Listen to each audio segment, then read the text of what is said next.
CoCoTALK would like to thank our patrons, the real sponsors of our show. So a heartfelt gratitude goes out to Al Hartman, Alan Huffman, Blair Ledoux, Brendan Donahue, Brian Weasler, Christina Armstrong, D. Bruce Moore, Davey Mitchell, Diego, Disney Saints fan, Eric Canales, Fedor Stamen, Grant Leedy, Jason Bucata, Jason Downs, Jenna Farron, Ken Reichert, Kyle Etter, Malfunk, Paul Fiscarelli, Paul Shoemaker, Richard Lorbieski, Rob Inman, Steve Bjork, Terry Steen, Terry Steggy, The Backyard Shed Gang, Tom C., and Tom S. Thank you very much, patrons. CoCoTALK is an unscripted live broadcast. Anything can and will happen. The views and opinions expressed by members of the panel and the live audience are their own and not necessarily those of the CoCoTALK show, its sponsors, affiliates, or subsidiaries. Open minds encouraged, sense of humor recommended. If any off-color comments were made, we're sorry. Hi, this is Dale Lear, designer of TRS-80 Color Baseball, and you're listening to CoCoTALK.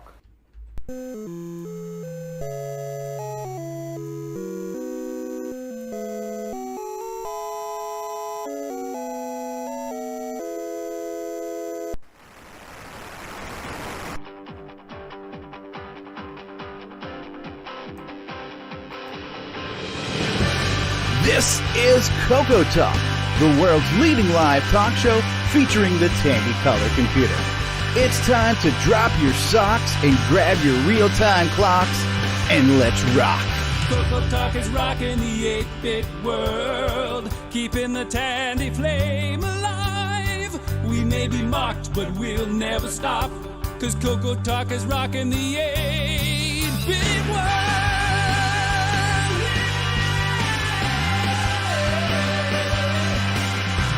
All right, good afternoon, everybody. Welcome to a very special episode of CoCoTALK. We are now at episode 152, celebrating 3 years of this train wreck. We're sorry. CoCoTALK is rocking the 8-bit world, keeping the Tandy flame alive. We may be mocked, but we'll never stop, cause CoCoTALK is rocking the 8-bit world. All right, we're here, we are live, and we're sorry. Welcome to CoCoTALK episode 152. The main thrust of today's show is going to be to celebrate the fact that we've been doing this for 3 years now, so we'll have lots of memories to share, lots of things to talk about, and so on. But we also have a bunch of special guests, and we've got some people on the panel who aren't on the panel all the time that we want to get to and say hi to.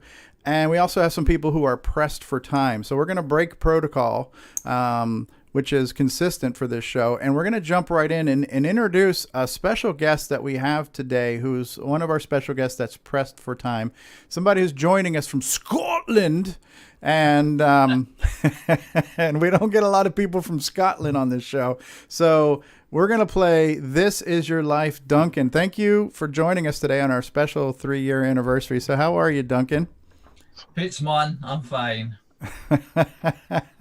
So why don't we start with, tell us where you began and what you did back when these things were new, and then you can fast forward to tell us what you're doing now, if anything. Okay, let me explain. This is my very first CoCoTALK Live experience. So I guess it all starts in the early 80s. Motorola at East Kilbride, who were obviously heavily involved in the reference design of the Tandy and then the Dragon, approached my department, computer science at Strathclyde University in Glasgow, and said, do you know anybody who's good at 6809 assembler? And the lecturer that they contacted knew that I was quite good, and so he put me in contact with Motorola. Motorola put me in contact with Metoy. That was pre-Dragon days, and I was subcontracted to write the BIOS for the Dragon, which I did. Awesome. What is your full name, Duncan, for those who are not aware? Duncan Smead. Smead, and you're in the Dragon group on Facebook, I take it? Yes, I am. Yeah. Yes. So that's how I came across the link, and I thought, well, let's see what's going on, and didn't expect to get the guessed. The red carpet treatment, huh? Yeah. So I'm not prepared. Where's my, we didn't tell you it was a black tie event or anything, huh? yeah. So. I do actually I'm wearing my Maker Fair Ah, UK. excellent, Yeah. excellent, So, excellent. Well, thanks for joining us, especially if this is your Okay. first time and you joined us on a very special day for us.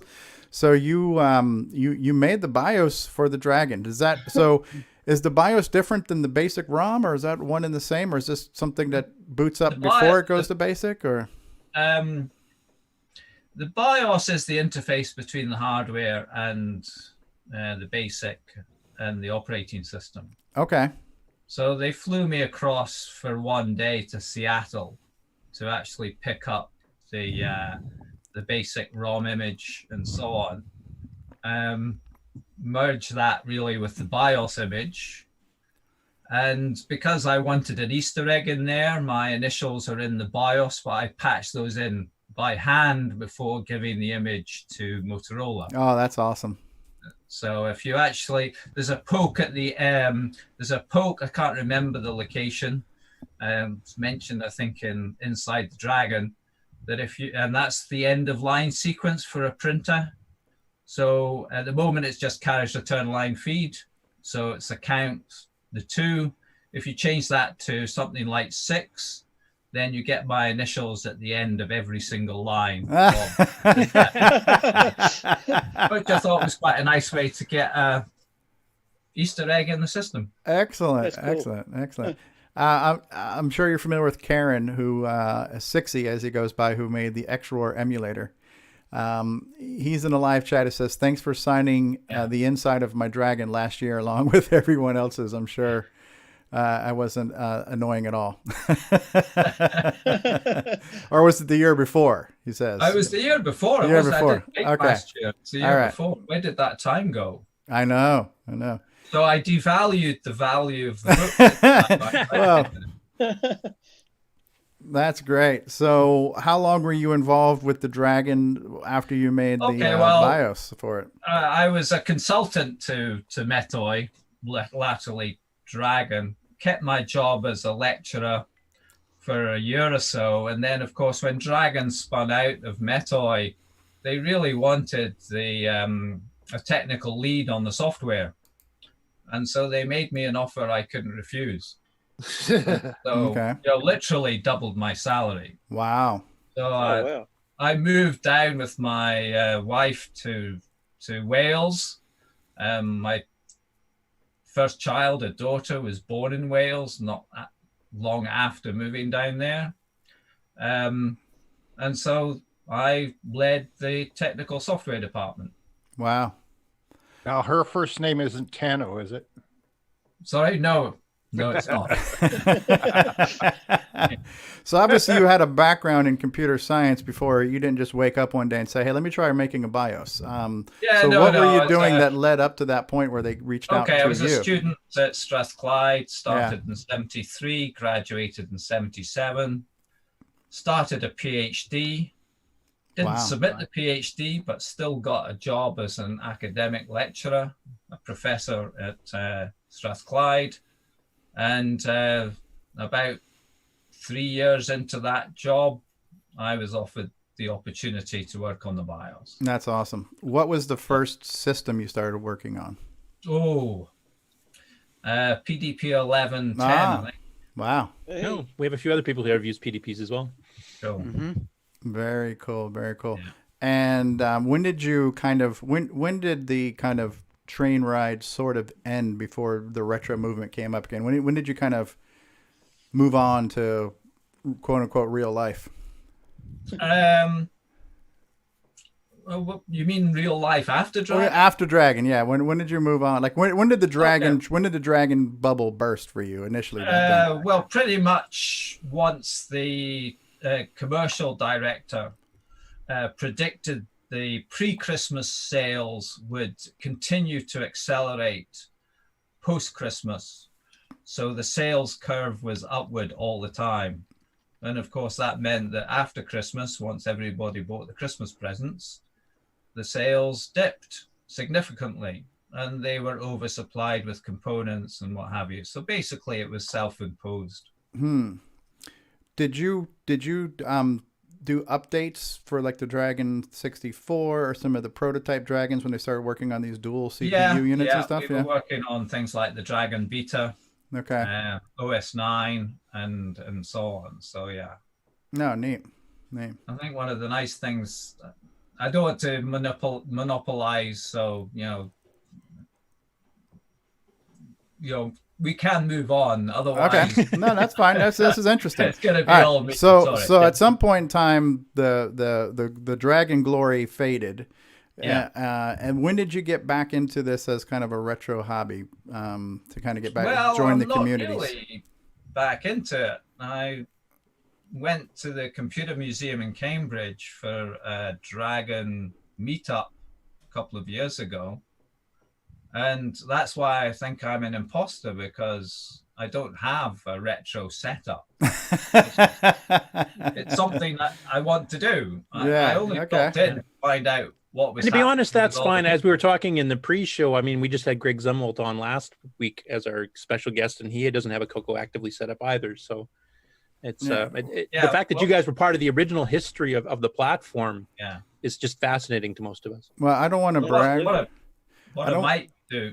Sorry. I was gonna say, I don't want to brag, but I'm on first name personal friends basis with the guy who made the XRoar emulator. I could put in a good word for you and get you a free copy if you'd like of that. So, what a deal! Yeah. Yeah, I'm not gonna swap the very first dragon that breathed fire for that, though. True. That's awesome. Have serial number one then, or? Yeah, I've got dragon number 1. Wow. That's cool. Wow. That is cool. Wow, Yeah. that is awesome. One of these days, I maybe should get it. I don't think I want to fire it up without it getting, very carefully checked over. Oh, yeah. Get it fired up. That is, you don't want it breathing the wrong kind of fire at this point. No. Yeah. Don't let the magic smoke out. Most CoCos that have sat for 20, 30 years fire up without any event. Yeah, that's true. Okay. Mine did. But you still want to check those capacitors before you turn on after 30 years. Yeah. Pretty good idea. Yeah. Well, I know you're pressed for time, Duncan, and we won't press you too hard, but we're glad you're here, and hopefully you can stay for a while. But another person we want to get to who might be pressed for time, who's been a big part of our community and our show too, legendary game designer, creator of Audio Spectrum Analyzer, and bringing us solid gold hits like popcorn. We have none other than, I might have a soundbite here somewhere. Let's see if I have a soundbite here that might clue you into one of the 2 or 3 games this guy made for us. How about this one right here? Do you guys recognize this? Oh, great. It wouldn't be an episode of CoCoTALK without the soundboard not working. Let's try this again. I'm really looking forward to the soundboard not working for Let's quite see if some you can time hear now. this. Did you hear that? Oh, yeah. All right. So Steve Bjork is here with us. I think his resume is a little too long to list, so we will try to not go through his portfolio. But Steve, thanks for being here today, and thank you for being a part of this show and definitely helping us raise the bar high enough where we could trip over it. Well, thank you. Thank you for that. Yeah, I've kind of been busy with life for a little while, and like a lot of folks, we're spending a lot more time at home, so maybe I can get some CoCo stuff done. Also, I want to get back going on that assembly language lesson system. Yeah, I'm looking at creating a game and then dissecting the game for the next batch of lessons. Oh, neat. And the idea that I had for the game is a very simple one. It's based around the idea of Burger Time. Okay. If you're familiar with the arcade game. Only it has to do with floppy disks and drives. And of course, you know who it's based on. I've got a hardware problem. Yes, David Ladd's Nightmare. Hey. Enough. David, that is an honor to be immortalized by a game by Steve Bjork. Only one other person in history has had that done, so you should be honored, David. Yeah, I started drafting out the character. It's of course going to look a little bit like David Ladd. So that He's to get really look like David Ladd, you're going to see light coming off the top of his head. Okay. He's got a full head of scalp. One of the things in the game that's a pick-me-up is a bottle of Dr. Pepper, Diet Dr. Pepper, Water. and water. and water. That's Okay. going to be his pickup. It was like If his you power remember pills. my Marty's Nightmare tribute, he walked around looking for cups of coffee from 7-Eleven for his pick-me-ups. Okay. We've got a good one there. So I'm trying to work out the details and stuff like on that, and then I'll actually program it. I think what I'll do is try and make it where it's a combination CoCo 1, 2, 3 game. Oh, neat. So if you're making it a lesson for 6 out of 9, it'd be best to have the widest. Have your possible people range. gotten a hold of David's people as far as licensing and releases and all that kind of stuff? well, he said he's willing to do some sound bites for me. Really? Oh, there you go. Really? Digitized voice. Will this game contain a grease weasel reference? That's what I really want to know. That sounds like an idea.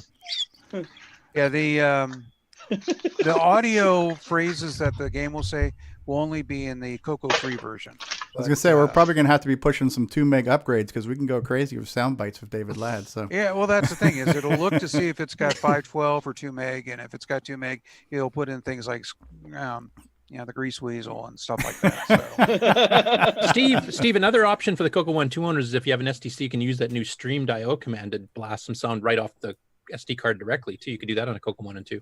Yeah, but I don't have the memory for it. Well, you don't need to map in memory. You just tell it to stream it to the DAC. Yes, but I need the sound bites in memory. I have to have a sort. I only have 64K. No, but that's the thing. The stream mode means you're reading off the SD card directly. Oh, I see what you're saying. So it doesn't have to be in RAM at all. So you could sneak it in on a CoCo 1 and 2 with an SDC. Yeah, I would have to do that when I've got the graphics paused. yeah. Yeah, Options. but, We got options. Yeah. So yeah, it's just that the CoCo 3 lends itself for doing digital audio streams because not only because of the extra memory, but also that programmable timer. Yeah. I still remember back in the days, I kept yelling and screaming to Tandy, "We need a sound chip. You're going to put one in the Deluxe. Why can't you put it in the CoCo 3?"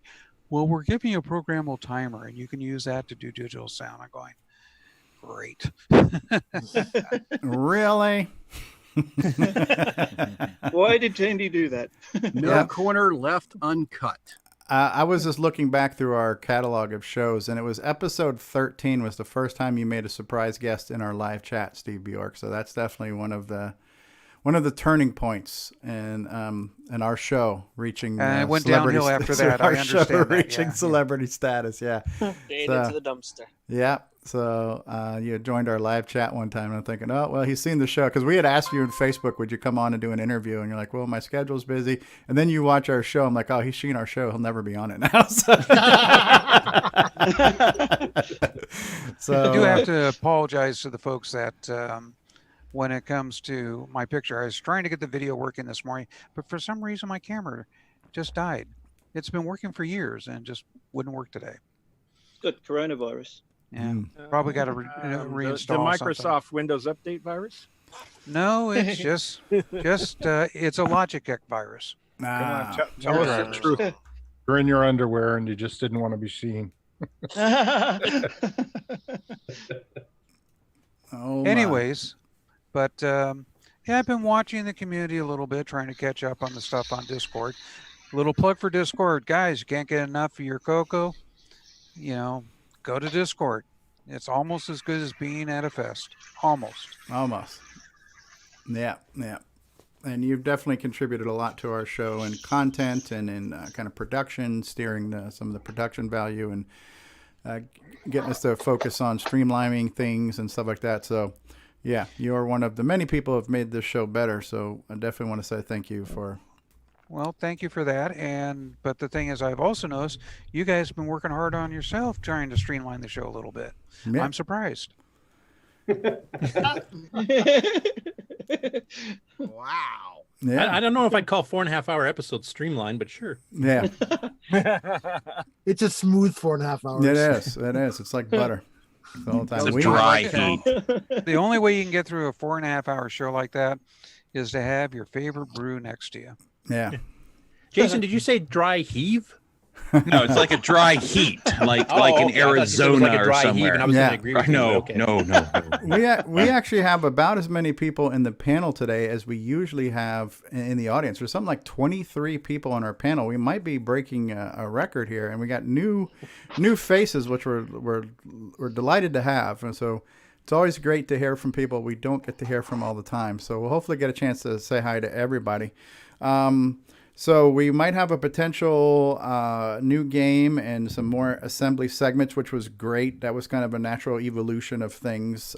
This whole learning to program in assembly, 6809 assembly, that Steve Bjork provided us 10, 11, 12 lessons in that area. Those are available as a playlist on the YouTube channel you're watching us on now, so you can check those out and watch those segments without having to watch the other 3 hours of crap around them. Yeah, we look forward to more of that. We got a lot of people interested in doing assembly. We got Mr. Dave out there who's been doing some projects. We've got Robert Murphy who's joining us today who's interested in getting back into assembly, so we can talk about that. Paul Fiscarelli's out there who did the Long Branch Never, who gave us the environment to do our assemblies out there. Hey, Paul. Yay. Yeah, Yeah. Paul, that was great. Yeah. So a lot of things to talk about. Anything else? Any particularly fond or not so fond memories of your journey with us, Steve Bjork? Oh, That's a loaded gee, I question. don't know. People misinterpreting things that I say. Okay. What about meeting David Ladd in person? Every time I see him in person, I just want to buff that head. I will tell you one fond memory that I am Get me kind out of here.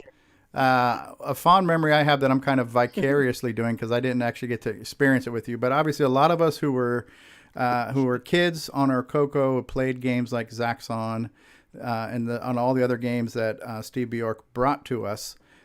I thought it was really cool because a year or two ago at CoCoFEST that Bruce Moore's son Jacob got to play Rampage with you in the arcade.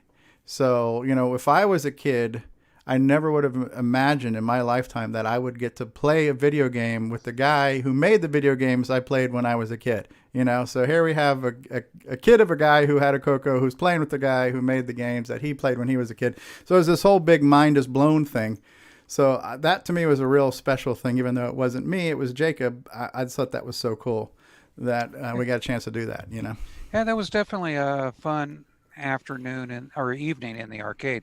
Though I have to say, if I ever go to another CoCoFest and we go back to that large arcade in Chicago, I want to do it on Friday before the CoCoFest, before I get tired out. Yeah, that was kind of my problem. It was Sunday night, and I was tuckered out.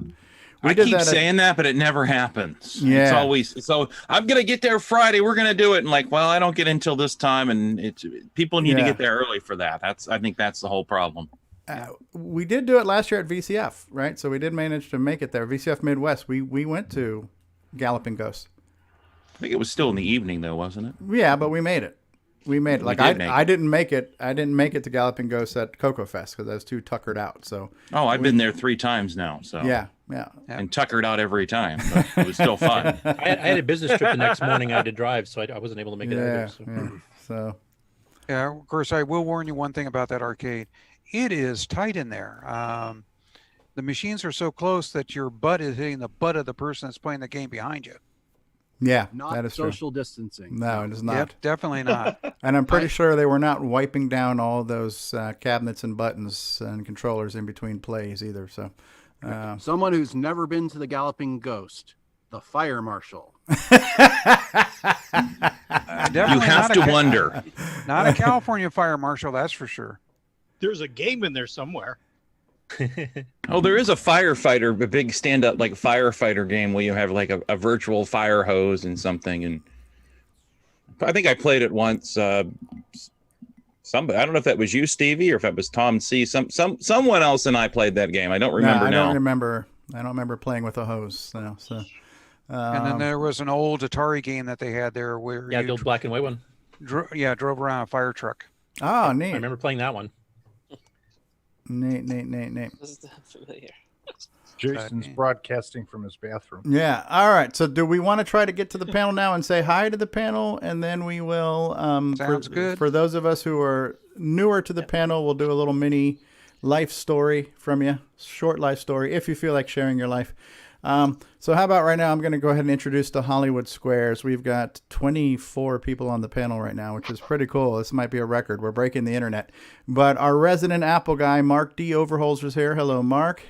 Howdy there. 24, I think that's a record. New to the panel, and we'll hear more from you in a little bit, but Robert Murphy is with us. Hey, Robert, how are you? Greetings. Howdy. L. Curtis Boyle is here, who's missed very few CoCo Talks in the past 3 years. Thank you for being here again, Yeah, L. and Curtis. we actually did the pre-CoCo Talk stuff. Oh, too. yeah. We were doing our own interviews that kind of helped spawn it too, I guess. Yes, we did. And a man who's made CoCo Talk just, a memorable place. But Nick Marotta is here. Hey, Nick, how are you? Good, thank you. All right. A guy who has been practicing social distancing for over 40 years now, Terry Steggy is here. Hey, Terry, how are you? Happy third, guys. How are you? Duncan is still here with us. Thanks for being here, Duncan. The Timberman creator, the Slayer, Paul Thayer is here. Hey, Paul.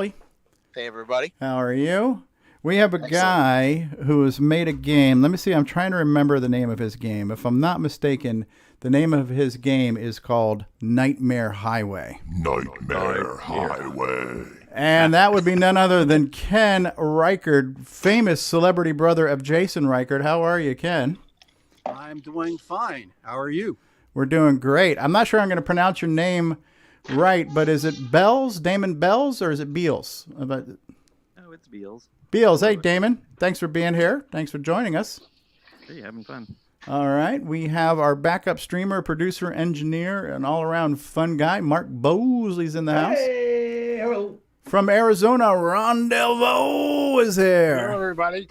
The other half of the celebrity Reichard brother team, Jason, the CoCo Man Reichard, best known for his line. Stop right there. Hey, Jason. Oh, mucking things up since episode 36. We met him in person at VCF Midwest. Chuck Allison is here. Hey, Chuck, how are you? You're muted, but you're waving. Okay. He knows the way to San Jose, and he also knows a thing about DW term, DriveWire, TTL, RS-232, ANSI control codes, and you name it. Mikey Furman is here. Hey, how's it going, everybody? Oh, very good, very good. Brian, the Music Man Schubring is here from Chicago. Hello. No frog in the voice today. Wonderful. He's got a gun stock. He didn't buy the triple large. He brought the 44X wall size Gunstar t-shirt hanging up on the wall behind him there. John Lowry is here. Hey, everybody. Glad to see Jason has toilet paper. Yes. A guy who likes to say, "Oh, crikey." From down under, David O'Connor. Hey, everybody. It's good to be here. We have already introduced legendary game designer, creator of Popcorn, and many other fabulous titles for the color computer. Steve Bjork is still with us. Hi, Steve. I'm still here. All right. Another guy from down under, a guy who often says, "Have a look at this." Nick Marentes. Good day. Good day, everyone, from the land down under. Most famously known, well, he's known for two things. He's known for optimizing the MC10 ROM, and he's known for making my head explode. James Diffendaffer is here. Hello. He's actually known for three things, too, because if I'm not mistaken, we also have these sometimes with you, James. All right, so he's off. I can't even see what you got. It was just train noise in the background. It's something that you kind of bring with us from time to time. We have a guy who's most famously known for saying, "Oh, I'm much happier breaking stuff." It's none other than David Ladd. David Ladd is here. David, are you feeling enthusiastic today? Good day, everyone, and I hope everybody's ready for the show today, because today's good, because guess what? I'm now off my meds, I'm fully roaring to go, and I'm unhinged. No one knows what to expect from an unhinged David Ladd. Everybody ready? Let's get out of your shell. Oh, This version of David Ladd's going to be good for those sound bites for the game. Good thing we're recording all this. Oh, he's off his meds and he's ready to party. It's David Ladd, ladies and gentlemen. Let's go. That could be the game right there. Oh, and we have of the celebrity duo, Dave and Sharon. Dave is here. Hey, Dave. Hey, guys. How's it going? Good. Thanks for being here. And last but certainly not least, creator of X-Roar, the Dragon emulator, and also emulates the Color computer. We have Karen, a.k.a. Sixy. Karen, you with us? Hello. I'm scared. Are you scared of David? Are you scared of David being off his meds? As we all we're all scared.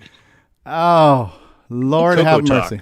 All right. CoCoTALK now with 20% more David Ladd. We have a lot. Maybe his meds are the power up in Steve Bjork's new game. Okay. We have a lot of things to talk about, a lot of things to celebrate. My shoulders are going to need, they're going to have to be relocated later on because I'm going to hurt myself, patting myself on the back for the next 4 hours today. But we got a lot of things to talk about and celebrate with this show. But we're going to start off before we get into that. We got a couple of CoCo thoughts to happen. No. So apparently last week's CoCo thought was maybe not quite understood, fully comprehended. I know I didn't get it. I thought maybe Samuel Gimes got the coronavirus. I wasn't sure what was going on with that one. But I was hoping he did. So anyways, we have a corrected or amended version of last week's CoCo Thoughts that will hopefully clearly explain what Samuel Gimes was trying to convey. And then we've got a new CoCo Thoughts. So let's kick that off. And then I think we're going to go straight into a brand new tribute to David Ladd since he's here and he's off his meds and he's feeling good. So let's get a couple of CoCo Thoughts and then we'll be back after these words, boys and girls. And now, CoCo Thoughts by Samuel Gimes. My measured reaction to CoCoFEST being canceled.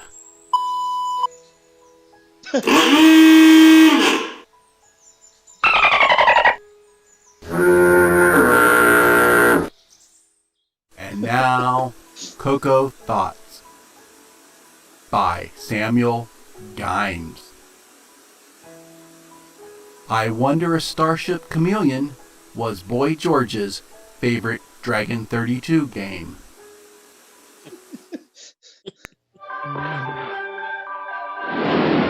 And now these messages.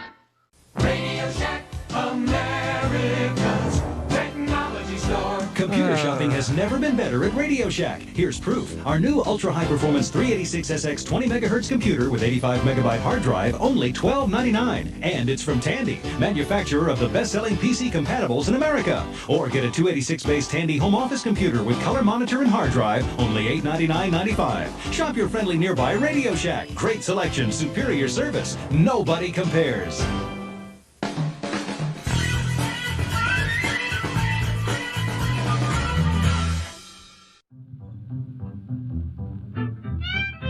ESP 8266-01 RS-232 TTL Wi-Fi network 4-pin DIN Bitbanger DB9 PC IP DriveWire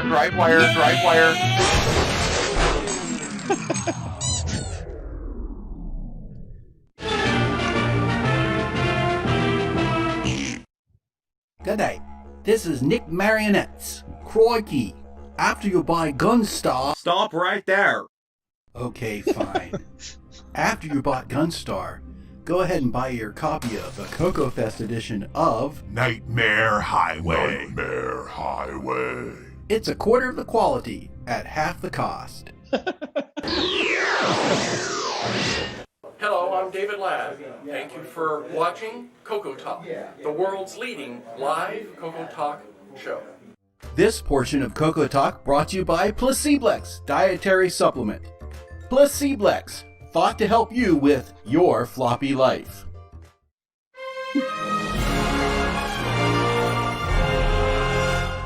In a world where hard drives rule and floppies are superfluous,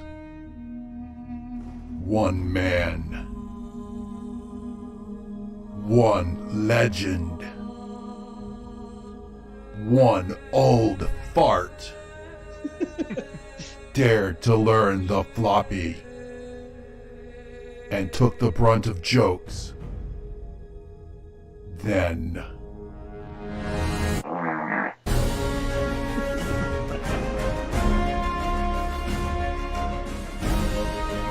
all hard drives and SSDs died, but the floppy survived. And the only man who knew floppies became a legend once more. Floppy Life, the David Ladd story. This summer, straight to YouTube. 8-slot MPI, floppy drive, CoCo SDC, Sound Speech Pack, Orchestra 90, RS-232 pack, modem pack, Super IDE. You start adding all those together if you want them all usable at the same time. Well, guess what? You just went over the 4-slot MPI. David Ladd. Oh, I'm much happier breaking stuff. All right, there you have it. There was our tribute to David Ladd, everybody. And people wonder why I want to make a game based on him. I'm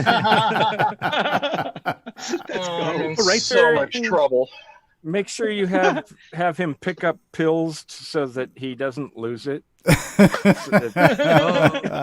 kind of like power pills and Pac-Man. Remember, this is like burger time. So basically, okay. What he has to do is take floppy disk and put them in drives at the bottom. All right. On that note, how about we do some more This Is Your Life? We've got some people on the panel we don't hear from all the time. So how about we start off on the top of the screen with Robert Allen Murphy. How the hell are you? And thanks for being here today. And how about we do a real quick, what did you do back in the day and what are you doing now these days in the retro hobby? Well, so back in the day, started with the Atari 2600. My dad got one. And I really liked the whole computers and video games as that was blowing up. And so, I don't know, 80, 81, I ended up getting a CoCo 1, and it came with this little book called Getting Started with Color Basic. And I went through that in like 3 days. And frankly, that pretty much launched me into computers for the rest of my life. Ended up with the CoCo 2, never got into the CoCo 3 when it came out. My dad had gone off to the Commodore 64 dark side, and we played Zork on that, and I followed him over into those and the Amiga. And oh, actually, when that happened, here's what somebody said. Hey, it's that Commodore guy. Somebody call security. Exactly. Up right there. And a few years ago, I was programming assembly stuff on the ARM, and I thought, I never made it through the Barden book on the 6809. So I'm going to get a CoCo 2 and try that again. Retro Innovation says, I like his dad already. That's Jim, our 6502 troll. So I still have my C64 as well. And I've got a couple of CoCos now. And I'm picking up all the 6809 and now 6309 assembly I didn't get back in the day. But, really just thinking about it, my whole career in computers, it started with the CoCo. And it's been amazing to get back into it and see that it's still growing even after all this time. Yeah, you just made me think of something. So since we have a couple of the Dragon folk here with us, did you guys have the equivalent of that book? Like we had the little cartoon CoCo guy who made it real easy to learn BASIC. Did you guys have the same book or a similar book for learning BASIC on the Dragon? Yeah, I guess so. Obviously, a lot of the CoCo stuff was applicable to Dragon 32. Yeah. So somewhere amongst my archives, I don't think they're on my bookshelf at the moment, but I have quite a lot of that color basic and what. Yeah, I'd be curious to compare the Dragon's BASIC versus the CoCo, because the thing about it was really illustrated. You had the little cartoony looking guy, he had a TV for a face, the CoCo for the arms, like the stick figure body coming out of the CoCo, and they really broke down everything in a real easy to follow. For me as a kid, not having a background in computers at all, it made it real easy for me to absorb BASIC. So I'm just wondering if the Dragon was as approachable and as digestible, if their version of the book was. It's difficult for me to answer that because right. Yeah. I wasn't a typical Dragon user. Yeah, true. Yeah. So, and you might have done the disassembly of the ROM or something, but yeah, interesting. No. Yeah, so, I was pretty good at 6009 assembler. Yeah. Yeah, that's neat. So sorry about that, Robert. But Still it's my favorite processor. Yeah, well, I think a lot of people are mentioning that too. So I think that's a thing that a lot of us probably have in common, Robert. The CoCo kind of launched us in whatever our respective technical career is today. Yeah, I think so. Was that your first computer? Yeah, that was my first full computer. I mean, I played with the what was that, Atari Basic cartridge, where you could try to like type in 3 or 4 commands and that was it. Yeah. And I thought it's kind of cool to make the machine do what you want, but this ain't the machine. It literally had like 24 bytes of RAM or something, like some ridiculously low amount of memory. Imagine all the cool one-liner contests you can get out of that machine. Load A, you're done. Yeah. Did you ever experience the MC10? No, I haven't. I've seen them on here, and I'm kind of interested in it because of Jim Gary and the 50 million games he's programmed. Yeah, absolutely. Yeah, you got that correct. Yeah. Nick Marentes is an expert at propping doors open with MC10s. Hey, Ben Drake says, hi, happy birthday, CoCoTALK. Thanks, Ben. Another one of our UK brethren. So what are you doing these days? How long have you been back in the retro scene, and what kind of got you back here, Robert? Well, as far as the retro scene itself goes, I never really left. I still have my Commodore 64, and I have my Amigas and a whole bunch of other, like a Timex 2068 and some things like that. But my CoCo died or disappeared back in maybe the early 90s. And a couple of years ago, Paul Shoemaker set me up with a CoCo 2B. I was looking specifically for the lowercase version. Okay. And he had one that he set me up with that he had refurbed. And it was a fantastic one. It's the one that's running in the background right now, with Daggerath on it. Nice. And then the, everyone's always got the whole, have you got your CoCo 3 yet thing? And after about a year, I'm like, no, I don't have a CoCo 3. I think I better. And did so. Good and choice. I really enjoyed it because, I got the Mighty Gunstar. Oh, no, we can't see you. Oh, it went away. Yeah. Let me... I was holding up Gunstar. Hold it up again. Yeah. Gunstar Pilot. Yeah, so nice. Crikey. You know what happens every time a sale is made? You know what sound goes through Nick Marentes' head? You forgot the vroom vroom from his Ferrari. Yeah, so right? Another Ferrari in the desk drawer, the garage, the side table. Right.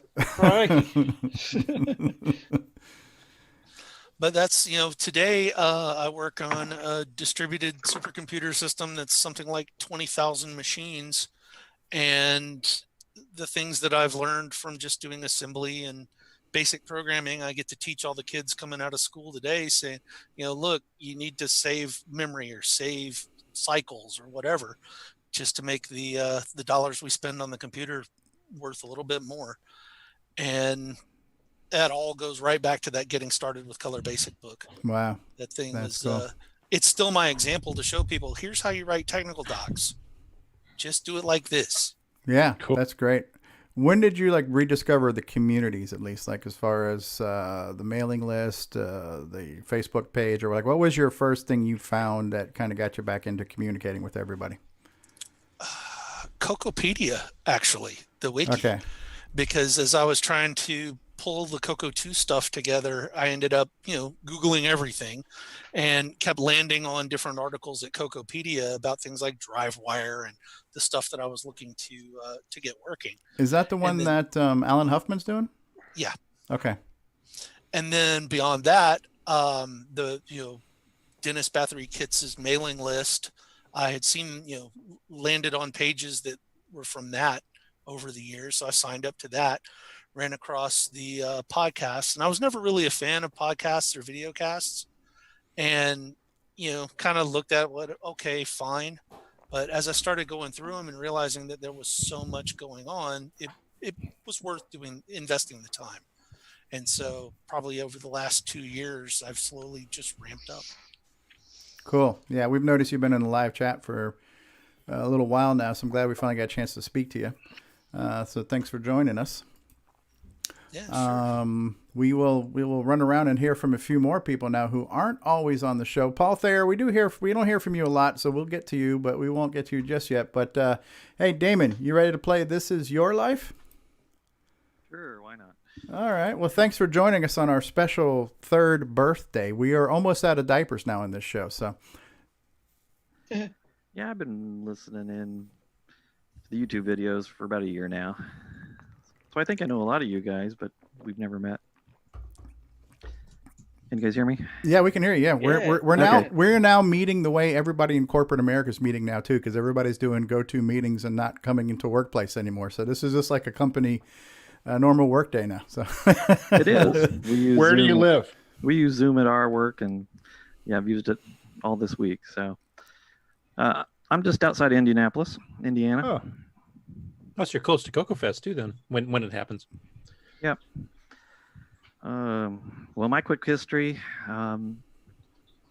just like before, the Atari 2600 came out, and I wanted one because all my friends had one, and my parents said, no, we're going to get you something that you can actually do something with, computer-wise. So we got a CoCo for Christmas, gray, 64, standard basic. I think I got 1 or 2 cassette tape games for it. And just remember the long load times. Just crazy. You still have it? Still have it. Awesome. It's in boxes. I'm trying to get my desk back here cleaned off so that I can get everything set back up. But then went through the usual progression, upgraded it to extended, upgraded the memory. And then I did eventually get a CoCo 3 when they came out. I worked for Radio Shack while I was in college, actually while the CoCo 3 was introduced.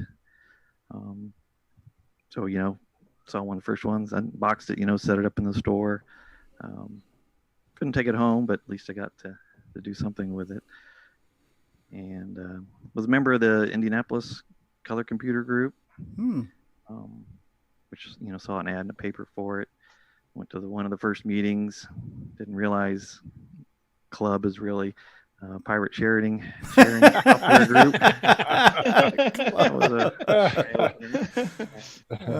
But it also got to open up a world of software to me that all I had to do was check it out. That's code word for piracy. And the price was right. The price was. Let's just try before you buy, honestly, right? Yeah, and I don't know if anybody else was a member of groups like that, but we get together monthly, and people would bring a computer in and set it up, and everybody had a show and tell. Yeah, we had our own bulletin board. And, and then we would vote on, okay, we got this much in the bank. What software does the club want to buy this month? Yeah, everybody would put their vote in, and then next month, here it is. Yeah. So, Steve Bjork had an interesting story how he would come to club meetings and people would say, "Hey, can you help me patch my pirated version of Sans Beach for me?" Oh, that is so funny. But CoCo got me in the computer career. I ended up doing electrical engineering in high school with a lot of programming involved, and currently, and have been for the past 30 years, network engineer for Indiana University. Oh, neat. So I've always kind of been, I wouldn't say on a bleeding edge, but the leading edge of technology, which is part of the thing I like about the job. That's cool. When did you get back into rediscovering the whole community and all these crazy people who are still playing with their CoCos? It was a Facebook group. Yeah. And then, saw the podcast and this thing pop up, and I've just been listening in. Have you been to a CoCoFEST in the past? Yes. Okay. Attended a couple. Actually, I posted on Facebook this week that I found my badges from. Oh, that was from the Rainbow 87. Fest. Oh, yeah. Oh, okay. Okay. So Rainbow you were in the original ones. Yeah. Oh, okay. Yeah. That was the one I was speculating we might have accidentally met or something at the time, because I was at the same show. Yeah. So no, I haven't been to any recent CoCoFEST now. Very cool. We got a lot of people in chat. I'm sorry for everybody in the chat. It's kind of hard to keep up with that. We're going to have to probably go back and reread some of the chats. So sorry, chatters. Thanks for being here, and feel free to chime in at any given time. But let's go around and let's say hi to a few more people, especially those who we don't speak too frequently. Chuck Allison, you feel like playing This Is Your Life? You'll have to unmute yourself. Well, I'm kind of the CoCo guy from way back too. I've had CoCos, and I've got Model 3, Model 4, and a whole bunch of other things out there. It's been a lot of fun. Cool. I've had CoCos for a very long time. I now work for an electric utility making company called S&C Electric, and I haven't done much in the programming realm yet. I hope to do more soon, though. Where are you at? I live in Racine, Wisconsin. Cool. So That's where Brother Jeremy used to live. Was an active CoCo guy. He's now in the UK, actually, ironically enough. All right. But no, I've been playing with computers and working with computers since I was 10. My first computer kit was a ZX80 from Sinclair. Wow. And I worked my way up from those. Didn't have my own color computer until like 1987. And that was a CoCo 2. Then ended up with a CoCo 3 shortly after that. You still have your originals? I have the original CoCo 3. I don't have the original CoCo 2. Cool. And I still have a CoCo 2 though. What do you do? What did you do with your CoCos back when they were somewhat new? Were you like a user? Did you do any dabbling in software, hardware? The one thing I did that was most impressive with the CoCo at the time was doing RTTY for Mars when I was on board ship. I was in the Navy for 20 years, and I used to run packet radio and RTTY off of a CoCo to send Marsgrams back. So what is a Marsgram? I know it has something to do with ham it's like radio. a telegram for Mars is a military afloat radio service, and it was a way you could make phone calls and stuff from ship through amateur radio operators. And Did you know Dale Puckett back in the day then too? Dale Puckett? Yeah. He was also in the Navy, and he was also active in those same communities on the CoCo. He also wrote some of the books. You had a column in Rainbow. Okay. I don't think I know him for that. Okay. Just checking. Some of the programs are awesome though. Absolutely. What are you doing these days? Are you running real hardware? Are you running emulators? A little mixture of I've both? got a CoCo 3 and a CoCo 2, and I've got a CoCo SDC. Yeah. And I use a GBS 8200 to hook it up to a VGA monitor. So Okay. get a decent picture most of the time that way too. And what do you like to do with your CoCo? Do you like to play games? Do you like to do OS 9, or what's your thing? I'm currently learning to do assembly. Oh, neat. So, very cool. Yeah. We're a very slow learner on this part though right now. Because I'm also learning LabVIEW at work, and it's like, ugh.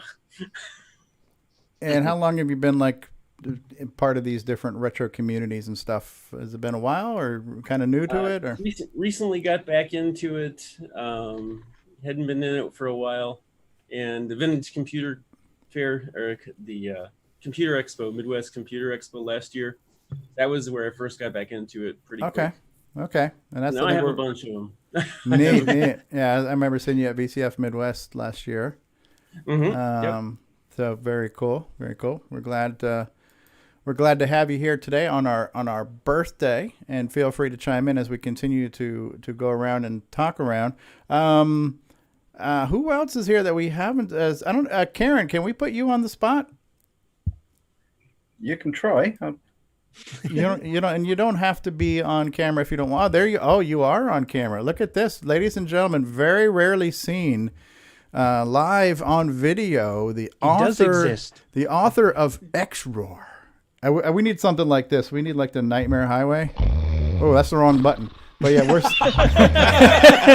You know how hey Ken Riker, can you work on a Nightmare Highway that says X-Roar? So when I say X-Roar, it'll say like Nightmare Highway. X-Roar. Yes, the author.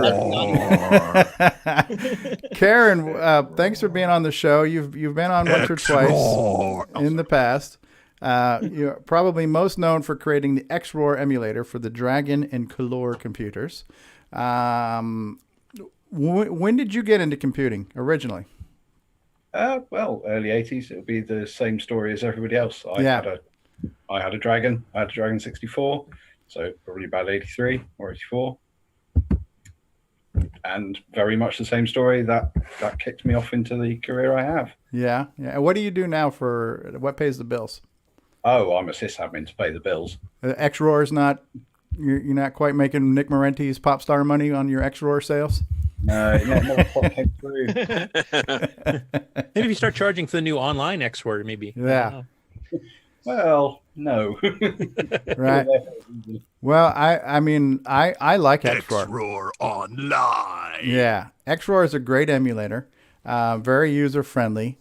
I remember when I first started doing YouTube videos, I was using VCC, and then I got into XRoar because the colors looked much better, the artifacting was better. So thank you for doing that for us. That's a great contribution to the community. I'd like to know how did you get the name? Well, it was to emulate a dragon, you see, and what do dragons do? They roar. They do. Oh, yeah, right. Okay, And makes sense. everything that ever ran under X11 had an X prefix, so kind of names itself really. Okay. And where did you get the chat handle 60 from? What is that from? Oh, ancient. I mean, it's so dorky. Is it because of 6809? Used to be 6809, but you can't start your nickname with a 6, so SIX809, and then I just made it a bit less dorky. Cool. That is very cool. Yeah, XRoar is a really cool emulator. I like it a lot, and it's cool that you joined us today. Yeah, and so as much as XRoar on its own has been a great thing for the community, now that we have XRoar Online where people can play it in a browser, and that's now even integrated into the Dragon archive. We've been showing some of that in the news where you can now go straight to the archive, click on a game, and run it in a browser. Now how much would you pay? But wait, it's still free. So that is just awesome. And I think it's on Cocoa Pi too. XRoar is on Cocoa Pi, which is the Raspberry Pi Cocoa project that Ron Klein's been working on. Yes. So thank you for all that you have done for the community at large. And thank you for being here today. Just since I'm speaking to you now, do you have any particular fond memories of things that have been happening in the world of retro hobby in the past 3 years for you that you want to share with us? Besides us. Mostly going to the Cambridge meetups has been really yeah. Be interesting to see whether it happens this year. And I don't know where it is. It's not far, but I can't see it. I have my cassette copy of Dungeons that I got from you. So thank you for that. And very well produced package and everything. I'm working on something new.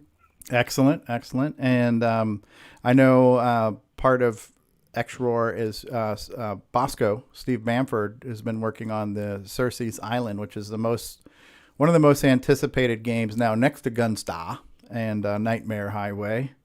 That he's working on that on XRoar, right? So the XRoar allows him to emulate the computers and the GMC cartridge and everything else. So it's a great development tool for Bosco to use. That game is amazing. Yeah. Oh yeah, that looks great. That's the game itself. If it was silent, it would still be amazing. But the fact it's going to have that chip tunes to go with it, it's just like the perfect marriage, of sight and sound. So really looking forward to that. Dragon Meetup, which we also heard that might be postponed this year. All right. We don't know yet, I think. Oh, okay. Okay. So that was originally supposed to take place in July, right? Sometime in July. Yeah. Yeah. So we'll have to wait and see how that goes. Fingers crossed there. And so obviously you're in the Dragon community, you're creating XRoar. Anything else you're doing that you want to share with us? And you said you're working on something, so if that's a teaser, you don't have to tell us, but any other updates? I'm posting a blog thing about it. It's investigating the vertical hardware scrolling of a Dragon CoCo 1 and 2. Vertical hardware scrolling. Yeah. Okay. With i4. All right. Well, that's It's actually in the news, but since we're holding off news to next week, we'll leave that as a teaser for everybody. okay. That'll be a teaser for next week. Okay, very, very good. So who else can we pick on now before we get into the general? Thank you, Karen, for joining us and for that. Ken Reichert, we've had you on before, but you want to give us a little bit of what you've been up to since you're not on all the time, and thank you for celebrating our birthday with us today. Well, haven't done much lately except the CoCoFEST version of Nightmare Highway. Nightmare Highway. And of course, I was going to have our little contest at CoCoFEST, and the winner would get, well, this mug. That still hopefully will happen at some day in the future. Okay. Make sure you sanitize that mug before you give it to anybody.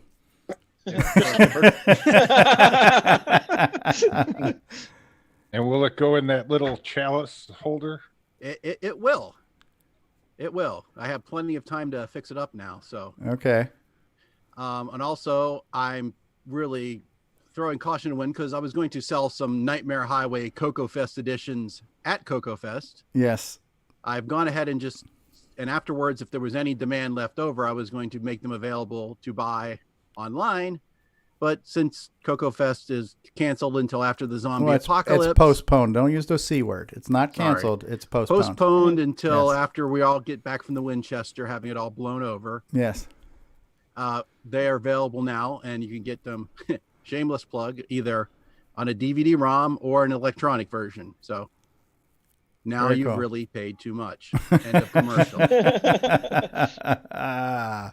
Other than that, I'm going to be sequestered at home for this near future and working from home. So, Well, you have definitely contributed a lot to this show in the way of segments and everything else. So you've added a lot of polish to this turd. So I want to thank you for that. And Boy, that's something to be. Yes, yes. It's really something. It is. You know, the old saying is you can't polish a turd, but somehow Ken Reichert found a way to polish it. So thank you. Well, it depends on what kind of poo you use, according to the Mythbusters. Yeah, But you can polish your friend's turd, isn't that how it goes? Yeah, to quote you can quote pick your friends and you can pick your nose, but you can't pick your friends' noses. Yes, yes. So it looks like Jason's that ready. goes for turds as well. Yes.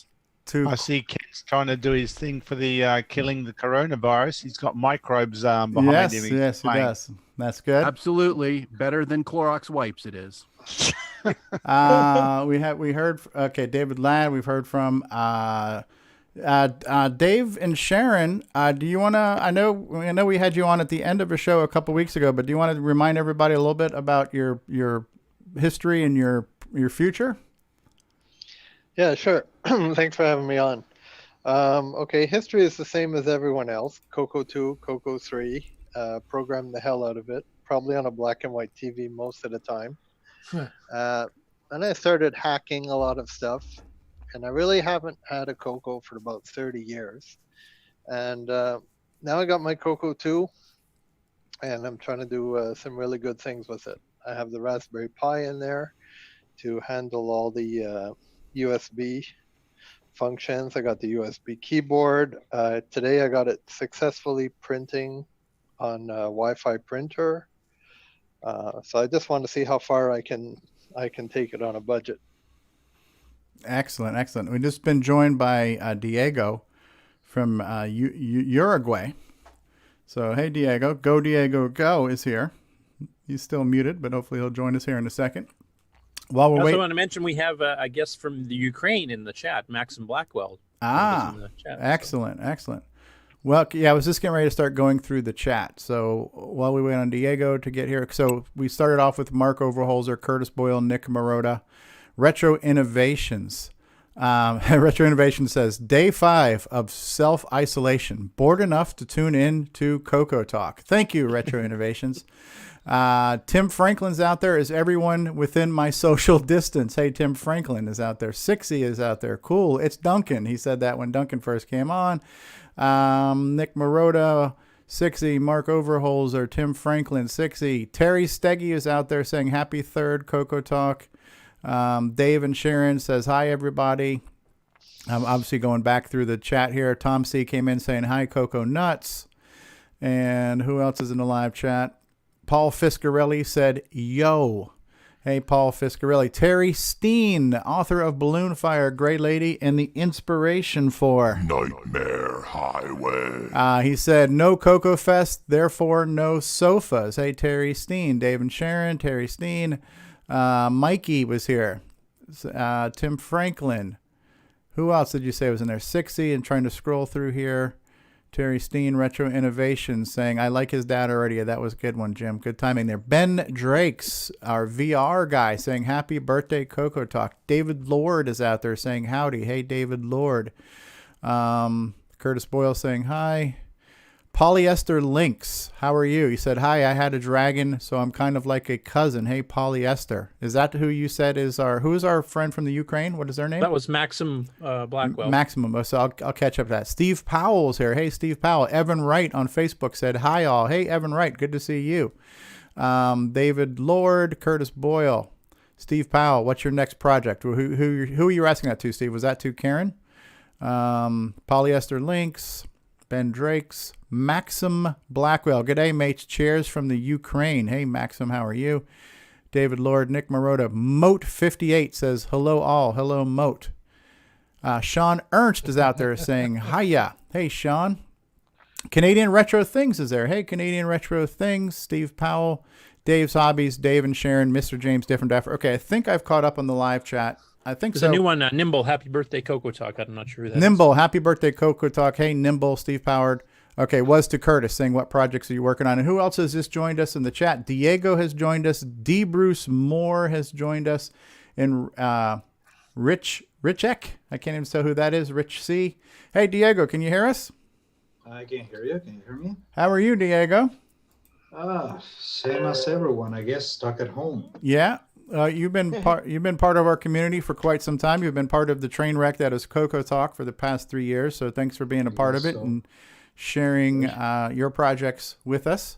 How, by the way, how are sales on your latest game? When you check your inbox, do you hear things like? Yeah.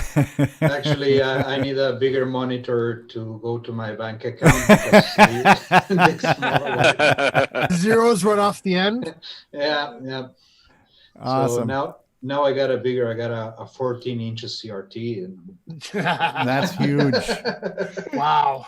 That's huge. I got a big screen. It's going to be fantastic. It's beautiful. It's got R, it's got G, it's got B. It's fantastic. Wow. It's got all the colors. All three of them. Remember when a 9-inch black and white was kind of standard, you know? Yeah. Very cool. Thanks for being here. Amber Dave monochrome is where it was at. Thanks for being here, Diego. Definitely a guy who's contributed something to the community and to this show. DeBruce Moore is here. Hello, DeBruce. How are you? You're muted. I am unmuted now. All right. Are you coming in mono or stereo today? Let's see. DeBruce Moore. Check. Stereo. You're coming in stereo. All right. How do I? We lost your video. I don't know if I clicked on something. I was trying to spotlight you. You just killed my video, man. Sorry. Turn your video back on. Do I start my video? I have to do that? Okay. There you go. So let me see if I can spotlight you now. Okay. I have just spotlighted you. So now your video size matches your ego size, so we can see you. It's an imposter. See, he's got the facial hair. Are you that? That's B. Deuce Moore. No, that's Brock Harbison. I've been outed. It's the evil D. Bruce from the alternate universe. Yeah, you're like that Nick Marionette. It's the grease part of the grease weasel. No, I'm just kidding. Yeah. I'm doing the handlebar right now. Yeah, you are. Vroom, vroom. Since I'm not leaving the house, I can get away with it. Yeah. So behind you, we see what we would have saw at CoCoFEST. Remember, we're not saying the C word. It's the P word. CoCoFEST is postponed. But this would have been it is a hardbound coffee table book celebrating 40 years of the CoCo, which is a great idea. And there it is. He's holding it up in person. Oh, it's Inception now. Yeah, here we are. That looks a little small to be a coffee table. Yeah. It'd be a tea table. Gee, It's a metric coffee table. I see. Here, hang on. I got to turn off my virtual background. This is like screwed Yeah, up. you're going in and out of phase. Yes. It's translucent. Oh, There you go. Nice. Hardbound book. That's cool. Yeah. Lovely. You can see the pages shining. They're all very. Yeah. Are there lots of Yeah, pictures? It's all pictures, man. It's a photo Is book. Oh, is there any pop-ups? Oh, wouldn't that have been fun? Hey, let me show you. We're gonna have a 3D David Ladd pop up. Here, I'll show you. Have a little voice chip in there. Hello, and it pops up. New commercial software. Look at that. Oh, look at that. Jason, you need to do it right. It's hello, everyone. Are you ready?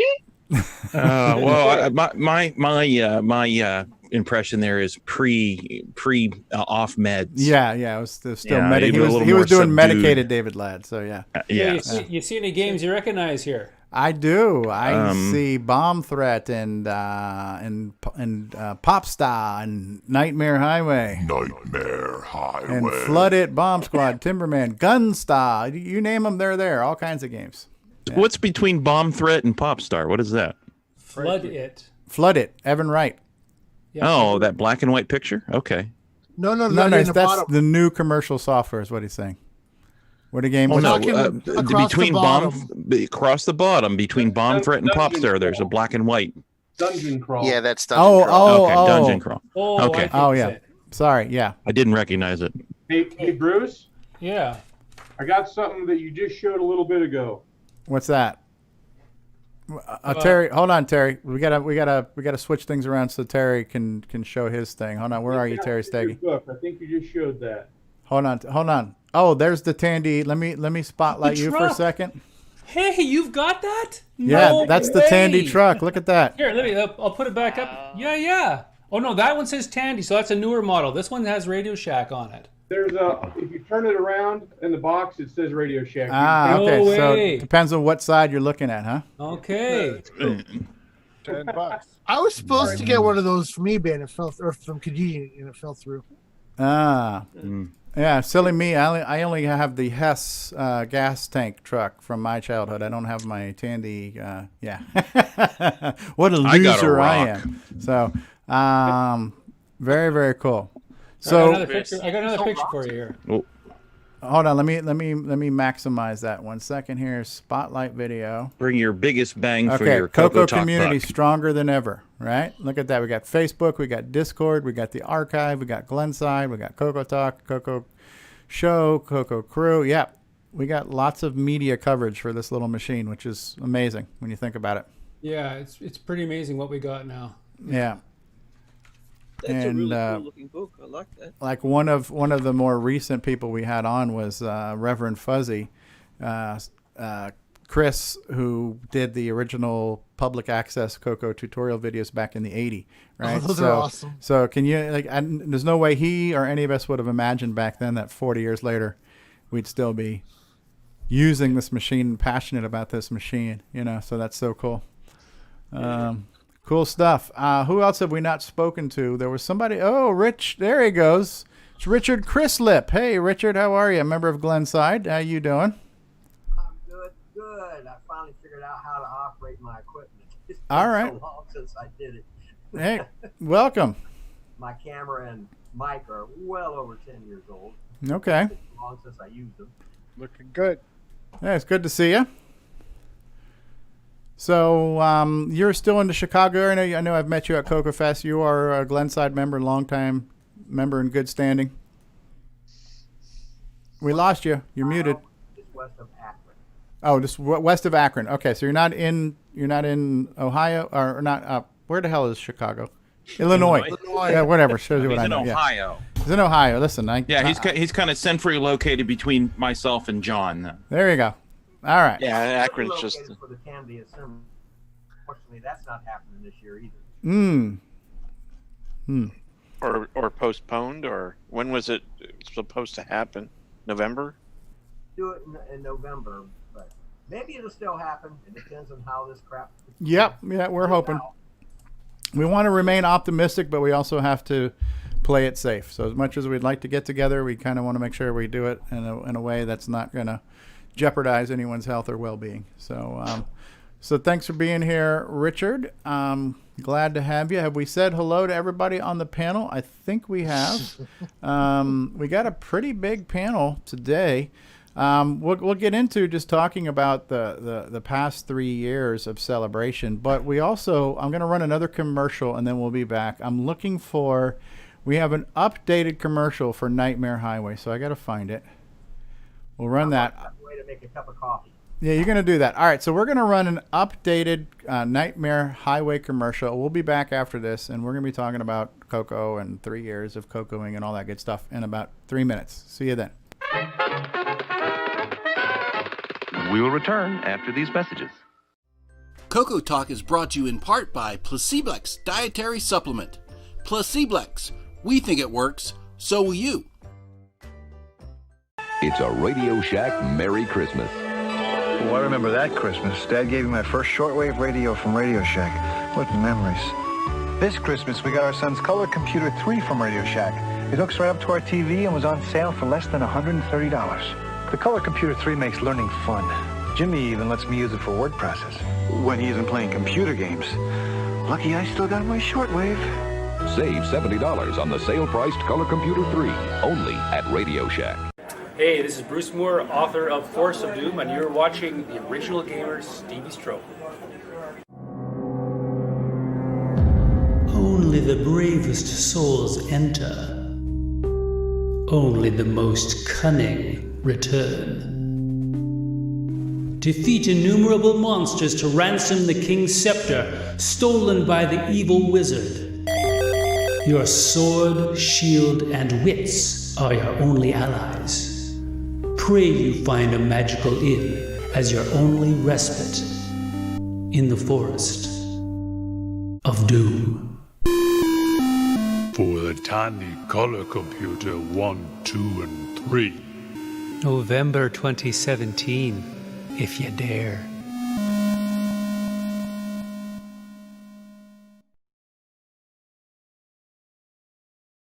This is Ken Reichert, author of Nightmare Highway. Nightmare Highway. And you're experiencing CoCoTALK? Just when you thought it was safe to go back to CoCoFEST. Nightmare Highway. Nightmare Highway. CoCoFEST edition? Still low resolution, still digital to analog converted sound. More machine language. And basic. Nightmare Highway. Nightmare Highway. Now includes the power of Terry to clear the road ahead. Nightmare Highway. Nightmare Highway. Available as a DVD-ROM with all my past games as an alleged bonus, including my unreleased 4th Rainbow Adventure Contest entry. Unreleased for a reason. Nightmare Highway. Nightmare Highway. Get your physical or digital copy at cancanmakeit.com. Now you've really paid too much. Nick Marionettes on electricity. Crikey! Electricity's a fad. The biggest market is with open flame. Brought to you by Nitrous 9, Ease of Use Edition. Hashtag OS9 Forever. Crikey, that was Nick Marionettes. All right, so we're back. Bruce, are you still there? And Ken, if you were trying to talk, you were muted. I didn't hear you. I saw your lips moving. Okay, there we go. Well, Duncan is still with us. Thanks for being here, Duncan. And Paul Thayer the Slayer, where'd you go? Okay, there you are. How you doing? Joined too, so don't forget him. Who else is that? Henry Reitfeld. Where is he? I don't see him. He's on the second screen. Ah, there he is. Yep. I need to leave relatively soon, guys. So All right. Thanks for joining us, Duncan. It's okay. I'm still here. Okay, and we do this every Saturday. So anytime you want to pop back in and say hi, feel free to do that. Okay, great. Yeah. All right. So, Paulie Thayer, the Slayer, how you doing? Thanks for being here. Yeah, thank you guys. I'm doing well. Thanks. And thanks for all the projects that you have been doing for us, like Timberman and a lot of other stuff. You got us interested in, working on Temple of blah, blah, blah, blah, Downland 2 and a bunch of other stuff. You've helped me with my Cosmic Aliens, giving me a cool little editor that I could use to make some graphics, put those up on the screen, and thank you for that. What are you working on right now? You working on any projects or any of the... Oh, I'm still working on Downland 2. It's slow going. Okay. Yep. Got some other stuff going on at home too. That's been kind of taking my time away from that, but nothing bad. Just, have to go do other things. And then I don't know when I'm going to start working from home, but should be pretty soon, I'm suspecting. So yeah. And it looks like you've got Gunstar up there on the screen right now. Oh yeah, that's what I've been getting my ass kicked at the last couple days now. I can beat it on Wimp. It's just on this hero mode, it's a little bit harder. But I want the high score. So yeah. Anyway, yeah. Also don't want to be mocked incessantly by Morentes. Yes. He'll do that anyway. It won't matter. So. Right. Yeah, I have to play it on the emulator too, which is a disadvantage because I have to. I don't have the joystick doesn't work for whatever reason when I use it on my PC, so I have to use the keyboard going through as a joystick input. So yeah, that's difficult. I tried that too. Yeah, because it for whatever reason, like sometimes when you're transitioning from one arrow to the other, like the ship won't move because I don't know, something to do with the way that the keyboard's inputted, not the game itself. So yeah, it makes especially it on diagonals, it seems to screw up. You'll hit the two keys and let go one because you want to say switch from going down and left to just down, and sometimes it'll miss it. It makes it a real pain in the ass. But I like that. Makes it a little bit more challenging, I guess. There you go. There you go. So, but things are well for me. I'm just slowly working on Downland 2 when I get time. Kind of writing some not necessarily routines or programs, but like writing other programs for like collision detection type things and whatnot, and figuring that out through other programs and then just copying code over as I go. So. Okay, neat. Yeah. Building a library, if it were. Yeah, so to speak. Yep. Yeah. Very cool. Well, thanks for being here, and thanks for being part of our community. We certainly appreciate you. Another guy we appreciate, Henry Wrightville. Do you hear us? I think so. Yeah, I think we see you. We see you. I believe. There you go. I believe we hear you too. How are you, man? I'm doing well. Well, it's 14 days. self-imposed, or is it work imposed, or? My work decided because I went down to visit sunny South Carolina for 3 days that I deserved to extend my vacation by 14 days. Because you traveled. Well, I think they're under some misconception that the coronavirus won't cross the 49th parallel because we're too polite to allow it. Well, nonetheless, 2 more weeks of paid vacation is not a bad thing. Not at all. Not at all. Well, I want to say thank you for being here. We're glad to finally have you on. I remember when I saw you, I guess it was last year at VCF Midwest, I go, come on, we want to get you on the show. You're like, I don't know. There's nothing I do that's that interesting. But meanwhile, every week we're featuring one of your YouTube videos because you're always working on something interesting. So we're glad that you finally joined us to celebrate our birthday. And thanks for joining Discord too. Yeah, thanks for joining Discord. And I just want to... I was going to say I appreciate the invite to Discord. So yeah. It's nice to be able to meet everybody more often than just once or twice a year. Absolutely. You've done so many cool things project-wise. So I don't even know where to begin. But one of the cool things you did was you took that arcade 1-up cabinet and then you hack that to run VCC and be kind of like a CoCo emulator in an arcade cabinet. You brought that to CoCoFEST. That was really cool. You've done so many projects on your YouTube channel of things you're doing with the CoCos and playing P51 between. I can't even remember all the stuff, but we try to feature your videos all the time when you post them. So you do a lot of cool stuff. We appreciate you and all the cool things you do. We're glad you're here today. One of the things we're doing today is just kind of celebrating the 3 years we've been doing this show of 3 years of CoCoTALK. But really, CoCoTALK itself is a celebration of the community. So we're really just going to be celebrating the past 3 years of the community. Are there anything in particular, fond memories, cool things that you want to just highlight that you particularly remember been going on recently? I think probably the first modern CoCoFEST that I went back to in 2016. I had gone back in the day, and then life gets in the way and you get sidetracked. And then it was really neat to go to my first one and see how active the community was. And then when you started to put together your videos and the community the way you did, I was just amazed to see how much support there was out there for this little machine. So it prompted me to dust off some of my equipment and play with it again. And as a result of that, I just made some videos because it was stuff that just interested me, and I had no idea that it would be of interest to anyone else. Oh yeah, absolutely. Yeah. So I know you're probably busy, and then Saturday's not the best day for you, but whenever you have time, we would love to have you on any given time. You don't need a reason. You don't have to have anything to show or tell, but we just love to have you on when you can. I'm just trying to remember half of the insane things you've done. I remember one of the things you did is you did a demo of using the koala pad to play games. you made a video on that. You then P51 between two different computers. I think you've showed off some of the games on the Atom, the CoCo Atom computer, that were games for the Atom that we didn't even know that were CoCo games that are on the Atom. So you've done a lot of cool tie-ins on things that are, retro related and Tandy related. VCF Midwest last year, you brought down the Tandy Vision, which was Radio Shack's cloned Intellivision that not everybody has probably seen. That's on my wish list. And I think you had the musical keyboard for that too. The synthesizer keyboard for the Intellivision. Yeah. That's so.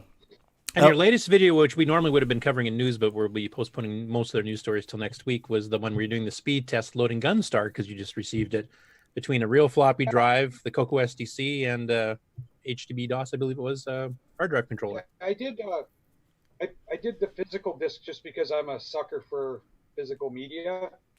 Excellent! Yeah. Oh, yeah. Oh, you know what, Henry? You know, one of the things I was thinking, Henry, is that we could try changing interleaves to see if we could increase the transfer rate even more. Oh, yeah. Hashtag David Ladd floppygasm. There you go. Well, like I said, I'm a sucker for physical media. I just, as much as the sound effects in the game are brilliant, I just thought they were lacking that physical sound of the drive at the beginning of the game. Yeah. And then I just started thinking about whether it was faster with the SDC or with a hard drive. So the only way to do that is to just try it, right? And I think more than a few people, myself included, were surprised to see that the IDE hard drive was actually faster than the SDC by a few seconds. Wow. And I didn't include this in the video, but I actually did the test with both the Super IDE using the CF card and the Super IDE using a physical Fireball hard drive, and both were at 24 seconds. So even the physical platters of the IDE hard drive were slightly faster than the SDC. Wow. The SDC, I will mention, it when it's doing floppies, if it's doing anything under a certain size, it actually emulates the floppy controller at a hardware level with the halt line and everything else. So if it was actually emulating the hard drive, I wonder if it would be faster then, because then it doesn't have those limitations. Yeah, that's true. I'm not sure how to implement that to try that, but if somebody had a few ideas, it would be neat to try for sure. Create a hard disk size image and then copy the files onto it. Cool stuff. We're definitely glad to have you here. And feel free to chime in. Thank you very much for the invite. Oh yeah, absolutely. Feel free to chime in at any time. Bruce, we're getting a request in the chat room that David start taking his meds again. We need David. You need to open up a Patreon account for medication. I just want to know I hate to say it, but the way I've been feeling and the fact that I'm getting stuff done again there is no way in hell I'm going back on those meds because I've gotten more stuff done in the last week than I have in a year and a half. All So right. anybody that wants me to go back on those meds, you can just stuff it. It was just a joke. Are you off the meds or you're on the meds now? I'm just a bit confused by he's on Placeblex. Placeblex, yes. So David, It have really you works. slept? David, the question was, have you slept today? He's sleeping now. I think it was nap time. There we go. No, I was in the other room and I had muted before I left the room because I'm on Bluetooth. Have you slept this morning or this afternoon? I think I caught in about an hour this morning when I sent Ron Klein his grease weasel. Not a euphemism. Hey, take a drink. That sounds personal, David. Yeah. That should be the drinking game. Every time David Ladd says grease weasel, we all got to take a drink. Grease weasel, grease weasel, Pepper. grease weasel, grease weasel, grease weasel, grease weasel, grease Yeah. weasel. Okay, you're I drunk. don't have that much Diet Dr. Pepper, David. Bruce Moore, are you still there? He might have stepped away. I don't. Do we even need to, or do we want to talk about the past 3 years, things that we have, fond memories, not so fond memories? Anybody want to kick that off, or does it even matter at this point? Has this whole show gone to hell? Well, there's still the unanswered question of, does Gunstar work with DriveWire? DriveWire. Gunstar. Have you tried it? It's fine. Okay. Have you tried it yourself, Nick Morentis? Yeah, I mean, you can load it from DriveWire, so that's no problem. Yeah, and I think it also saves your high scores to DriveWire. So yes, it does. Yeah. It's made in Australia. Of course, it works with DriveWire. And who made you the expert? Sorry. Who made you the expert? Me, the expert. It made you the expert. Oh, you wrote it. Oh, okay. I wrote it. Yeah. I was gonna say maybe we can get some input from the author, but apparently he's here. All right, Jason Reichert. Jason Reichert has his Mark Overholzer viewfinder on. There you go. Well, that was a fun memory from the last 3 years. You know, that was at VCF. We took the Mark Overholzer hat pictures, among other events. So loved. Yeah. It is definitely Oh, by the way, speaking of that, so just to give you guys an update, if you were not at the Glenside meeting, which just happened this Thursday night, and boy, did you miss a hootenanny. It was. Oh boy. It was a hootenanny, I tell you what.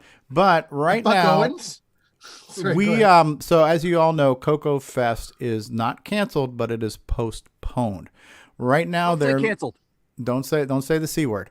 So we are hopefully going to try to move it out to July. So the date that we've come up with is July 25th. That's a tentative date.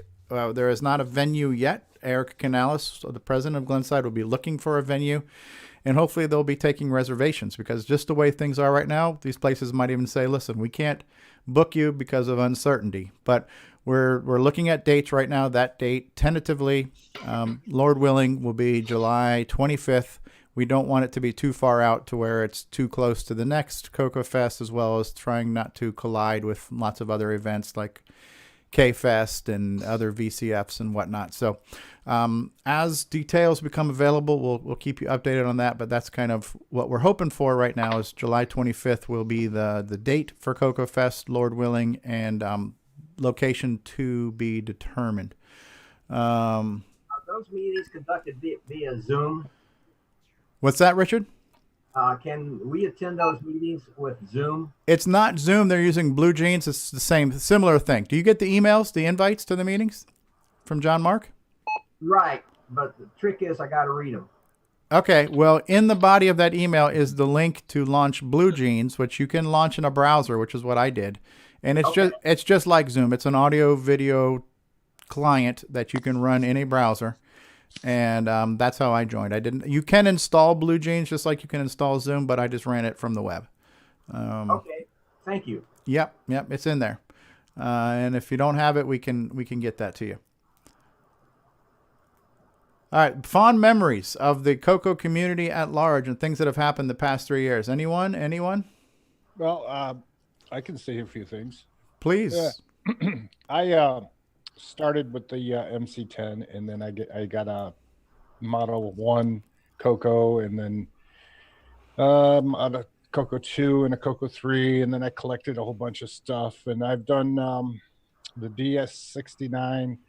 I did WeFax. I used to go online with my CoCo. I was on CompuServe. I was going to BBS's, and then later on I did Telnet. Now, recently, I do the show.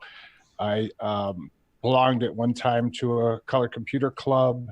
I was vice president. We had outings. We went to a mall and had a computer fest. I've done all kinds of stuff and never once made a program. Awesome. So, the ultimate user.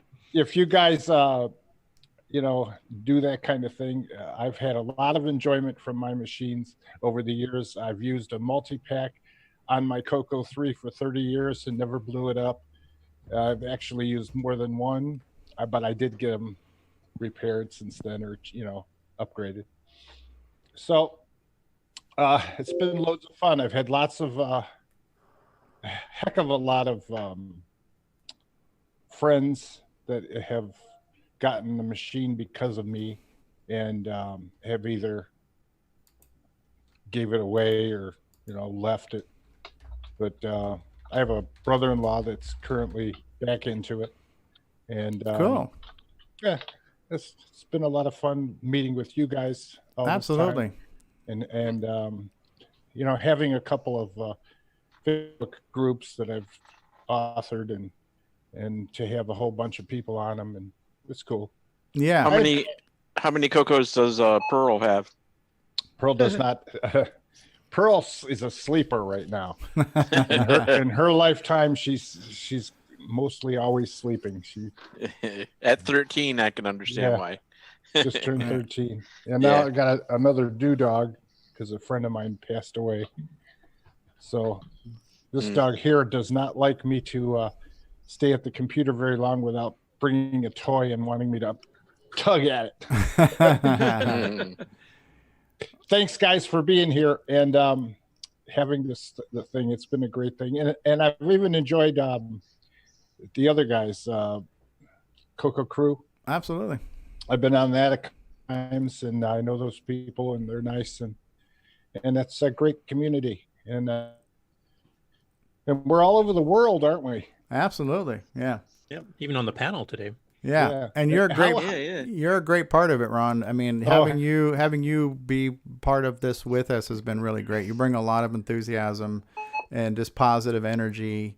And we had a bunch of guys come on that I brought in. Oh yeah, you've been our celebrity booking agent. Yeah. So it's cool to beg these people, and come on the show. How many lunches have you held for lunch? Yeah. Don't make us have Ron have lunch with you. Just come on the show already. Absolutely, yeah. Just come on. So we definitely appreciate having you, Ron. You've been a great addition to the show and to this community. Thanks, guys. You are a shining light. You're a beacon. Anybody else want to just chime in on things that fond memories of the past couple of years being in the community and what's been going on, things you've seen that have changed and gotten better, gotten worse, anything like that? My fond memory extends a little bit further than the past 3 years. I went to a Pin Fest in 2000 and met Nick for the first time, and we've both gotten a lot greater, Nick. I'm talking about Nick Marnetz. Yes. When you met him, did he say, "Oh, crikey"? He assured me the Outback is not a true Australian restaurant.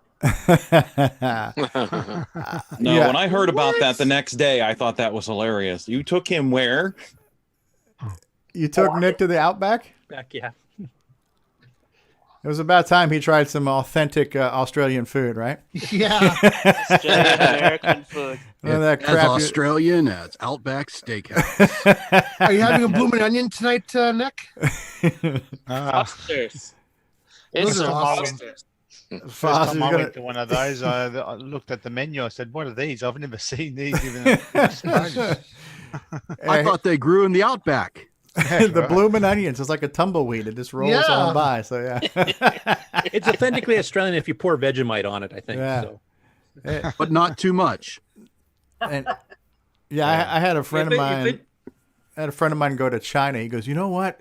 They don't have egg rolls. They don't have fortune cookies. They got crap food in China." No fortune cookie. Would you like some bat? Would you like to eat some bat? I got some wild bat. Would you like to eat that?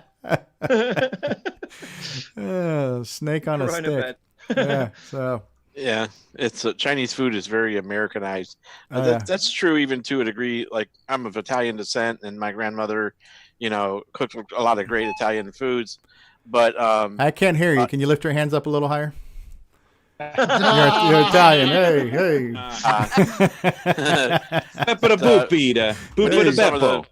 Even some of the things that we eat, the Italian foods that we ate here, are a little bit different than the actual authentic Italian foods because just the availability of certain food types and things like that. Do you call it sauce or do you call it gravy? Sauce, I guess. Sauce. If we're talking about like spaghetti sauce. Yeah, there's a debate about that. I can't. Yeah, some Italians call it gravy. Well, I'll settle the debate. It's sauce. It's called sauce. Thank you. Okay. My cousin Iggy will come and visit you and finish the debate.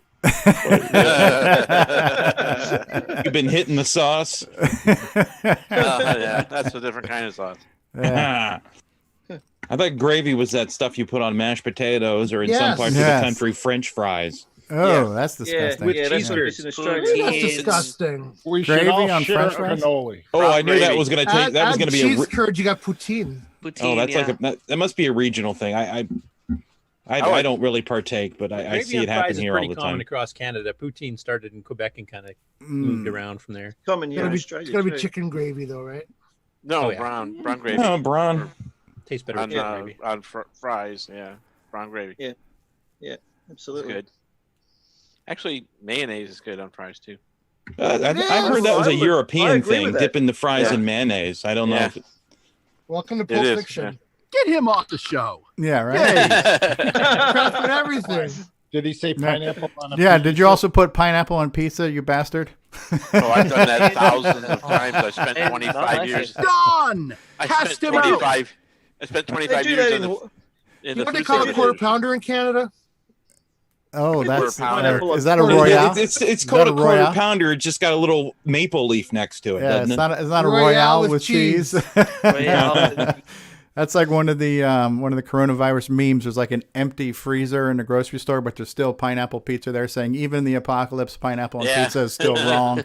Right? So I saw that. Yeah. No, actually, I spent like 25 years in food service in the pizza business specifically. So I've made more Hawaiian pizzas than every one of you've consumed in your entire life. Nah, I'm sorry to hear that. Yeah. Well, that won't take. I didn't eat them. Yeah, it's got to be a support group for that somewhere. So, yeah. I didn't eat them. I just made them for other people to eat. So you enabled it. Yeah, who keeps turning on their Apple II? I keep hearing an Apple II beep going on in the background. Does that make it okay?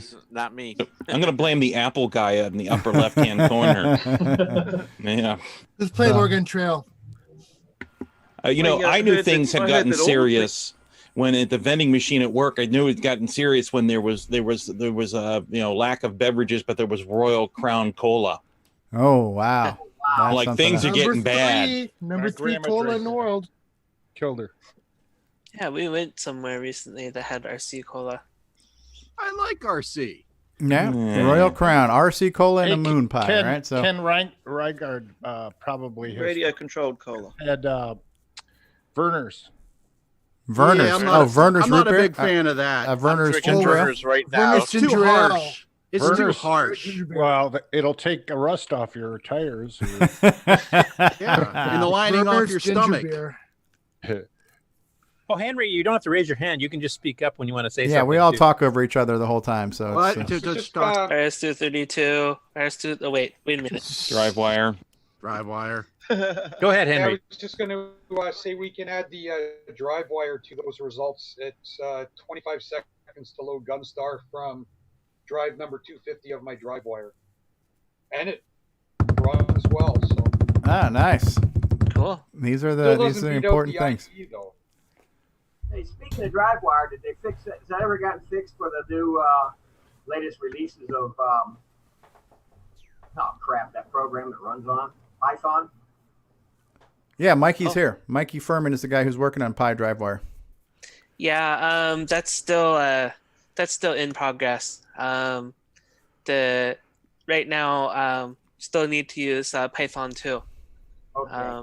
So the one thing I am working on to improve that situation is I am preparing binary releases for every operating system I can think of, so that you don't have to worry about having the correct version. Well, I appreciate your work. I'll continue resisting the upgrade it wants to do. Yeah, I understand. I don't know. Doing that conversion is a lot of work. So Can't you do a side-by-side install of Python 2 and Python 3 and then just... Yes, you can. In virtual environments. I use Rattlesnake myself. You're from Arizona, of course. Your rattlesnake will clear the room very quickly. Yeah. Stevie was chasing a snake not too long ago. Yeah. Well, I'm going to just... Here, for those of you who are not aware, let me give you a quick history of how this whole show kind of came into being too, right? So it was around 2015 is when I started doing YouTube videos of the CoCo. And that's when I kind of got discovered by the community members as well as some of the authors of some of the video games. They would find my videos, they would comment on my videos, and that's when I got pulled into, at the time there was even a Google Plus page. I remember the CoCo Google Plus page. So there was Google Plus, there was Facebook, there was the mailing list. And I started joining these electronic communities and I started realizing, man, I'm not the only person who remembers this thing. Like when I first started doing CoCo videos, I recorded like a 25-minute video, like an introduction to the CoCo. Like, yeah, I figured I had to tell people what this thing was because nobody would have heard about this or could even understand this. So I made a little video kind of explaining the history of, the Atari, the Apple, and then the CoCo. And so I made that video, and then I started playing CoCo games, and that was around 2015. I got discovered, if that's even a word, and I started meeting people, started talking to people, found out about these groups. One of the people who was influential in my videos was Curtis Boyle, because he would correct me constantly, and Don't Curtis at all. point me to his website where there were things that are like facts and stuff. Instead of just the stuff you would make up yeah, before. Yeah. Yeah. So Curtis and I first kind of became correspondence friends, and then we started Skype talking to each other a couple of times, and then that led to like an interview. I actually interviewed Curtis. And he was going to show off his collection of cool custom joysticks, CoCo controllers, and some ones that some people don't have or maybe have never seen. So he had a really interesting collection of CoCo joysticks. And so that was like the first quote unquote interview I did with a member of the community. It was Curtis. And then that kind of led to Rick Adams. Rick Adams was our first, we'll call it big celebrity that we interviewed. Rick Adams. When did you first learn you were level challenged? Level challenge. Well, that's a stigma. What's happening is that the haters and naysayers they say things like that. But so Curtis was kind of the gateway that got us to Rick Adams, that got us to Dale Lear. I did a couple live streams where I was just playing random CoCo games, and in the live stream you had people like John Strong join and Nick Marentes join, and I'm like, wait a second. I'm playing a game, and the people who made the games are out here in the live chat talking to me. This is a pinch me moment, and it made me realize that all these people are here, and all those things were kind of happening, like kind of behind the scenes, I guess, or like they weren't really a big thing. It was just these random things that happened, and that kind of led up to, since I had done some live streams playing games, since we had done a handful of interviews. One day, we were about 4 or 5 weeks away from CoCoFEST back in 2017. I said, hey, why don't we just get together spontaneously, let's have a live stream and let's just talk about this year's CoCoFEST. What are we excited about for CoCoFEST this year? And that was it. There was no plan. There was no idea. It was, let's just get together and let's talk about what we're excited about. And that was CoCoFEST #1. And that was going back to March 19th of 2017. And that was about 4 weeks away from CoCoFEST. So we had about 4 weeks talking about things leading up to CoCoFEST. And that was where all this began. And it's hard to believe it's been 3 years since then. And all the things that have happened in this community in the past 3 years and the things that have happened on this show. There are so many, I can't even remember them all. But if we run out of things, I can start going through some of the episodes and read off the titles to give us some talking points. But just to remind everybody, what was our humble beginnings? That was it. The humble beginning was no plan. No plan, yes. So things haven't really changed that much. Yeah, right, that theme is carried through. No. Memorable moments was the time that Grant forgot to mute his mic, shall we say.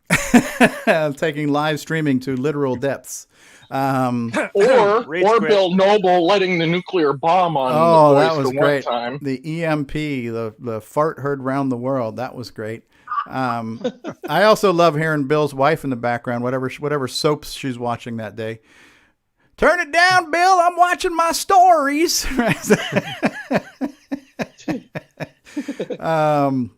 But for me, my personal favorite moments are stuff like, product announcements where we get to announce a new game or an update to something or whatever. Also the interviews, that's probably my favorite part of it. And we've had some awesome interviews over the years, including some people that are on the panel today, like Bruce Moore, Steve Bjork, and Nick Marentes. Like Rick before he passed away. And then we also got to talk to like Glenn Soggy, who was one of the people that had the original prototype CoCo 1s, 6 months before they were released, and just some of the stories we've heard. Greg Zumwalt last week was another great one. Yeah. And just getting some of that original history before it's lost type thing, and actually having it preserved on YouTube so that you can follow up on it years later. That to me is just awesome. It's like we're making an archive of history. Yeah. We've got our celebrities stuck in an elevator. Come on. Yeah, right. Yeah, let's talk about, like, I'm going to give my little story on Dale Lear here real quick, because I only spoke to Dale Lear one time, and that was during our interview. But I had heard about Dale Lear forever through Rick Adams. And if you guys know, when you listen to Rick, he's very dynamic. He's very, he's a very larger than life kind of persona, and how he just, his enthusiasm and stuff. Right. So Rick Adams just immortalized Dale Lear. Thought Dale Lear was the coolest guy in the world, and almost basically hero worship Dale Lear. So to hear one of your heroes talk about his hero.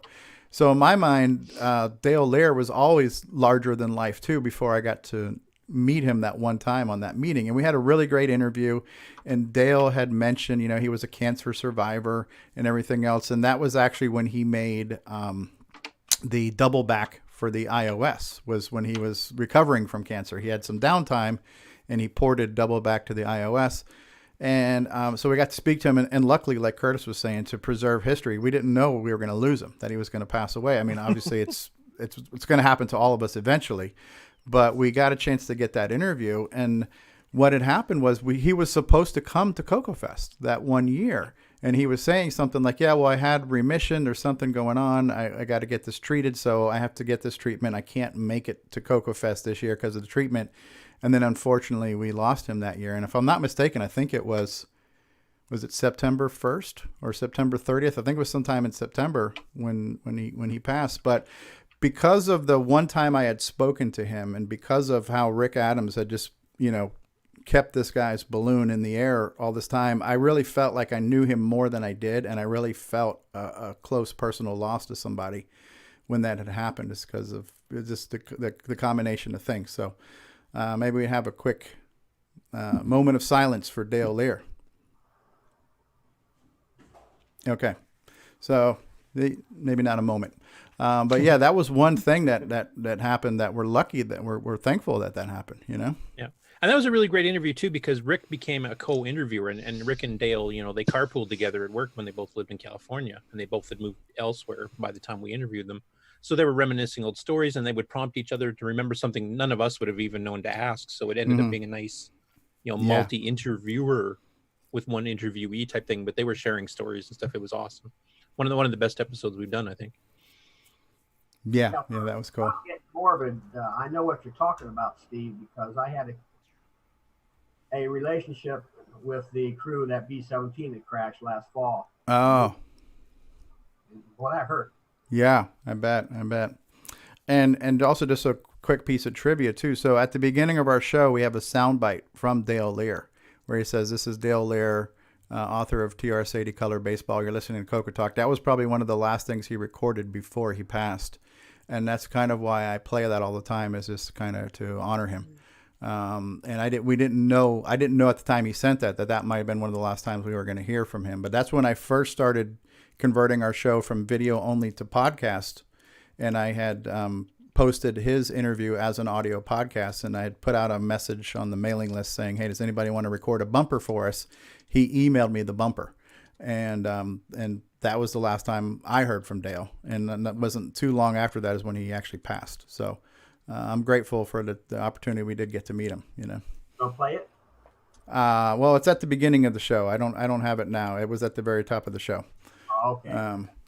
So it's at the beginning of all of our shows. So I start off every episode with Dale there. And the national anthem. So as far as CoCoTALK and what it means to me and the community is, CoCoTALK for me is like a big gathering of the brotherhood of CoCo. One big family working to help better each other, learn new things, share ideas, and grow. Cool. I would agree with that. Yeah, absolutely. I really enjoyed the episode we did it was a reasonably recent one, where we were all talking about Nitrous 9. That was a really good episode. Going into the nitty gritty of it. And it was Man, I'm really glad I was out of town that weekend. Man. Good. So I think one of the things for CoCoTALK with me, can you guys hear me? Yeah, we can hear you, Paul. All right, cool. So I mean, I got back into the retro scene probably like 2010-ish. And back then there used to be a website, I think it's still around, but it's not actively used, like CoCo3.com. And I remember, posting some comments on that, reading things, and there's a bunch of people who are active in this community that were on that website that I now know faces of because of this show. And that's super cool to me. So yeah, that site was originally ran by Marcus Bloomrich, who's actually used to live literally a block from me in Saskatoon when we were growing up. And then I think Roger Taylor took it over after Marcus got too busy with real life and kids and stuff. So gotcha. Yeah, it was a cool website. That was the main focal point for the CoCo, actually, and then probably the late 90s, I would say, besides the fest itself. Cool. I went there. You're doing good, Paul. There, I'm watching you. Yeah, he's on level 3. Level 3, yeah. 3 is okay. It's when I get to 4 that I start having a lot of trouble. So, but we'll see. Maybe this is the one. CoCoTALK is behind me. Yeah. There's been so many things. So our first 5 episodes were leading up to CoCoFEST, and then episode 6 was like the wrap-up show. And this was CoCoFEST 26. The 26th annual last Chicago CoCoFEST was in 2017. So that was episode 6. Episode 7, we had a beginners and newbie edition because we realized that maybe we're talking too technical. We assume everybody knows the words we're saying. And so we did a newbie section saying, hey, if you're not too technical with the CoCo, ask your questions and stuff like that. So we did that. That was episode 7. Episode 8 was called CoCo Sprites, because there was a lot of discussion going on about compiled sprites. We talked about embarrassing moments because I think that was a topic in the mailing list or the Facebook group that week. Has hardware gone too far? That was one of the early discussion topics we got into. Like, this has come up time and time again. When is a CoCo not a CoCo? Too many real-time clocks. No, yeah, wait, that was so later. everybody has their own opinion on what makes a CoCo, and unless it's my opinion, you're wrong. So that's just kind of how we look at it, right? We all have our own definition of what makes a CoCo. So that's going back to episode 8. We had that discussion. Episode 9, we did DriveWire, and we showed you how to boot up VCC and get VCC talking to DriveWire. That was back in episode 9.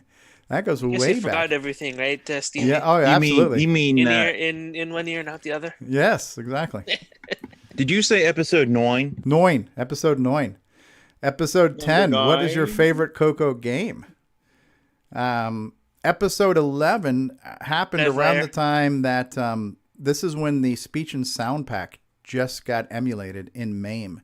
And so we talked about that on episode 11. We were going to try to get Tim Lindner on that day. We couldn't get him on Saturday, but he came back on Sunday. So we had a follow-up 2-parter where we had Tim Lindner go into great detail on how to run MAME and how to get MAME to boot up with emulation and multi-packs and speech sound cartridges, things like that. Then we got episode 12 was how to set up MAME to be a CoCo and how to develop on it. Episode 13 was called Jim Gary Goodies, surprise guest Steve Bjork and Neil Brookings. And so there's a lot of insider humor that's been happened over the years. And so one of them was Neil Brookings, right? Because this was happening at an auction one year at CoCoFEST where Tony Pedraza referred to Neil Blanchard as Neil Brookins, and we thought he was just having a senior moment, like he forgot the guy's name. But it turns out there is actually a community member by the name of Neil Brookins, too, who is also a member, so it was just a faux pas, or a fox po, depending on what country you're in, right? So that was kind of the running gag for a while, is we were calling Neil Blanchard Neil Brookins because of that time that Tony called him that by mistake, and that was a running gag for a while. But we had the real Neil Brookins join us in the live chat. He goes, no, I'm a real person. I'm not an impersonator. I'm not Neil Blanchard's evil twin. So, so that was back in episode 13. Episode 14, we had Dungeons. We talked about Dungeons with Karen, and we talked about X-Roar. So, yeah, even from our humble beginnings, we started to evolve into having some information premiere through this show, kind of being a conduit to revealing things. I think one of the benefits of having video over just an audio podcast is it's easy to show you something when you're doing it via video. It's harder to reveal things audibly sometimes. So that's really been a great asset to us to have people come on and show things to the world. And hardware projects, games, all kinds of stuff. It's much better to show in video. So it's been a great honor to have this platform to allow people to give those premieres, and when things premiere here first, it's great. It's really cool. We've had a lot of those. The Pac-Man transcode we talked about. That's when I don't remember if we got Glenn Hewlett on, but the Pac-Man transcode was a thing that was happening at the time. That was around episode 15. I know you got him on at one point. And I don't. Oh yeah, he's been on before. Yeah. Episode 17 was the world premiere of Rick Adams' Bomb Threat. And that was a great, talking about the community coming together. When we first started CoCoTALK, we were doing it through Skype. And the Skype group that we met with became this long-running chat thread. And in that chat thread is how Rick Adams started talking about Bomb Threat and how he needed to recreate it from scratch, and started enlisting some help from people. And that kind of snowballed. Based on an old VHS tape of the game that he had made for his kids way back when. And so that literally got started because of him being on our show talking about it, and then talking about it offline in chat before there was Discord. Yeah, I had to convince people to move to Discord because having this if people are complaining about how disorganized Discord is, imagine everything that's going on in Discord being in one long chat thread through Skype.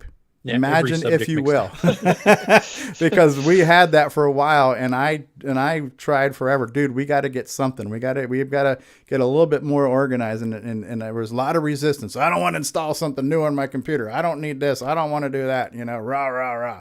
And I was one of those resistors because I thought it breaks the human flow of conversation, which can go all over the place. But now there's so much talk going on all the time. Yeah. It was a very good idea to switch. So I was wrong. Wow. Hashtag why you were wrong. Not on Lancer Buzzard Bait, but I was wrong. On and I want to ask, who was the instigator of this move? Is someone patting themselves on the back? Well, again? David and I both were.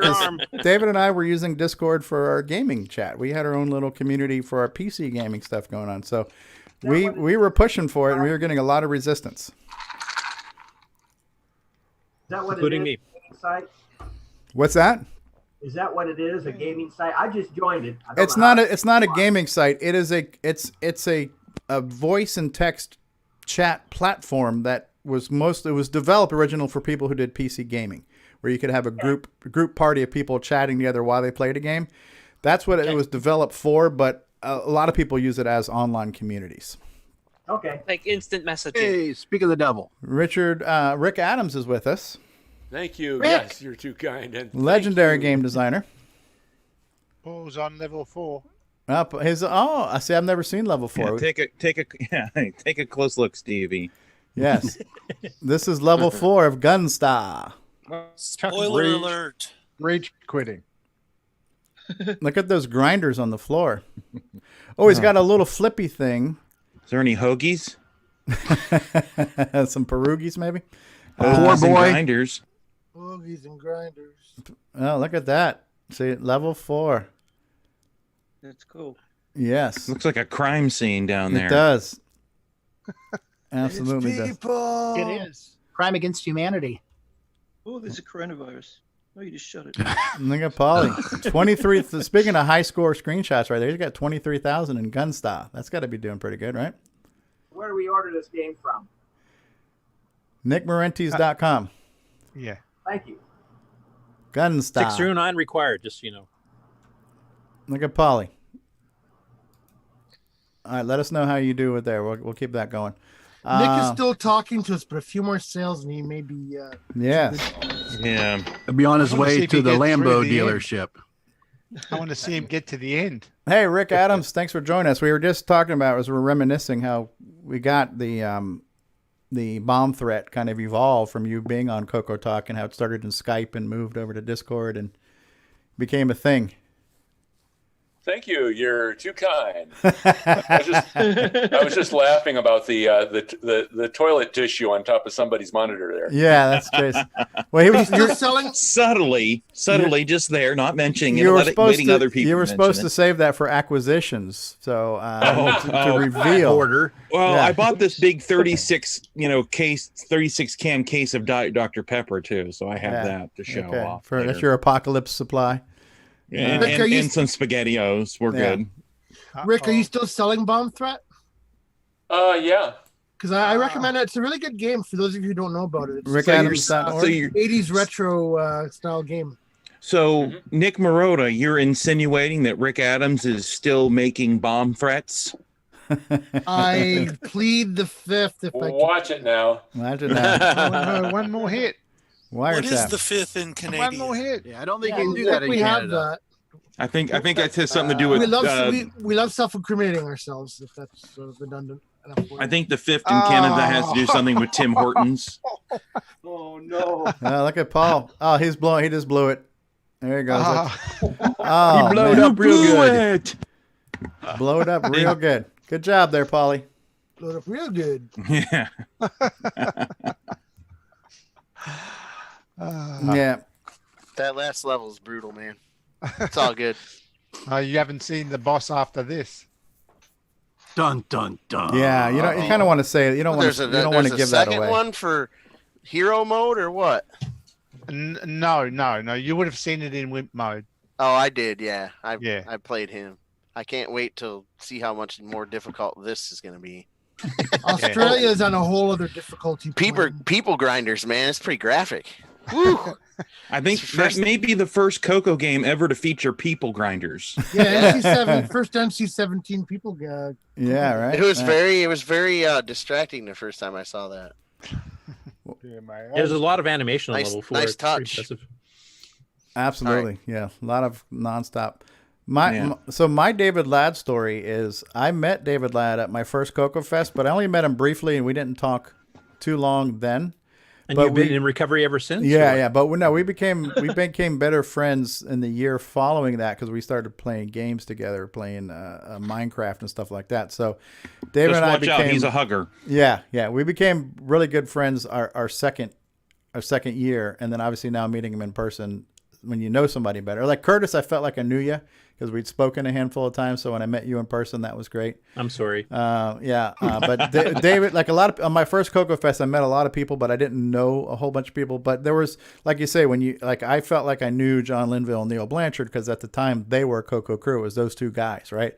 And it's kind of like the people you hear on the radio, right? So you kind of feel like you know them, right? So I kind of felt like I knew those guys, and they were very approachable. So it was nice to meet them and say hi. I got to meet everybody. I remember meeting Ron Klein, Brett Gordon, William Astle, even at my first CoCoFest, CoCo VGA, Brendan Donahue, he was there. That was like in the early days of CoCo VGA. It was still kind of like an idea he was working on, but he had demos of that. Meeting Mark Marlette from Cloud9. You heard all about Cloud9 at the time. That was the big CoCo hardware company. It's hard to imagine 4 years ago, Cloud9 was one of the only CoCo hardware companies at the time. Now we've got half a dozen people making CoCo hardware, to show you how much has changed in the past 4 or 5 years. We even got somebody making a CoCo. Yeah. So I mean, a lot has happened.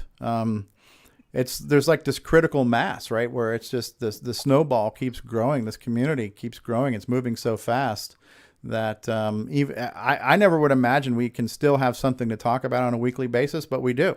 Every week we've got something to talk about in the news and just things to talk about in general, and that's been going on. I honestly I hope it doesn't stop, and I can't even imagine it stopping right now, just based on what's going on. How many can we mention that are like Ed Snyder, that contribute and do things but never come on the show? Well, Mark Marlette doesn't really come out too much. He's kind of like a groundhog. He only if he sees his shadow, he goes back for the year.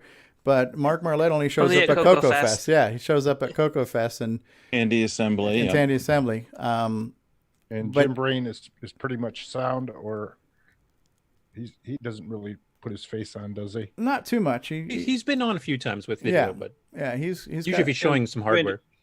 And Brendan Donahue as well, although he's been on a couple of times now, hasn't he? Yeah, but no, Ed Snyder, and that's the interesting thing about Ed Snyder. Everybody would love to hear from him and see him live or see him in person, but the fact that you don't hasn't hampered his sales at all. You know what I mean? He kind of doesn't need to do media, but it would be nice if he did. I honestly think he's one who spends all of his time being productive, because he's just cranking out hardware and new designs, and he's making more batches of this and that and the other thing. And it keeps selling out, so he's just constantly busy. Right. I ordered a whole bunch of stuff actually when we get to updates and acquisitions here. I didn't bring everything in here, but I ordered a whole whackload of stuff from I got just this last week. So wow, yeah, Ed Snyder is productive, unlike this show. Exactly. Yeah, well, I've got four CoCos here. I've got my original CoCo 1 and another CoCo 1, and I've got 2 CoCo 3s, and 3 out of 4 of those are chock full of Ed Snyder's work. Wow, that's something. An opportunity can't go by without me saying how much. Mine isn't opened yet. Ooh, Mikey got his, huh? Yeah, I haven't even opened it yet. Nice. I opened Mine's my on the bubble way. wrap. I opened my I'll do bubble it. wrap, I'll but do I it haven't right now. broken the seal. Live unwrapping. unboxing. Enveloping. Oh, I can't be believe. careful. All right, everybody, let's There watch it is. Mikey. Ta-da! Gunstar. Oh, look at that. Look at that. It's all shiny. Gunstar. Well, how long did it take to get there? That's something else we've had on our show is openings on occasion, where somebody would get a shipment of stuff and open it up. The unboxing, yeah. Yes, that was fun. Yeah, the one sometimes that, people open up a little too much. Or sometimes we'd see things at a show live on the camera. Yeah. Oh, look at those temples. Oh, Terry, are you there? Yeah, I was really glad to see. Ooh. Let's see here. Okay, so those are the production samples, and Rick Adams is here too, so he's here. Yeah, I was so glad to see Rick come on. So yeah, it's got the production of that. And Rick, I would love to have you sign maybe sometime these guys. That could happen. You'll have to have like an armored truck deliver them to my house. And I can sign them. And they need to be in a TDP 100, a hermetically sealed bag too. Be delivered by a representative of the U.S. government. Yeah. Best space game ever. Yeah, Temple of It's Ron. a temple in space. Yes. Hey, that silver CoCo is missing a key. That's awesome. Terry, their silver CoCo back there is missing a key. You want to work on that? Yeah, I saw that. Oh my goodness, that's right. Oh, you have to fix that. Yeah. It's from West Virginia. I'm waiting for Ed to send me a new keyboard for it, apparently. Yeah. And I'm not going to take a lot of time, but I also got production ones of Dino War. Oh, neat. That's Robert Kilgus. Yeah. Space Assault. Nice. That's Image Producers. Any TDP 100 version? Bust out. Nice. Bust out. Bust out. It's Bust out. Jason and I's first CoCo game. It was. I think it came with the CoCo too. Yeah. I want to know if you have do you have the production sample, since you got the other Kilgus program there? Do you have the production sample of Color Script Set? Ooh. I do not, but I got one script set. Hold on 1 second. 7-card stud. In the box. So wait a minute. Let me think about this now. You've got a production sample of Temple of Ram, all pristine, and you want me to scribble on it? I really do, sir. Yeah, neat. Actually, he wants you to go in and fix the bug in it. Two different labels there, huh? You got the Radio Shack and the Tandy label. That's neat. What? No TDP one? That's what I was saying. One actually the bust out came with the TDP, but it didn't have the production sticker, but I was happy to get it. That's cool. And Dave says, looks like your CoCo got in a fight with a Commodore. Yeah. You should see the Commodore. Yeah, I was just going to say that. Hey, Terry. The CoCo one. Hey, Terry, just out of curiosity, what did you use to render that oh, yeah. ship Can you from Gunstar? can you show us that? Have you got a model you can hold up and let us see? Oh, yeah. I have one with me here. I'm sorry. Your 3D printed Gunstar. I don't have it with. I'm actually at work today. Ah. I'm sorry. I don't have that with me. All right. Well, just what did you use to render it? Actually, I used a couple things. I have forgot the name of it. It's a Chinese-based one, and then I also cleaned it up using Microsoft's 3D designer they have. Mm-hmm.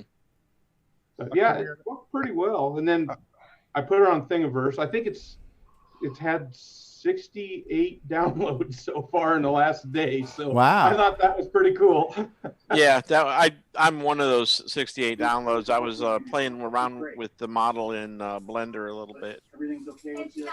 Cool. Yeah, I know David was printing one. I don't know how far he got with it, but yeah, I haven't printed it out yet, but I was I playing think you with need the to model mute, in Ken. where is he? I can't see him right now. Is he? He's below TDP guy. Ah, here we go. Mute. Okay, we just muted Ken. Okay. All right. Very cool. Very cool. Neat. Harry, how come you're not home? what's that? How come you're not home? Well, I had a lot of work to do, and I figured, well, nobody's here, so now I can get some done. So you're doing a great job working here on CoCoTALk. Tell us who you work for again. He's the only person here getting paid to be here right now. So maybe Terry can help work on fixing some bugs in my program. Yeah, right. This is a freebie for my work, but nice. Yeah, but now they got to decontaminate the office. He's in that shade of red now. Yeah. And I actually have still have the aforementioned very worn, very well used copy of Bust Out. The label peeled up and it's been scotch taped, but still have it here. The original. The original. Do we still have the original Black Beauties that came with it? You know what? If we do, they are mixed in with so many. I have so many of those things now. I have no way of determining which ones. What else are we the got? Original? We got the melted 2, the Black Beauties, the Bust Out. Ken, you're eating your microphone. You're a little loud right now. A little overdriven. Yeah. Sorry. I got excited. Okay. Hashtag no. The cassette and the wonderful TP10. Yeah, the TP10, which I no longer have. I have other ones now, but I Hey, loaned the that's- TP10 and someone. For never those gave of it you back. who can't find toilet paper, TP10 paper might make an interesting substitute, right? So, interesting may be the right word. Don't use it in the sun. Stevie. Yeah. You know, I had a comment that I put on Facebook because I thought it was kind of funny at the time. So about Jim Brain had mentioned something about TP and stuff. So I said, well, now all we need to do is get someone to print the TP reports on TP. All right. It's quilted. Come on, JT. JT. Well, I tell you, some of my fond memories are the kind of community contributed content to this show, like the commercials and the segments. Like early on in our first year, Brian Joyce from Australia, who we haven't heard from too much, but I am friends with him on Facebook. I still see from time. Brian created commercials and segments for us. He created the Best of CoCoTALK Volume 1 and Volume 2. That was good. He created the What Did David Ladd Break? He created that Floppy Life commercial, which I just asked. I asked Samuel Gimes to lend his voiceover to that. So and that was my treat today, was to show you the Floppy Life. Everybody who's been hearing that on the podcast and only hearing the music because you can't read the words that are coming up, I'm like, we got to get voiceover for this commercial. It's such a good commercial. So we got voiceover now for the Floppy Life commercial, so that'll be in rotation now. But we've had so much content. You know what else was cool? Finding out that Radio Shack referred to the CoCo 2 as a CoCo 2. Yeah, but I think that was Canadian. But it was French first. Yeah. I don't know. And then later on. Yeah, that is cool that there is a commercial for the CoCo that refers to it as the CoCo, and it is a Radio Shack commercial. But I don't think they ever did that in the U.S. Yeah, I think it was an Intertan versus Tandy thing, because Tandy ran the American market, and then Intertan ran everybody else, Australia. Yeah, UK, CoCo Do Canada. commercials, definitely one of my favorites. That's why we run. Anything worth doing is overdoing, if you ask Jason and Ken Reichert. And what about the that CoCo pack in Australia was interesting to see. Yeah. Oh yeah, absolutely. With this bundled donut dilemma. Yeah. So, I mean, the fact that we have 25 people on the panel right now, I think says something, that we come together like this. The thing that I've seen change in the past 4 or 5 years that I've been involved, it used to be the only time we got together, and Neo too. Hey, Neo. But it used to be, if we were lucky, we got together once a year at CoCoFEST. And when I first went to my first CoCoFEST, they were talking about that thing they call the CoCoFEST blues, right? Because you got together, you had a great time, you had great camaraderie, and now, unfortunately, you got to wait a year before you can do it again. So it's like the time after CoCoFEST used to be known as the CoCoFEST blues. I think we've kind of gotten rid of the blues, right? Because we no longer have to wait an entire year to get together. We have, the world has Guess gotten again. smaller. Yeah. Well, for CoCoFEST, but we get together virtually every day now on Discord, and every week here on CoCoTALK. So I think we have become a much more connected community. And you know what, Steve, you have some anxiety about hour 3. Hour 3. Yeah. You start going, gosh, I'm tired. And then sometimes when there's too technical talk, it's like, yeah, head explodes. Yes. Steve Bjork has to leave. Steve, thanks. Steve, thanks for being here. We definitely appreciate everything you've done for the CoCo and what you've done for this show.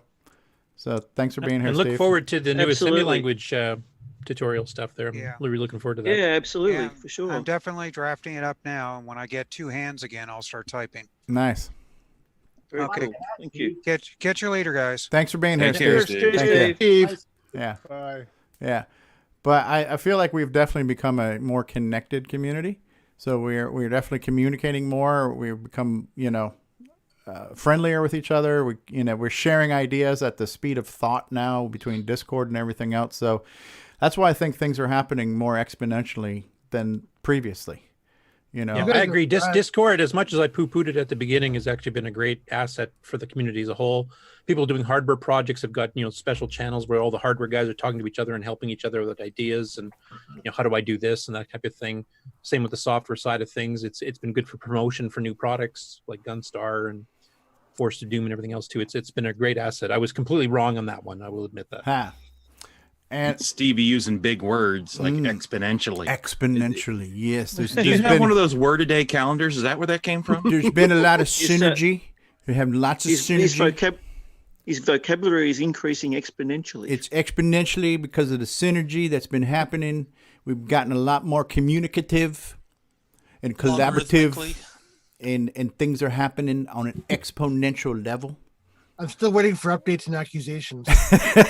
Leverage our intellectual property. Yes. So, but well played. Yes. Hey, Steve. Yeah. You kind of touched on it a little bit with the newbie part you had. Yeah. For me, I was in them in the 80s. I was real big into CoCo. Life got in the way. In the 90s, I kind of came back, but here lately, coming into it, a couple years maybe or so ago, I felt it was a very exclusive thing from what I was being seen online and some of the other media stuff.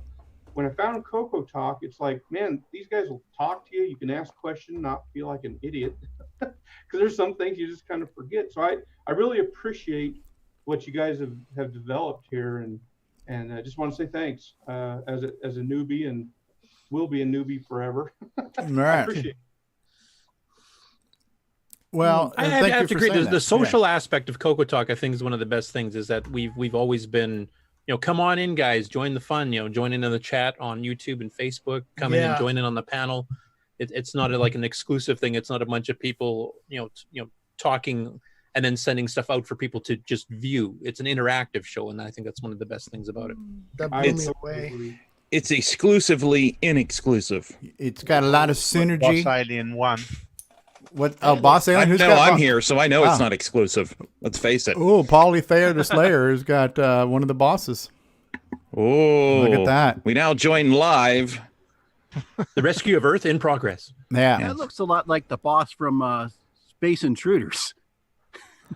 It's like a green candy bar with legs. We prefer inspired by. Inspired by. Homage. Well, the only person who got sued for plagiarizing himself was what? John Fogerty? I think it happened to one of the Beatles too. George. Get your energy up, Paul. This is the final boss, is it? No. No, it's the first one. It's a mini boss, huh? Get your energy up to the top before you go to level 3. He's trying, Nick. Yeah. He's trying. Yeah, don't hit the boss right now. Oh my goodness. Yeah, Nick is so annoying when you're trying to play live. Go for that one. His game, so. Okay, you're full. Yeah, just do that. You're just full of it, Paul. Just don't die. Fit right in with the show. Yeah, right. Here's why you're wrong. Now, what you want to do is not die. Yes. And he did it. Is he blowing up? Okay, the boss is blowing up. Woohoo! Look at that. Good. Good And job he can there, still Paul. steer around while he's blowing level up. skip Just key. cool. Yeah. This guy takes a while to die. It's actually it's good though because you need a break from the action for a minute. Yeah, I like the gratuitous explosions. It's like it's not like boom, you're dead. It's like boom, boom, boom, boom, boom, boom, boom, boom, boom, you're dead. So it's that's a signature item in the Nick Marenti's games. You just you die, but then he stretches it out like the game is like laughing at you. Oh, look at that! Look at that warp! Suck. I like that light speed warp effect there. That was cool. I've seen that. That's cool. Some cool sound effects during that too. Yeah. Hey Nick, Dave wants to know why do some of the asteroids look like Australia? Crikey! I think it's you. I think that might be an Easter egg. You. Does OS9 appear in this game? No. No, that was only in Cosmic Ambush. That's cool. Great product. Yeah. So anyways, a lot has happened in the past few years, and thanks for what you said, Terry, about this. But I want to give credit where credit is due. this show was inspired by CoCoFEST, and for me, CoCoFEST was inspired originally by the CoCo crew. That was the show that I listened to that got me interested in coming to CoCoFEST, and then that kind of kick-started everything else. So there's been a lot of different things that have helped the community and inspire the community. And so I want to acknowledge some of my early inspirations as well. And yeah, I just think because the nature of the show was unplanned and unscheduled, and it hasn't changed too much. I like that about it. And one of the things and I'm glad we've had a great panel today, especially with some new faces. We always say it, and I always say, hey, just join us on Come Talk. You know, it's always open for anybody to come join and talk because I want to hear from everybody. And then I've had some people say things like, well, I don't want to come on. I haven't really done anything. I'm like, well, so what? Neither have I. It doesn't matter. You know, so you don't need to have a resume to be on the show. You don't have to be a guru or a luminary or a hardware expert or software expert. All you got to be is a fan of the CoCo who wants to talk to people who like talking about the CoCo. That's your only requirement. You got to love the CoCo. So, although sometimes you do get the, you know, like when I first came on, it was like, I didn't know there was going to be a test. You do. Well, I did this, that, and the other thing, but that was a long time ago. Like, But I think what's also happened in the community is that I think people inspire things. When you see one person doing something, it kind of inspires you to do something. Either making games in BASIC or learning assembly or doing a hardware project. Jason Reichert has done tons of hardware projects, and that's kind of launched a career of Ken Reichert making commercials for all of Jason's products, and that's gone into God knows. We're still waiting for Jason's apology. Well, yeah. Well, if we're gonna go there, you know, not the apology, no, but you know, the first what I would call modern era CoCo hardware project was a project for my brother. You know, when I started, you know, as I've said before, I started seeing Stevie's videos, and I think it was Donkey King I saw of all things, and that just kind of, I was playing around with it, and then he's like, oh, I want to start doing this. Like, hey, I can hook you up. I've got, you know, I had some stuff in storage, some CoCo 3s, got those fixed up. He's like, do you have an extra monitor? No, I unfortunately don't. And that's when I saw the, you know, I started seeing the SCART cable plans and everything, and turn that into a, and then ended up being a product. But it started out as just a means for Ken to get an RGB display, and the whole thing was, I was telling him about it, and I've told this story before, but I was telling him about it. It's like, you know, and if you unplug the USB power cable, you'll get artifact colors. And he said, well, couldn't you just add a switch? And I investigated, and sure enough, there was room for a switch, so did that. And then I think I was again bringing up Discord. And was talking to the guys on Discord. I said, oh, yeah, you're going to sell it? I said, yeah. And I jokingly said, yeah, I'll sell it. And I'll call it a switcheroo, and I'll stick a picture of a kangaroo on it. And the rest is history. and you did. And I did. And it stuck. And then it's like, well, it's like, I might as well just stick with the Australian sounding names. Why not? That's just, it's like me. It's the joke that just goes on a little too long. Perhaps a lot. You got to get that pretty well energy describe up the show as a full. whole, but yeah. Well, you've got the Wallaby, the Kookaburra, Joey, the Joey series, Joey cereal, Joey's joystick, and a few other things that I have to a few other things in the works that I have to. I guess I need an Australian dictionary now or something to come up with more terms. It's like, you know, I don't know. It could be the crikey cable. I don't know. We'll see. Crikey cable. Crikey. And speaking of, the community has evolved, and we've been watching it evolve from everybody sharing projects and stuff. I think that's also happened with the show. I mean, the show has progressed where we have, you know, actual segments and segment headers, and we've added new ones just recently, like Game On and Game On Spotlight and stuff. So like the community itself, the show itself has evolved. We've got, you know, better bumpers, and we've got, you know, ads made by actual people that are part of the community instead of just pulling the old ones from YouTube for Radio Shack and stuff. So I mean, as the community evolves, so has the show. And I think that's really good that it's dynamic, that, you know, we're not locked into a certain format and we just do the same thing every week. It's we experiment. Yeah, and that has been kind of this self-correction that seems to happen. This evolution, this kind of organic growth and change that's happened. I know for me, and it's kind of how I look at it. Like, really, we're a volunteer fire department, right? Nobody's getting paid to be here. Everybody's volunteering their time to be on the show, and people are volunteering content and volunteering segments. But there were things that did bother me about the show, like maybe we're getting too long-winded here, or maybe we could do this or we could do that. There were things in the back of my mind that I was saying, if we were really doing this for real, this is what I would like to change. But I never really wanted to complain, because that's the worst thing you can do when somebody's working for free, is to complain about what they're doing. You know what I mean? That's not really a morale booster. So I never really complained, but there were things that I was like, I wish we could do this or do that. But what started happening is other people started chiming in saying, yeah, wouldn't it be great if we did this or if we didn't do that? So then it wasn't just me. It was like all of a sudden it just kind of took on a life of its own. And there were a lot of people who were kind of focused and dedicated to not only just showing up. And we started off as just a bunch of guys who just showed up every week, right? So we've come from just showing up to talking about things and planning things and wanting to revisit things and trying to, even though it is free form and it's fluid and it's dynamic, we do try to have some structure. We do try to consciously say we don't want to just blather on and talk forever. We want to try to be concise and things like that. So we are always trying to self-correct, course correct, and improve and optimize and fine tune and stuff. And so it's cool. And a lot of the segments and things we do were just ideas that people had, and they threw it up on the wall and it stuck. So we've had Core Dump, we've had Game On, we've had all these different things. A lot of great ideas have come from Nick Marentes. We've got lots of content from Ken Reichard and from even CoCo Thoughts might be CoCo Thoughts and Rob Inman. Rob Inman has done a lot. Fired. So it really has been. Use your bombs, Paul. Sorry. Paul, let's go back to Paul live. Breaking footage. Go live to Michigan. Paul Thayer. On the alien homeworld. An alien homeworld over the people grinders. Paul Thayer's Humanity's Last Hope. Peoples and grinders. Yeah, use your bombs. Weaponizer, go get the Yeah, weaponizer.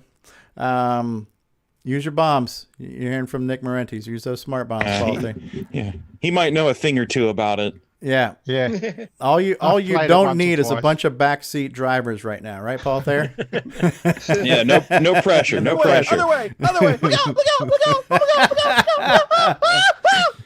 There's only 23 of us. It can't be that Oh bad. my goodness.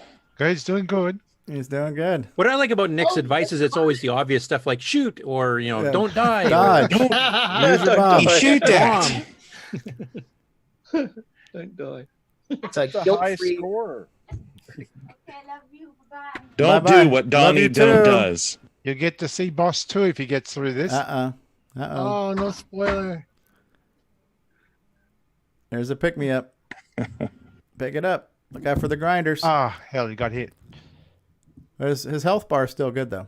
Yeah, it's good, but you're going to need it. Damn aliens. No! Those damn aliens coming in here taking our jobs. Use the bombs. Okay, that was The his last cluster, bomb. the cluster bombs. Yeah. It's a cluster. Well, Stevie, what do you expect? They came here to eat us. This is Soylent the alien Green. McDonald's. Did somebody say ground up people? It's a cookbook. Lizards underneath. Coronavirus blow ups. Paul Thayer's going for it. Humanity's last hope. I mean, nowadays they're going to get more than they bargained for. I wish Simon was here, because the guy who's done a lot for the community, Simon Jonason, who's helped out Paul and helped out about everybody. Oh yeah. Simon's a real And quiet breasts. asset. He's Well, it's part of that whole community sharing, like sharing information, sharing ideas, etc. Like we're very collaborative. In fact, we've heard from the Amigos have actually mentioned that the CoCo community seems to be a lot friendlier than some of the other retro communities that seem to have a lot more, well, I made that, so you can't use it, or that type of attitude. None of that ever comes up in the CoCo community. No, but much less so. I mean, no community is perfect. Don't get me wrong, but we seem to be a lot more collaborative, a lot more friendly. And several of their viewers have said that too. Have joined our Discord as well. Oh, look at this! There's the big boss. It's David Ladd. Awesome. Oh my gosh! Does the smart bombs work on this guy? Yeah, it does. Does that alien have a mustache like? It looks like he's blowing bubbles. Looks like he's got a handlebar mustache like D. Bruce. The bad guy? Yeah. Yes. Hey, Curtis. I think Bruce looks like he's ready to star in a certain kind of movie. Sorry, I can't hear you, Mark. Oh, I was just saying, I think the CoCo community is so much more friendly because it's so much smaller. When you look at the number of machines that were sold over the years, the CoCo community is one of the smallest ones as far as more mainstream. I think there's a generational difference as well because the CoCo folks all started their lives and computer careers around the CoCo, whereas a lot of the Amiga folks that I've dealt with, they get really, really irritable about things around their games, and it seems that they mostly came from like the Nintendo generation. Is this the second boss? Yes. Yeah, this is the big one. This is the final boss. This is the finale. Yeah. Okay, let's see what Almost happens. there. No pressure there, Paul. Shoot! Shoot! Don't die! It's the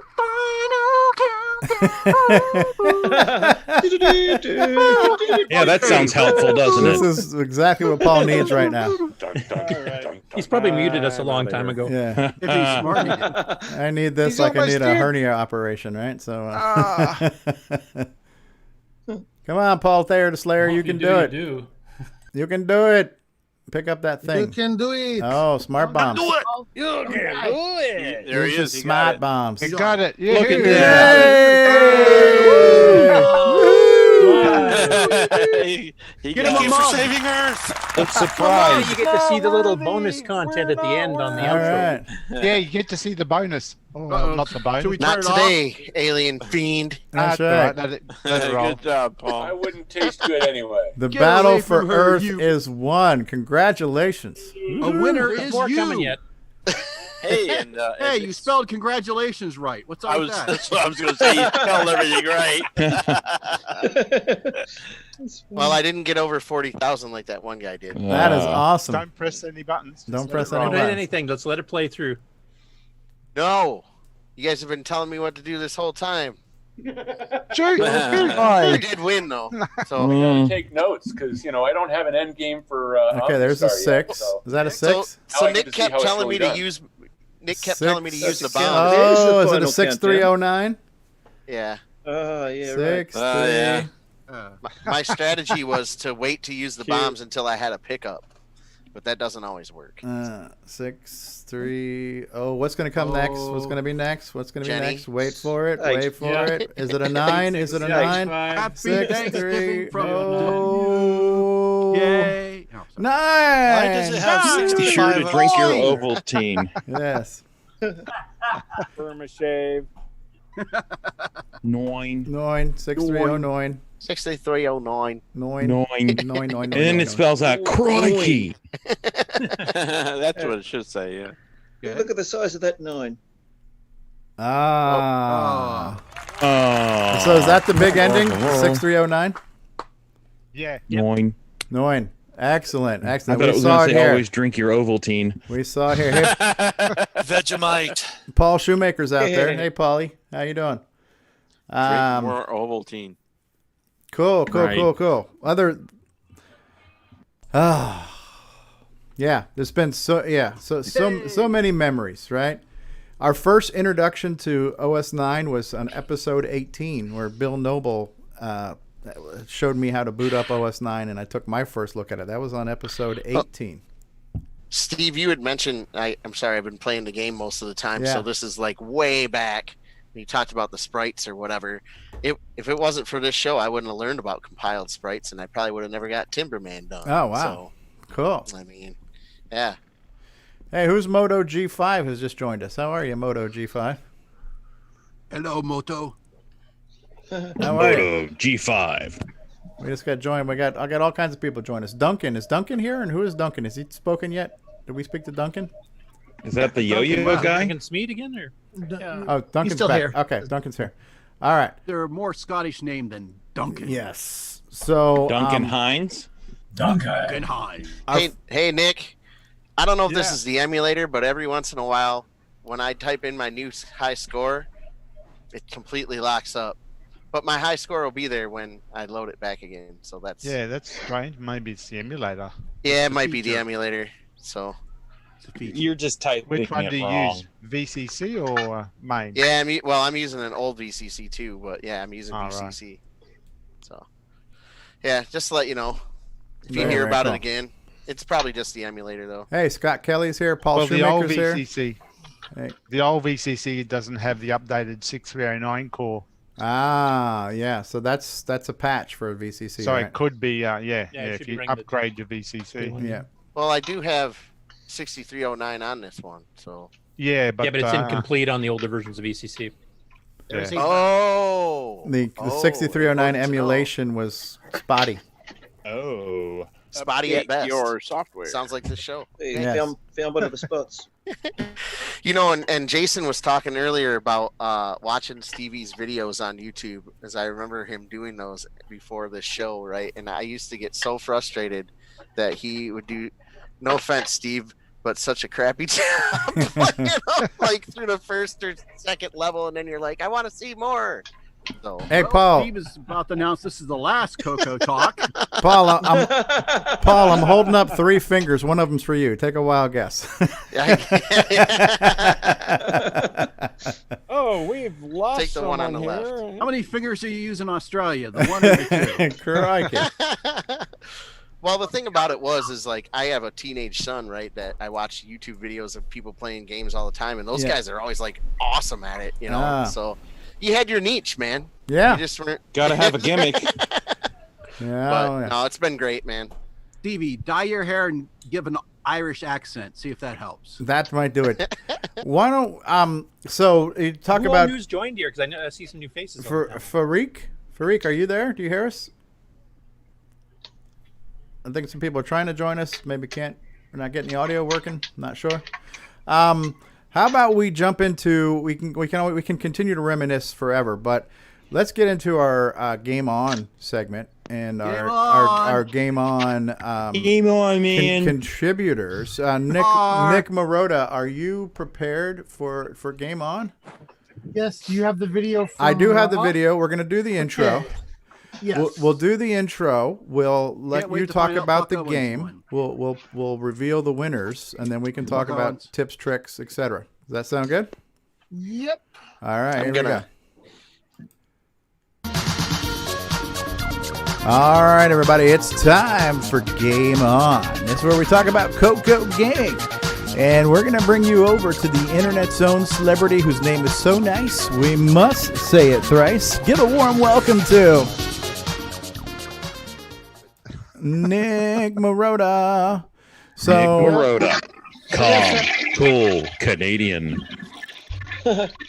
Our game last week was David Jeez, Ladd that was a long one. just did a swirly. David Ladd, Yeah. that was you flushing the toilet. What is Grant Leedy not available today? You guys did you guys meet at McDonald's and plan this? What's going on here, David? You switch to a core dump? Yes, we just I got thought that one was of a sound those. effect you ran. No, that was I live. was like, that's mean. What are you doing that? Oh, it's real. That was Yeah. Wait a minute. that was David Ladd Grant doing here? the swirly. Is Grant here? So, Nick Marotta, what was the game that we were all playing this week? So the game that we were all playing was Starship Chameleon, which was the game that was featured on Amigo Retro Gaming last week. So this was a week where we synced up with them, and we had 13 participants this week, which I thought was pretty good. And if you want to go ahead and roll the video, it will show. I believe the video shows the participants and the winners, like in different orders. And we should go ahead also and- add that this was kind of suggested by Dave of Dave and Sharon fame.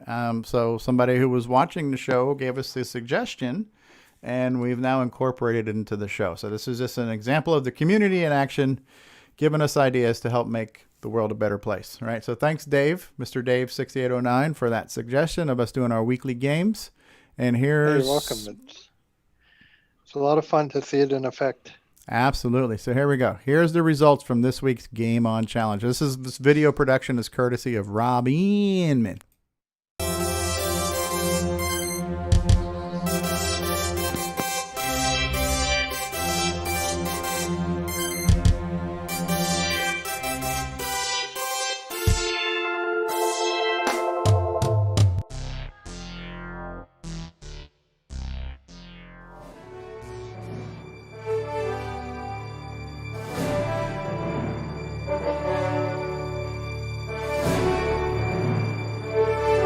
It's Aaron from Regal Retro Gaming.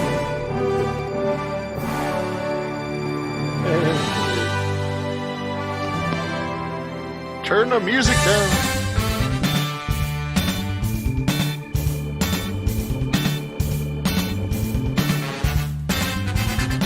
Not surprised.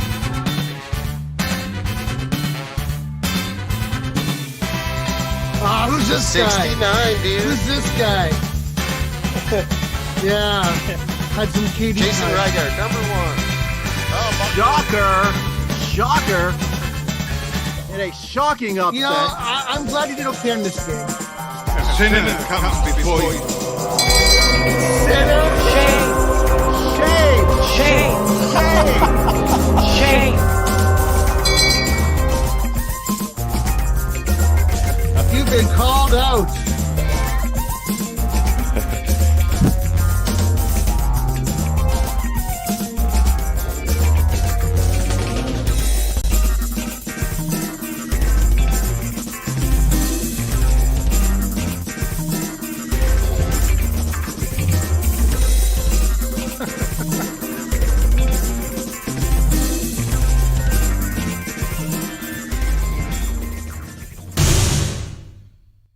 Ken was getting into it. Yes, I was very happy to see Ken took part. in We this do have to week. lower the volume on the background music though, because it was really hard to hear you over that. Agreed. Oh, okay. Yeah. So yeah, we had a couple new people. We had a couple new people this week. I think our Alan Murphy was new, and CoCoTALK salutes Buck Owens. There we go. The Buck I'm really Owens glad to salute. see Buck did well this week. You know, I was feeling pretty bad for him. Spoiler alert, the winner this week is So those who played, tips and tricks, favorite moments, least favorite moments. Oh God, we should get Buck to do the tips and tricks on this one. He totally stomped everybody else's score. But the only trick I think I have is that the launching of the bombs and both the ones you get points for and the red ones you have to avoid always come from where the three little aliens at the top are. So if they all congregate to one side, then you know it's going to come from that side. So you can kind of follow visually where it's going to come. It's not just random, dropping of stuff like it's say in some of the other Kaboom style games where anywhere from the top you can drop at random. But here if you follow those three little aliens on the top, you can find out where they're going to be dropping from next.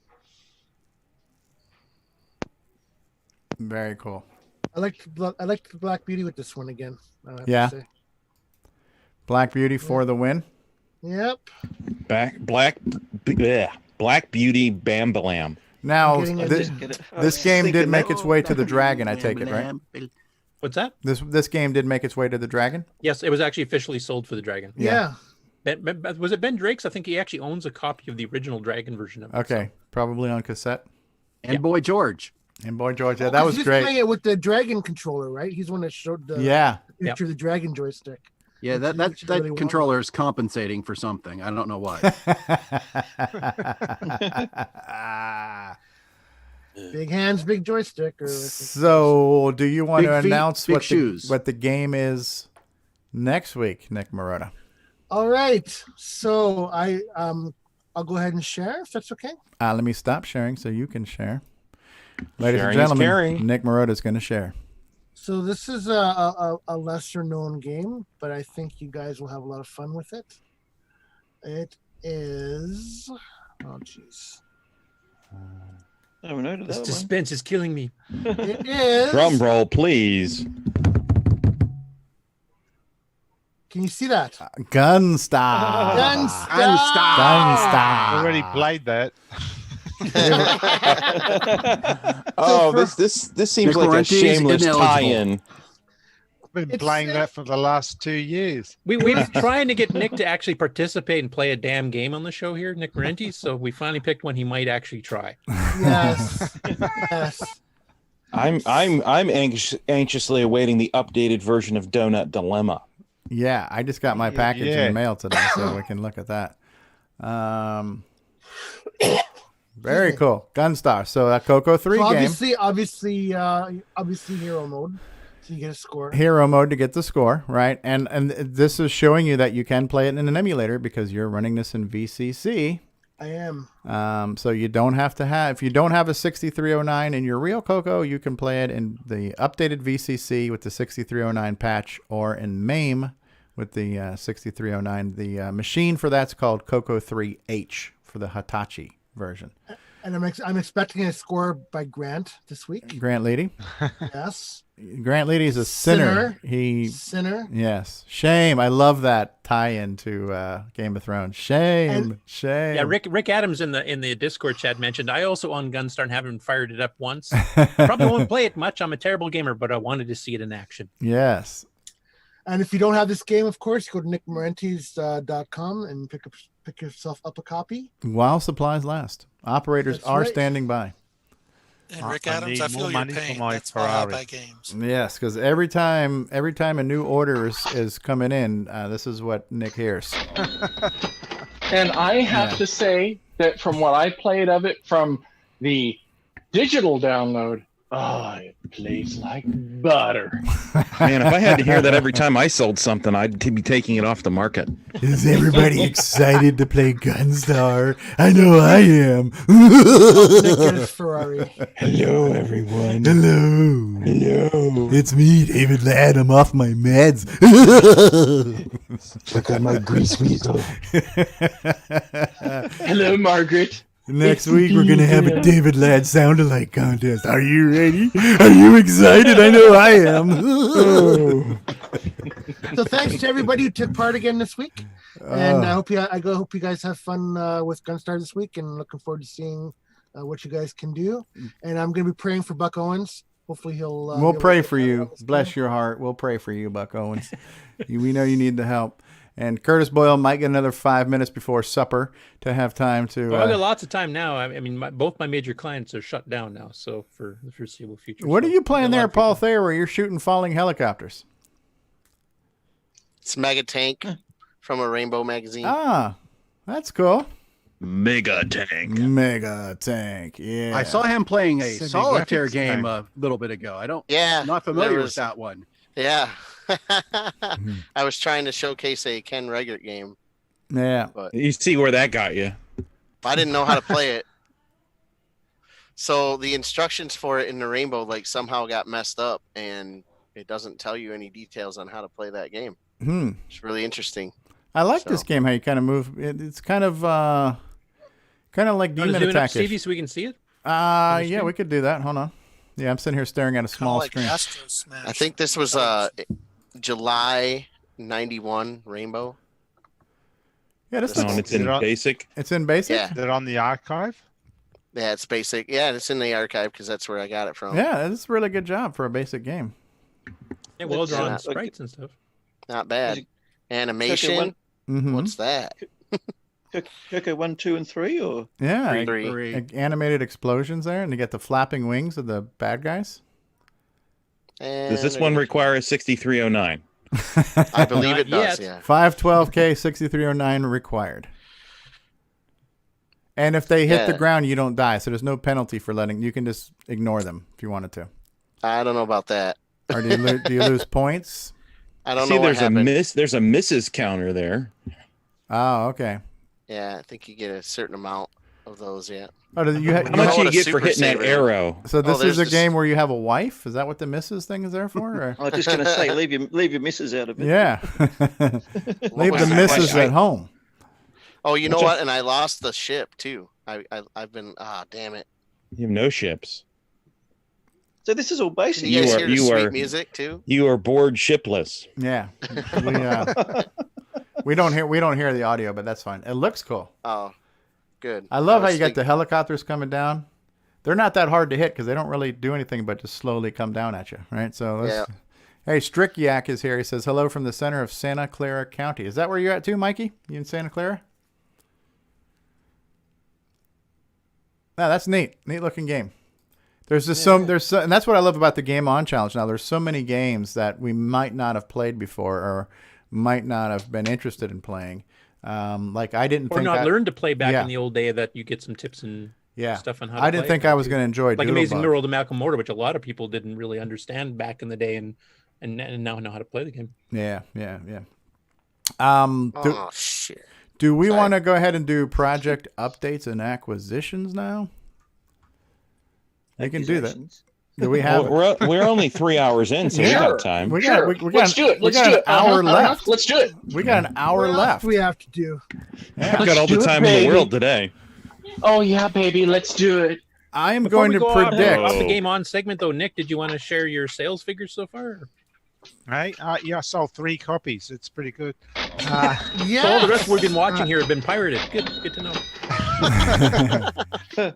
No, You get your copy from me for $5. All I'll say that sales have been very good.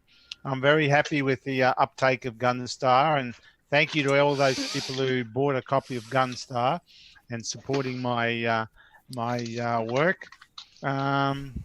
Yeah, what can I say? Definitely, it shows that there is a market for 6309 games on the CoCo, and in general that there is a market on the CoCo. So anyone who wants to create software at a commercial level, say, there is a market there, and CoCo users will support you. We're a good group here, and we support the others' hard work. Absolutely.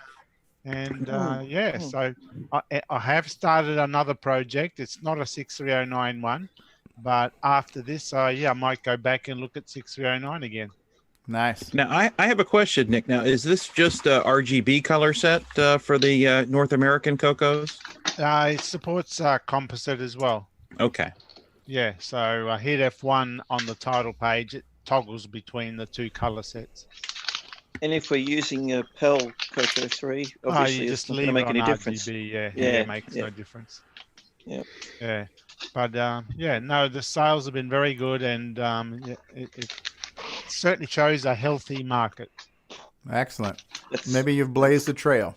Healthy market of a bunch of shut-ins right now. Yeah, pretty well. That's right. I got your shut in.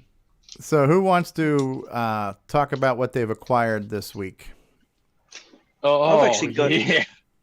I got the flu. Oh, actually, all right. If David wants to go first, I'll go after. David. Well, let's see here. Where do I want to begin? So more importantly, pack a lunch, everybody. It's going to be a while. Okay, so I got for a late Christmas gift. I got a Ender 3 3D printer. Greatest tool that anybody could have gotten me. I've been printing nonstop for like a month and a half now. And then on top of that, project updates. I have actually gotten a design put together for the next revision of the PS2 mouse interface. Ooh. So now I need to send that off to get the PCB made, so then I can test it to make sure it works. Okay. Very cool. And now off to you, Stevie. All right. Who else has an update? Yeah, I got something a little bit special here that I've. Let me see if I can get my camera working properly here. I've been, as people know, I've been talking about it for the last few weeks. I've been rearranging my whole studio. And what I've done just recently, I've just gone and put all my CoCo stuff together in one spot. So I've got like a little bit of a museum going on here at the moment. Nice. CoCo VGA. Here's my 4 CoCos. This one here is my original one I've had since new. It's those two have both got CoCo VGA, as you can see. A couple of CoCo SDCs there. This is my CoCo 3, thanks to Bryza. He sent me that one. You can see that there. It's got the 2048K Color Computer 3 badge. It's got the Ed Snyder special keyboard. It's got 2 megabytes of Boyson Tech Boomerang RAM. See a couple of Mega Mini MPIs in the background there too. Yeah. Yes. There's a couple of Mega Mini MPIs right there. And you've already demonstrated that you can plug an MPI into an MPI. Yes, indeed, you can, and they don't blow up. Much to our surprise. Yeah. Yeah. Up here we've got the original. That's the original American one. As you can see, it's spelled color, COLOR. Color. And it's spelled correctly. It's a color computer one. It's a grey case one. Here, this is the Australian one. Color computer 2. But look at this. It says color computer 2, and it's the large white one. Yeah. And it's so in Australia they were known as a color computer 2. Whereas everywhere else, I think the white large ones were known as color computer 1s. Yeah, it was the 64K color CoCo. computers is what they're. Yeah. Here behind there, that's my the Model 4 case. This CoCo 3 is going to be transplanted into that case. Repack. Yep. So I'm waiting for a 12-inch monitor, LCD monitor. I'm going to put in there to arrive. And Stevie, I think you recognise that. It's not the CoCo. That's an Archer science fair, huh? Those that's, are that's the original Radio Shack one. That one. Yeah, I love the spring clippies. They made it real easy to get your wires in and out of there. Is that some type of paper product behind it with a koala on it? That's the obligatory. koala soft. It's like wiping your bum with a koala bear. Crikey. We use kittens up here. Bears. Over here we have CCR81. Yeah. High-res joystick interface. Nice. The getting started and going ahead, which is sitting underneath it. Books. Yeah, nice. Over the front here, we've got a couple of. I've got these new in box deluxe joysticks. Oh, those are the craft model. Yeah, I have a couple of those. Those are nice. What's the plug on those? Same one as a CoCo, the 6-pin Yeah, DIN. it's the same. But it's labeled craft. Okay. Yeah, plugs right in. I have one here. That's that was my original cassette. I didn't have a CCR81 when this was a Kmart brand, Audio Sonic. Ooh. Yeah, but it worked. It worked well, and it was reliable, and all my computer games and everything, and programs and everything were recorded on that little recorder. And, neat. Here we kind of reminds me of the later recorder the last tape recorder that Tandy came out with, 83. Yep. The assembly language programming manual. William Barton Jr. I've been digging back in, so you can see it's got my bookmark in there. Where I've been reading from. Some of Carlos Camacho's new badges. We don't need no stinking badges. That's the warranty sticker there too on the left, the kind of holographic one. Yep. These ones here, yep. Yes. Yep, they're the new warranty stickers. Nice. Are you going to put one of those on your Model 3 upgrade? Yes. Yeah, and you'll be able to take it to the Tandy Service Center, no problem, right? I've gone through these before, but in the original box, the courtesy of Brian Shubring, the Orchestra 90cc, and the blue one is a speech pack, and the original manual there for the Orchestra. Nice. Coming back over this side now. Crikey, you got a lot of CoCo crap. Can I compete with Ron Delvaux here or what? Yeah. Color basic. Let's getting started. Going ahead and getting started. Color. Lure. Color. I'm glad they fixed those typos before they printed those over here. Oh, the metal black CDs. Yeah, metal ones and plastic ones. So I've got both love the there. metal ones. The two black ones there at the back, the original plastic ones, they're the original ones I got with my CoCo one back in the 80s. Those are Radio Shack, and the others are Tandy. No, they all say Radio Shack. No, they also Radio Shack. They're all got Radio Shack. And they sold the ones that say Radio Shack in Australia. Wow. Yeah. Because I have some that say Tandy. So do I. Chess cartridge. The hey, CoCo I 3. think I know the guy who wrote that test Classic book. cartridge. Yeah? Peter Jennings, I think is his name. He's a Oh, the Canadian. news anchor. No, same name, but different person. Oh, I have that book, the green one there. Yeah. That's my favorite book. It's even got color spelled correctly. Yeah, they have. Yes. Yep. If you're in America. Tell us when everyone's tired of the different spellings of color jokes, so we can continue with them.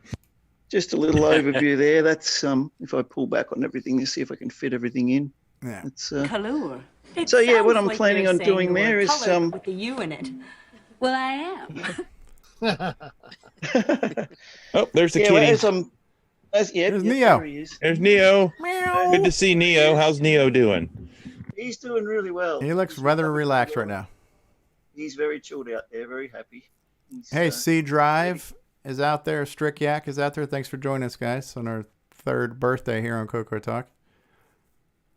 So yeah, that's my CoCo museum. So this is your project. Your project update is you have your CoCo collection in order.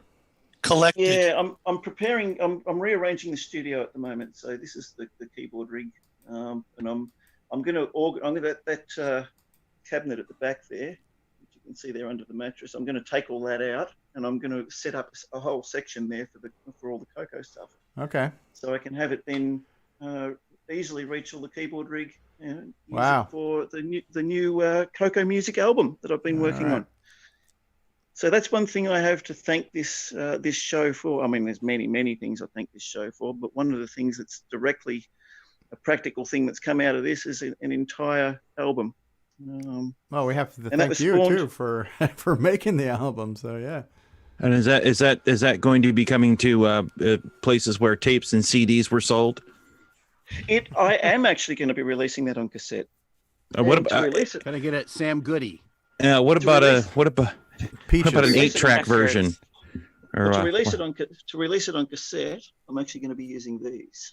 I'll go down and get it at my International Record Mart. Why don't you go down to National Record Mart while you're at it? I'm going to order mine from Columbia House. Columbia House. I'm going to get mine. I'm going to get mine free from BMG. Yeah. I'll just 12 for a penny. Here. Spin the light around here and see if I can get. I'm going to record it off the radio. Can we print it on a 45 in the rainbow?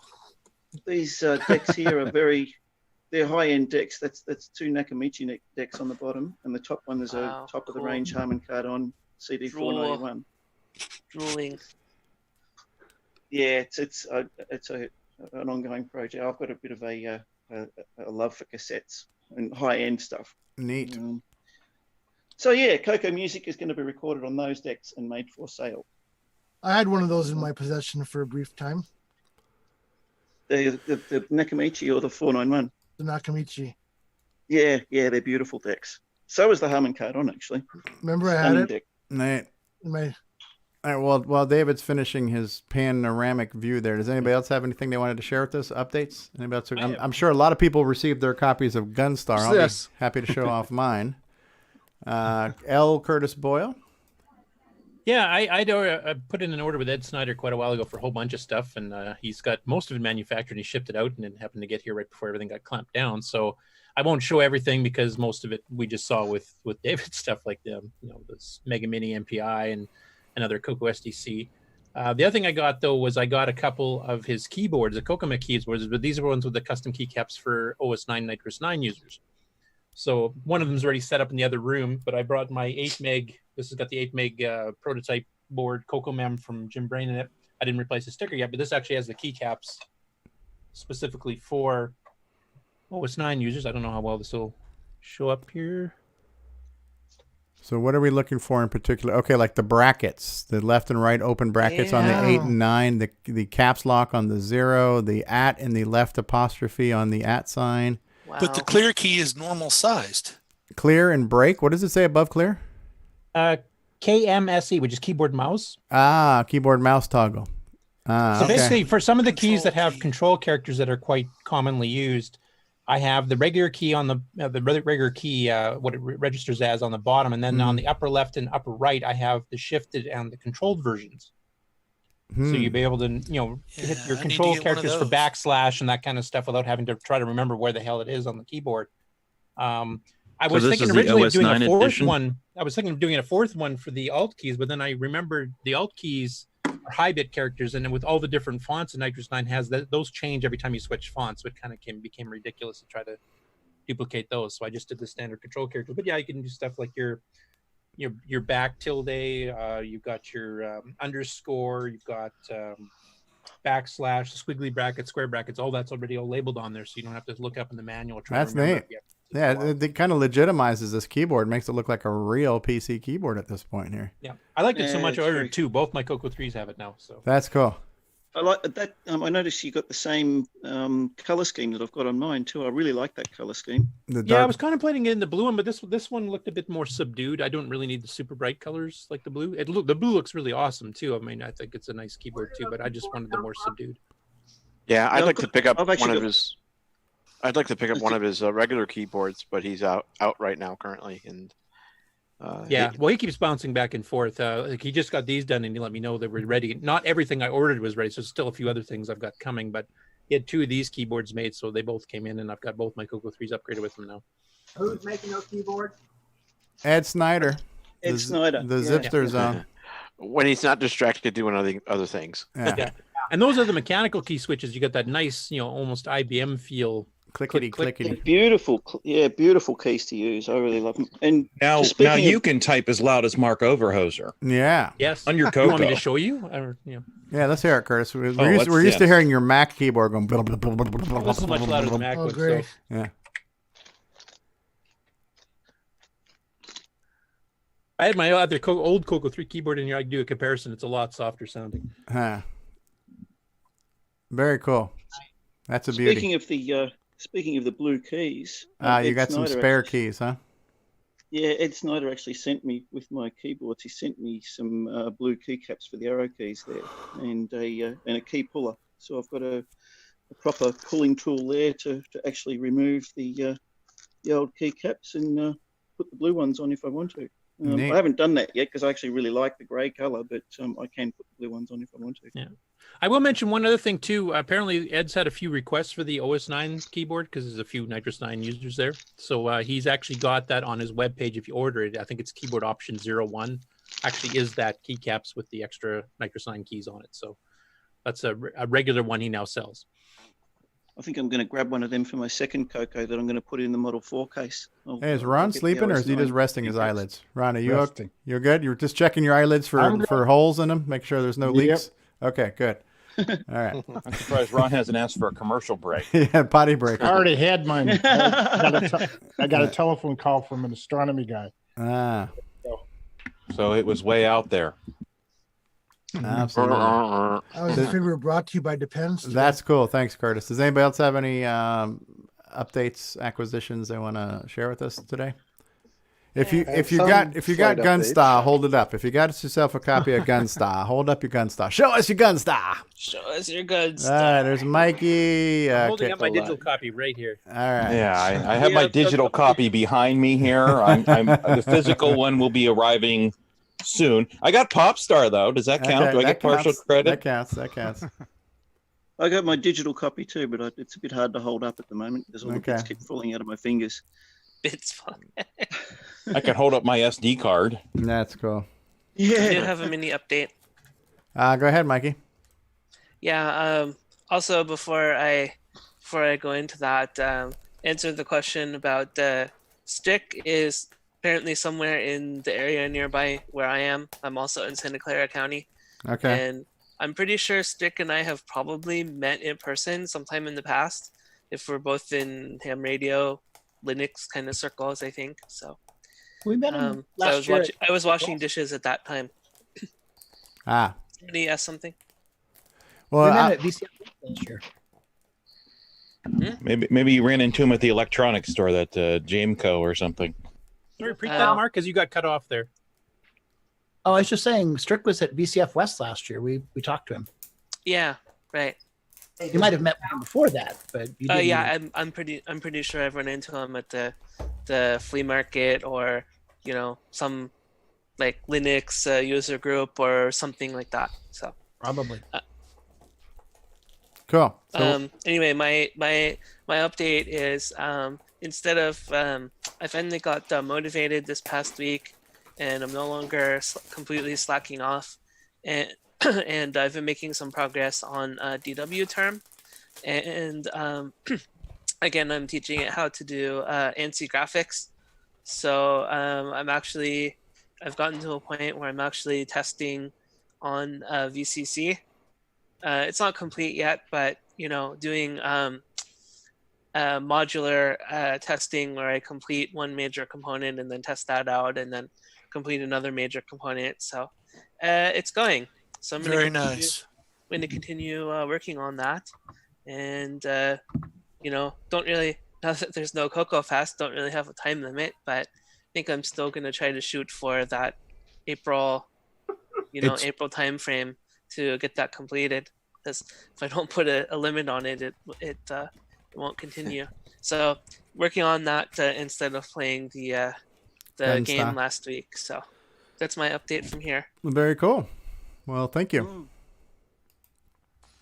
So I got a quick update. Go ahead, Robert. I've broken the first code on a Z80 game that I'm porting over to the CoCo 1, 2, and 3. Okay. So there's actual code happening, and it looks like it'll be an assembly game. Oh, neat. Cool. Do you want to tell us what it is, or is that is that a tease? That's just a tease. Some of the first code is semi-graphics 4 screens, though. Okay. Well, I'll real quick. I just broke the seal on my Gunstar. So this is the package when you look at it from behind, right? Very nice DVD case, right? You got the front, you got the back. Beautifully presented. Yep. Really and then nice. on the inside here, you got your little sheet, graphics. You got the CD here. Very nice. Gunstar, created by Nicholas Marentes, right? Copyright 2020 for the Tandy Color Computer 3. Nice little one sheet here showing off, what your aliens look like, what your spaceship looks like when it's different gun power-ups, what the various keys are. The instructions remind me of like arcade game instructions that pop up on the screen in the attract mode and stuff, the way they're written. Yeah. So It's a beautifully presented package. Well yeah, done, Nick. well done, I Nick. liked it. Have you? You would have received yours yet, David? Would you? I bought the digital copy. Oh, the digital, right? Okay, yep. Yeah, yep. Takes Did a you while get your to digital copy did you yet? get your digital copy yet? You got I that. certainly have. Okay. Yep. All right. Okay, good. Okay, Strickyak says you look familiar too, Mikey. One of those places you name for sure, but I just missed your name. Okay. Cool. Who else has got an update? Anyone? It's a CoCoTALK I connection. have some updates. Okay, that's Mr. Dave. Yeah. Okay, so I finally, after getting the Raspberry Pi in my CoCo 2, I have a lot of USB features available. So today I finally got the USB printer running. So now I can print stuff from my CoCo 2 with the Wi-Fi printer. Wow. Yeah, that was a milestone. So you're Bruce just Moore might sending be it, interested in that. I think he's been trying to print to a and modern printer. you're from... sending it out as just out the Bitbanger as like print number -2? Yeah, I'm not overloading the CoCo with any extra stuff like the Raspberry Pi. Every time I want to do something, I make a new subroutine.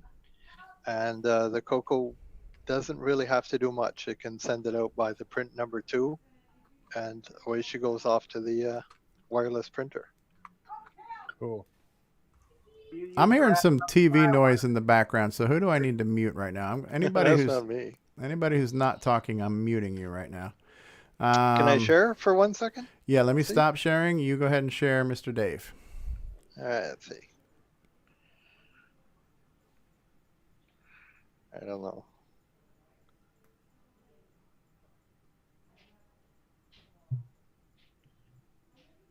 Is it going to share? Oh, here it is. Can I share for 1 second? 1 second.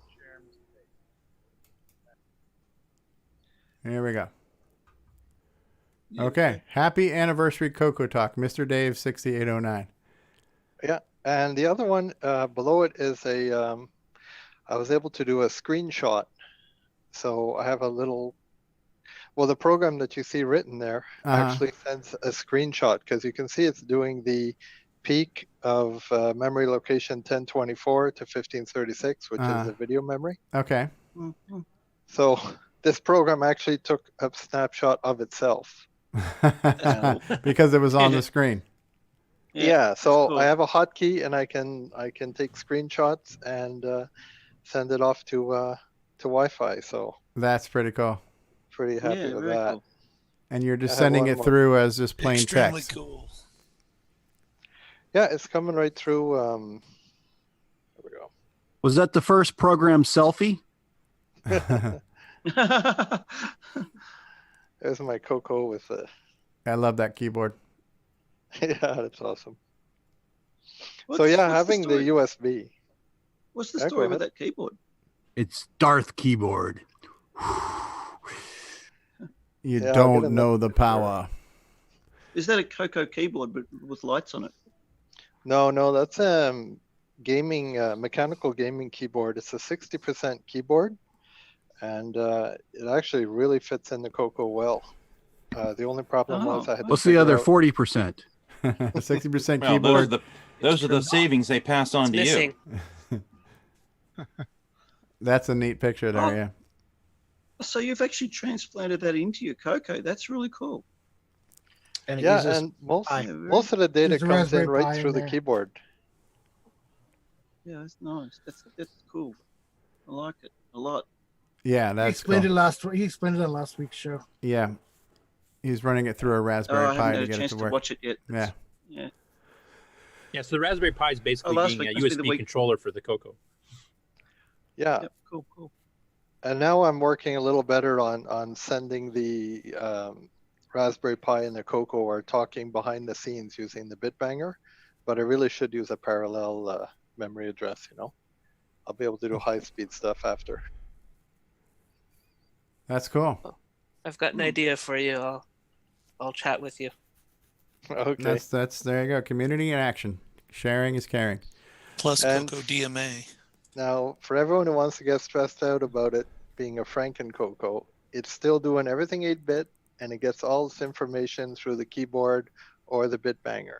So Yeah, it's I still don't a get. CoCo too. I don't think anybody in this panel is going to get stressed out over that. Yeah, no, probably not. I just think it's going to rise against us. That's all. Yeah. That's my only concern. And I was going to ask, It already Frederique, is that, I don't know if I'm pronouncing your name right, but you've been, I think, trying to get your audio working. Did you ever manage to get it working, Fred? Yeah. or- Hey, Fred. You're muted now. We see you, but now you're muted. Let's see if I can unmute you. Can you hear me now? Yes. There Hey, Fred. we- yep. Hey, Frederick, how are you? I tried to join earlier, but I was having problem with the sound and everything. I'm fine. I'm just wanted to say hi to all of you. I'm recently joined the Facebook group, and I was surprised by all of you with the CoCo thing, and I just wanted to come by and say hi to everyone. Oh, thank you. Awesome. That's awesome. Welcome. Yeah, very cool. Also, Yeah. I want to take the opportunity to excuse Curtis Boyle, and if there is someone from the archive here, I may or may not have leaked you in the past. I know about just the info and some software. But that's it. You may or may not have what now? Leached them. Get a lot of information with. Oh, okay. Oh, That's Yeah. what we're here for. So Where are you at? Where are you at? I'm at Brazil. Brazil. Recife, in northeast of Brazil. Yeah. So you used the CoCo clones there, which we're not quite as familiar with. Yeah, So- I use the CP400. Oh, neat. How do you guys spell color in Brazil? Do you say COLOUR or OR? Come on, man. We are just below USA. We are just You spelled it properly then, right? Yeah. And it's a funny because I only knew the English spelling of the words, and when I started to see color, why do people can't spell? It's such a easy Yeah, words? it's the Europeans. So that's why we left Europe, because they couldn't spell. 2% taxes. You guys left over Commonwealth 2% spells it right. taxes. You know, so. Extra U's are fancy. Yes, They are. We're glad to see that Brazil's got their spelling in order too. That's They're awesome. cultured. We spell it with a U because it's dignified, Yeah. like the rest of the Commonwealth. Cultured. Well, thanks for joining us. We're glad you could be here. Fred, is your machine set up? Can you see it? No. I posted pictures of it earlier when I joined the group, but it's currently stored. I have to move to another state and move back, so it's currently stored. I have to do with emulator right now, but I have them. Okay. Now, have you taken part in the Brazil? Like they've had those CoCo gatherings where they've been showing off a lot of the various CoCo clones? I just with you guys. I just realized there is this huge community of CoCo people who loved the CoCo and still gather. You talked about it earlier, you know, when they just. We're cuckoo for CoCo. What's the word for color in Portuguese then? It's core, C-O-R. Core. C-O-R, core. A core computer. Some of us had to buy again because we got rid of our stuff. So core computador. Core computador. Computador em cor ou a cores. A cores. Aqui, here it would be computador a cores. Okay. Computador, I like that. It's a conquistador. Well, that's kind of what happens with the MC10 when we have to get the thing to open up, hold the door open. That becomes the computador. Hey, look at what I'm holding up here. I have a special one. Yeah, you do. Oh, it's a color. It's a color MC10. Okay. Extended, not color basic. Actually, not pronounced color. We don't pronounce it color anyway. Yeah, we still say color. Licence? Is that the English or French? No, that's the French side. That's just Stevie B. Microordinator. License by Microsoft under license. Their secret agent has a license to kill. License. That sounds like some kind of shampoo for some infestation or something. Darren Ottery says no MC10 hate. Yes, no, we love the MC10. Oh, like the MC10. I love the MC10, especially with the Ed Snyder memory expansion with the 3D printed case from John Strong. It really, when you put that expansion in there, not only can you run a lot more things, but you can also use it as a bookend. Hey. Ho. If you don't want your printed case, send it to me. Yes. And Ed Snyder, it helps with holding the books up. Ed Snyder just posted in the MC10 group. He has a handful of the composite mods for the MC10 too that look like they're a drop-in replacement where the RF output goes. So they do require some soldering, though. I was reading you do have to remove the RF box. So gotcha. So and that Curtis is not for you. Yeah, that 3D printed case is not from John Strong. Well, the original one was, but so Ed's providing his own. The one now? that I bought from John at CoCoFEST last year. Oh, I see. John still sells them. The MCX 128 case. But he was saying that. And now these messages. Sorry about that. I was trying to move something around and I clicked on it. Oh, that's because we're a professional show. You'll get the hang of it one day, Stevie. Yeah, we'll get the hang of it. Yeah, it's only been 3 years. You'll get it right sometime. We're getting there. We're gonna do a brief. We're gonna do a small amount of news this week, and then we'll get back to more of our discussion. So, how about we take a commercial break before the news, and when we come back, will you be ready to do news, L. Curtis Boyle? Well, I've only got the one story queued up because we kind of said we were gonna just do the one. Okay. So we'll catch up the rest next let's how about we do this? Since we are celebrating 3 years of community wonderfulness, we're gonna run a Jim Gary commercial because Jim Gary is a big part of this community as well. He's created more content for the MC10 than has ever been created for any computer in the history of computers, most likely. So we're gonna run a small commercial break featuring a nice little commercial from Jim Gary for his MC10 collection, and then we'll be back with a little bit of news from L. Curtis Boyle, and then more talking about the community and celebrating the past 3 years after these words. So Ron Delvaux, if you need to go potty, by all means. Thank you. And now these messages. It's a Radio Shack Merry Christmas. This year, I needed to give a real family pleaser. Honey, please help me with this budget. How about a new game, Dad? Please. And I found it. Radio Shack's Color Computer 2. On sale for just $99.95. It entertains, educates, manages. It's expandable and affordable. Now that really pleases me. The Color Computer 2. Sale priced for Christmas. Only at Radio Shack. Hi, I'm Kieran Anscombe, author of XRAW, and your brain is resolving sensory input into CoCoTALK. At Gsoft, we make games for the TRS-80 Color Computer, TRS-80 MC10, and Dragon computers. Our basic games cover the range of genres from arcade to text adventures to simulations to 3D dungeon crawls. This is our latest puzzle game from Japan, Fruit Panic. So come on and drop by our website and download our latest games. Tired of switching your joystick between the left and right port? Want to change between different controllers? Well, Joey has got you covered. The Joey Controller Switch.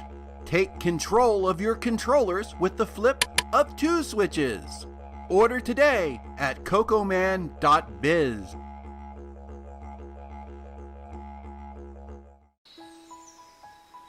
And now, Coco Thoughts by Samuel Gimes. Legend says, when the moon is full, if you go out in the country by the lake and whisper the name of Nick Marotta 3 times, his spirit will appear and he will grant you a product idea. Radio Shack has a great gift idea for the whole family. Fast action TV games, and they're on sale. Get this 6-game model for $29.95 or the 4-game model for $21.95. With rising entertainment costs, that's a real bargain. You play hockey, tennis, squash, and more. Easy to hook up and great family fun that lasts all year long. The sale price TV games. Only at Radio Shack, a Tandy company. Hi, I'm Terry Steen, author of Balloon Fire and other amazing games on the color computer. And you're listening to Stevie Stroh on CoCoTALK.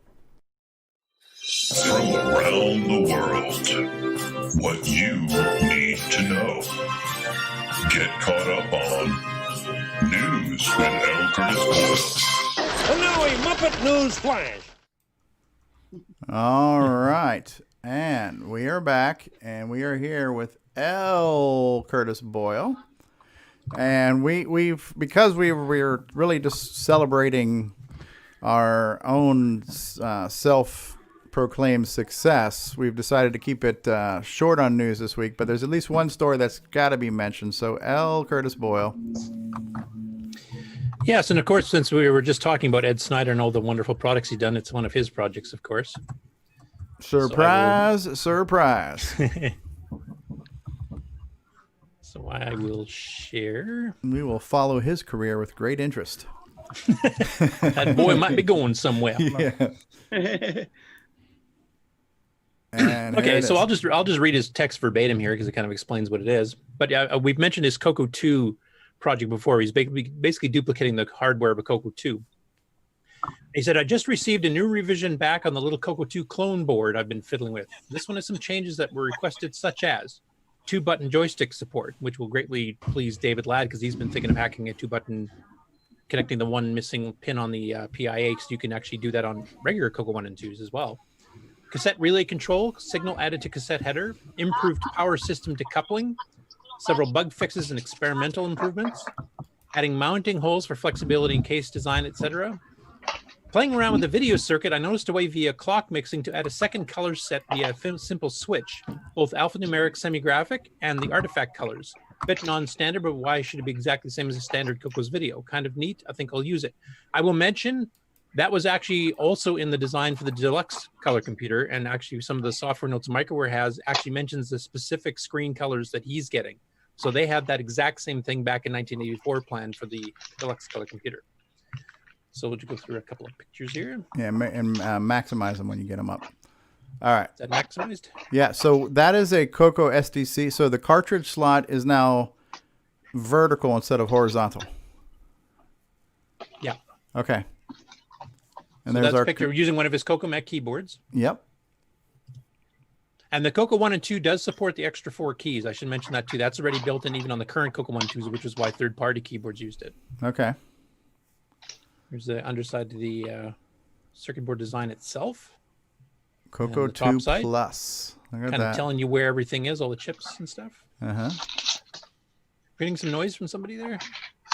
Yeah, we need if you please mute yourself, guys. We're getting a lot of background noise right now. That's the whole double-sided, both sides being shown at once. actual production or test board version of the board anyway.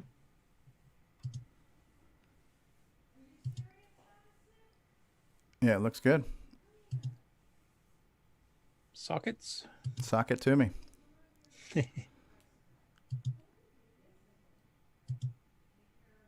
What is that, a riser card for the... That's a CoCo 2 Plus keyboard adapter, because the CoCo Mech keyboard has the actual hard edge connector, where it's not just the ribbon cable. Okay. Which you can see there.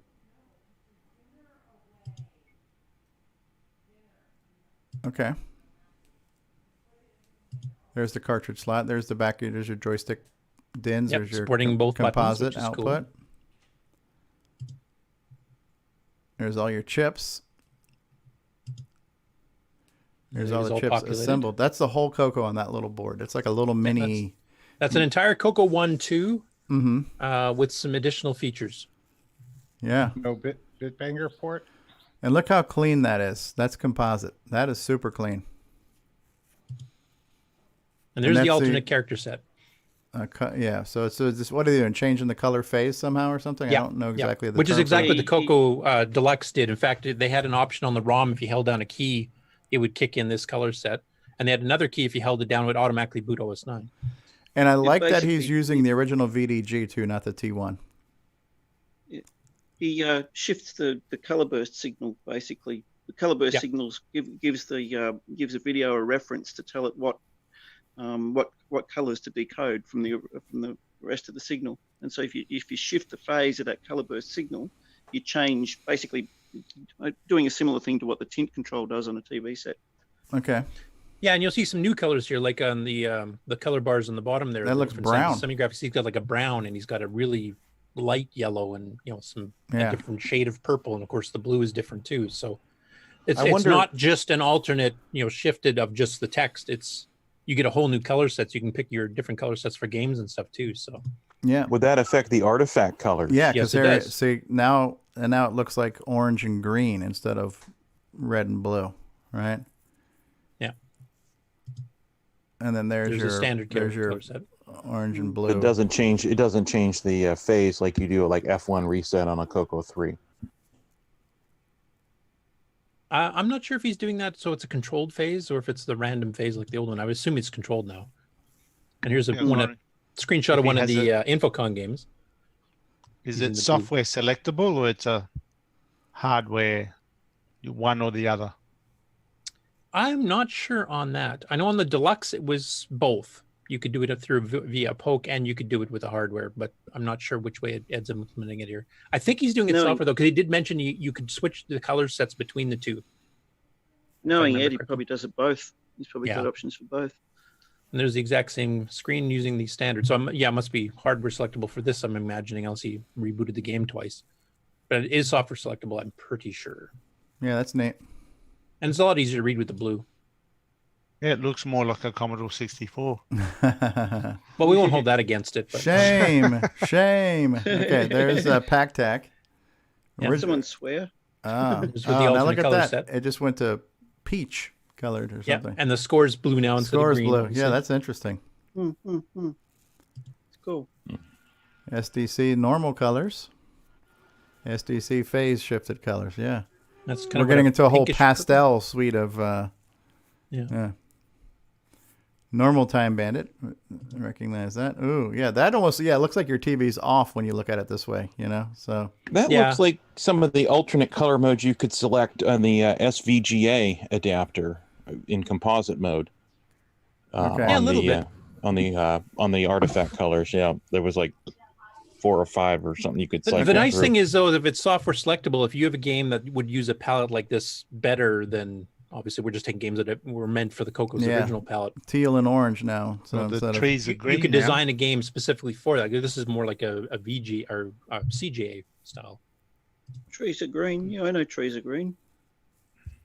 Yeah, and skies are blue. Yeah.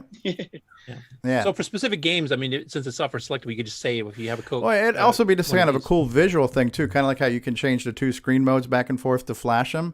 For just like a flashing effect, if you just like toggled your burst a couple times, that would be kind of cool too, Yeah. Mm-hmm. I like the orange keys on that. That looks pretty cool. Yeah, that is kind of cool. The arrow keys being orange instead of the brake key. I like the fact he's got that CoCo mech on the lower left too, because mine don't have that. Do yours, David?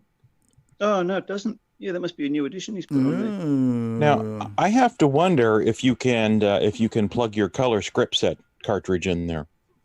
I would imagine you can. It's got a cartridge slot. Yeah, I think so. It does have the cartridge slot. So. Oh, it does. There we go. It's, so now, wonder whether if you have he's enough room gonna to plug in two diagonally connected, or Mega Mini MPIs like David did, connecting to them together simultaneously. I'm not Yeah, sure that makes you wonder how is this thing is not really geared towards a Mega Mini if the slot is in this direction. He does. There is actually a photo there, I'm pretty sure, where he talks about. It might have been in the comments where he actually shows that he's including two. Yeah, he's including two cartridge slots in with it. Oh, two now? All you'd have to Yeah, do is in the right box. angle plug. Yeah, with the box, he's making a box to go with it as well, and the box actually has two cartridge slots in it. So it's almost going to have an extra slot. Yeah. So is that with an adapter? That'll be with an adapter, obviously a horizontal. Yeah, like a riser. Yeah, here he mentions it's a switch riser. right here. Okay. Secondary color set for alpha semi-graphics, just flip a switch. Okay. If you go scroll down further, he does mention about the extra cartridge. I remember seeing a photo of the box somewhere in the comments, I'm pretty sure. Yeah, and I was mentioning that the Deluxe had the same option. All right. I wonder if you can do the CoCo VGA mod on that. I don't see why you Yes. couldn't. It's got a Yeah, it's got a socketed VDG. I mean, you should be able to. And he is talking that he can actually add this phase shift to a regular CoCo 1 and 2 too, so he might have a little hardware add-on if you want to use those alternate color sets there too. I like this CoCo idea. VGA, yeah. I mean, the CoCo VGA option is available as a daughter board that plugs into the main board. Yes, I like this option. Click on his website, Curtis. He's got a link to it on his website. Let's just take a look at it there. Might have been his website that I saw the extra slots. CoCo 1 and 2 clone. Okay. Well, you could mount this board upright if you wanted. There's no. Yeah, that's true. Right? That's what I was thinking too. That way the MPI could sit like it normally does. And here he's got a size comparison with the MC10. Yeah, that's amazing. It's just a right angle connector. Yeah, you could do like Yeah, one that of those would work. those little riser cards they do in PCs sometimes to flip the PCI bus on its ear. I didn't share sound because I wasn't expecting a video to be here, but No, we saw this. We've seen this before. We showed this one off. This is. Was this his old one? Yeah, that's showing Okay, off that wasn't- Time Bandit and the artifacts. No, that's neat though. It's a neat project. I'd love to see it when it's done and see what the price is. The cool thing is that this is made with all the original parts, right? This is not this is not FPGA. This is this is part for part everything that was on a CoCo, just in a compact case, and it's new. So the composite is going to be modern and good. The composite's not a mod; it's a standard feature, so it's not like a hacked on thing. Sorry about that, Rondell Velt. What were you going to say? Is the CoCo 2 has a salt chip, right? Is there one in this? No, it doesn't. There's a pepper chip in that one. He's got an updated power Just the supply. 3? That's only on the 3. Oh, okay. Only the I 3 think- has an assault chip. It might have a pepper chip though. Oh. Nick, about I was Mission pretty Russian sure the assault CoCo chip? 2 had a salt chip. You did? Just a different version. Oh, The okay. CoCo 1 has like the CoCo 1 has a op amp to control the bit banger, but the CoCo 2 uses a different interface for that. That's why you can get 57600 off the bat for baud rate. Yeah. Everybody taking notes? I do have a last minute news edition here that all Mikey down. had sent me Okay. that I want to mention here. Go ahead. This is from Henry Reitfeld. But apparently Retro Fair 2020 is having the Vintage Computer Festival, like everything else, has been postponed or canceled. So they're actually doing a virtual fair this weekend, which is why I wanted to include on the news, because if I wait till next week, it's too late. So they're actually doing visual tours. People are putting up videos of their own retro equipment that they can take a look at. They even got some stuff set up for VR goggles if you have them, so you can do walkthroughs. Okay. There's a CoCo video on there somewhere. Did you put that one up there, Mike? No, I didn't. I don't know. Color I haven't Computer listened 2 to it. demo. Quick demo of the Color Computer 2. So there's the Tanny 102. Okay. This is the intro. It's a long intro. It looks like it's paused for us. It's not moving. Unless he's... Oh. Actually, it's got audio too. Do you want me to stop the share and bring the audio back? Like I said, I didn't link audio. No, don't worry about the audio. Just scrub forward so we can see if we can actually see anything on here. Right now I'm looking. Are you guys seeing this? Or I see the keyboard. That's all we see. Oh, okay, yeah, because I'm scrubbing forward and I'm seeing like a book manual here. No. All we see is the title screen that has the... You may want to start and restop it anyway. Yeah, maybe. Yeah, I think it's boogered. It's boogered. Okay, I'll rewind it while I'm at it then too. Broken did. You blew it. Oh, I know it. It's probably the full screen setting because whenever I do that, it tends to script. So let me let the smoke out. I'm going to launch on YouTube itself so I can maximize without doing full screen. Okay, that's launched and ready to go. Let's switch over. Share with sound. Sunny and share. I think we broke a record for countries today on the show too. Yeah. Scotland's a fairly new one for us, and Brazil Scotland, we don't have on, and Brazil. Okay, you guys can see it? Yeah, we can see it. Okay, let me drop the volume down a little bit here. Okay. What I'm showing here today is my TRS-80 color computer. Is that loud enough? Yep. Yep, it's good. First, let me go back a little farther in time. I started with the TRS-80 Okay, when my keep high going. school got a Model 1 in the spring of 1980. Well, 3 minutes. Do you want me to just let it run through? Or? Not really. No. I've seen a color computer too before. It's a manual. We don't look at manuals. Yeah. I don't even read them. This is like too much like instructions. Yeah. View the games in action. That's like Players color was a baseball. Miss Command clone and was a lot of fun to play. Look at that TV. That's a cool that's little a small TV. TV there. Yeah. Project Nebula was an That's like the same kind of box that my CoCo came in. Original It CoCo. was unique in the way that the enemy ships He's got the Project Nebula. Nebula, yeah. which made targeting He's got the one of my metal favorites stick growing up. joystick. Yeah, the originals. The one I always unscrewed the top side of the sawed-off shotgun during the video was stick. one of the first real-time, first-person adventure games, but it did challenge. And he actually goes through a little bit of an because it was explanation all of what the done in games real are time. too. It's not just. Yeah, that's cool. I like that. It was on cassette, but those have probably Paste the link in the YouTube chat. Luckily, I can still load these programs in using a simple Needs a little converter bit of retro that writing takes the there. WAV files from a PC and inputs them into the You're not cassette going to port paste the of link to CoCo. the whole retro Let's thing? give it a try. We could do that too. Yeah, paste the link to the whole retro paste site. that one. License from Microsoft, which has Yeah, to do be that. I have a work simple today. converter that goes from my I'll play WAV this files to file my from CoCo. It's called the Microsoft cassette Laptop cable. 2, which is, you know, a little more powerful than the It's like he CoCo. has something more elaborate there. Here's a listen before. All I right, big plug thanks to in the Henry game. Reitfeld for pointing that out to Mikey. Okay, let's give it a try now. As I said, it's very timely. I mean, the show was supposed to have been this weekend, and they're actually doing the This virtual game is version of the show Lancer, this made by weekend a now company too. called So Spectral definitely didn't want to wait an extra was week to based in tell me. nearby Yeah, it happened Tacoma. last week. He has loaded An Lancer. inferior Joust clone. Yes. Oh, don't you Superior. start.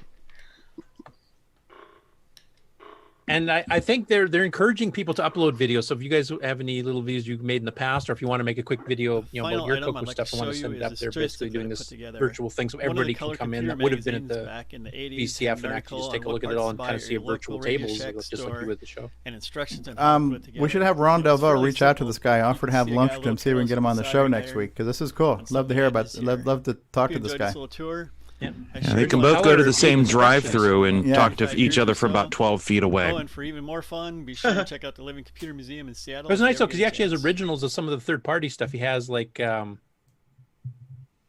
can stop sharing now, but he has stuff like Lancer. He's got the original tape for it. He's got the original color peed instructions, which I haven't even seen before. I've Wow. got some other ones by Intracolor, but it's pretty good that he actually had the third-party representation, not just copied off of the archive, but actually has the original stuff. So Yeah, it's a shame about Lancer, but that's okay. I mean, yeah, other good stuff. Yeah, that's it's a shame that some people have no taste about Lancer. That's true. That is cool. Thank you, L. Curtis Boyle, for that news. We'll have more news next week. We wanted to keep the news short and sweet. We're already coming up on 4 hours again. I would like to. We're not quite done yet, but I would like to run our tribute to David Ladd again. just because David Ladd's been such an important part of this show. So we ran it earlier. It's worth running again. If you haven't had enough David Ladd, if you got to have more cowbell, here you go. Here's some more David Ladd tribute coming at you here on CoCoTALK. And now these messages.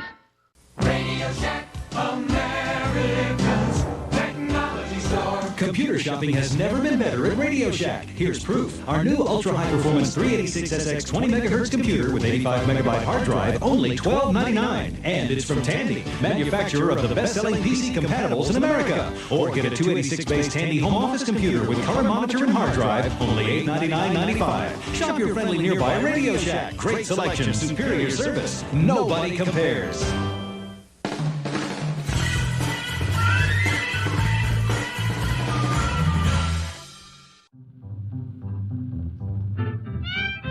ESP 8266-01 RS232 TTL Wi-Fi network 4-pin DIN Bitbanger DB9 PC IP DriveWire.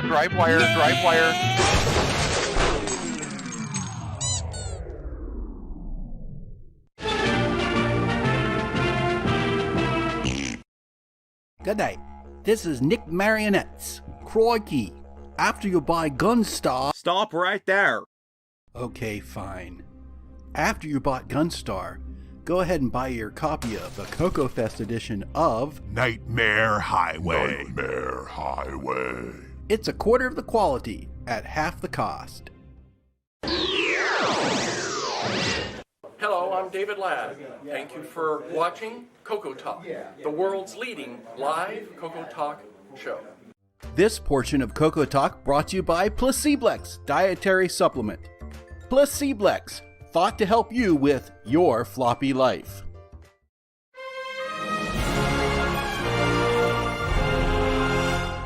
In a world where hard drives rule and floppies are superfluous, one man, one legend, one old fart dared to learn the floppy and took the brunt of jokes. Then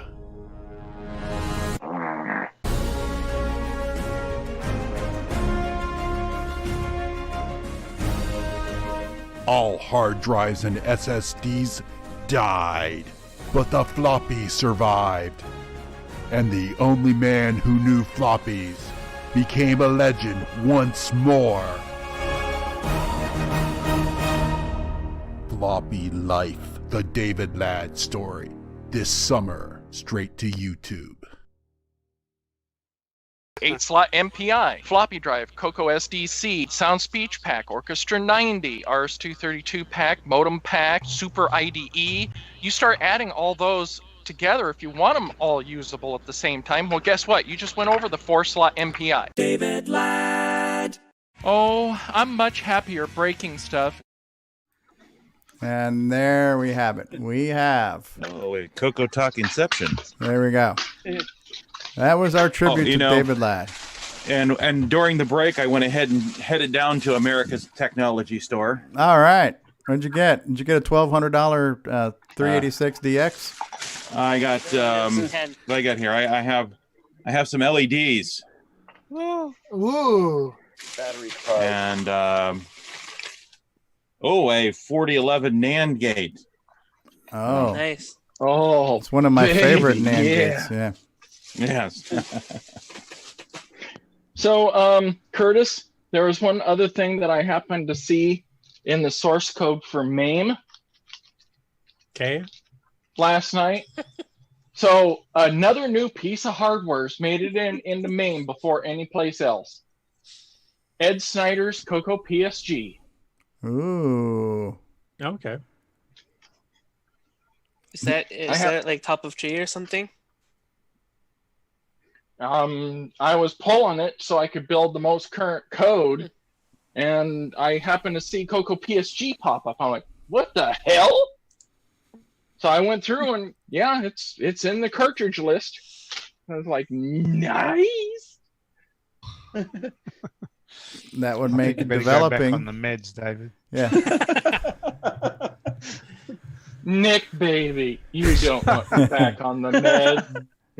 Is everybody excited? Floppy drive. Yeah.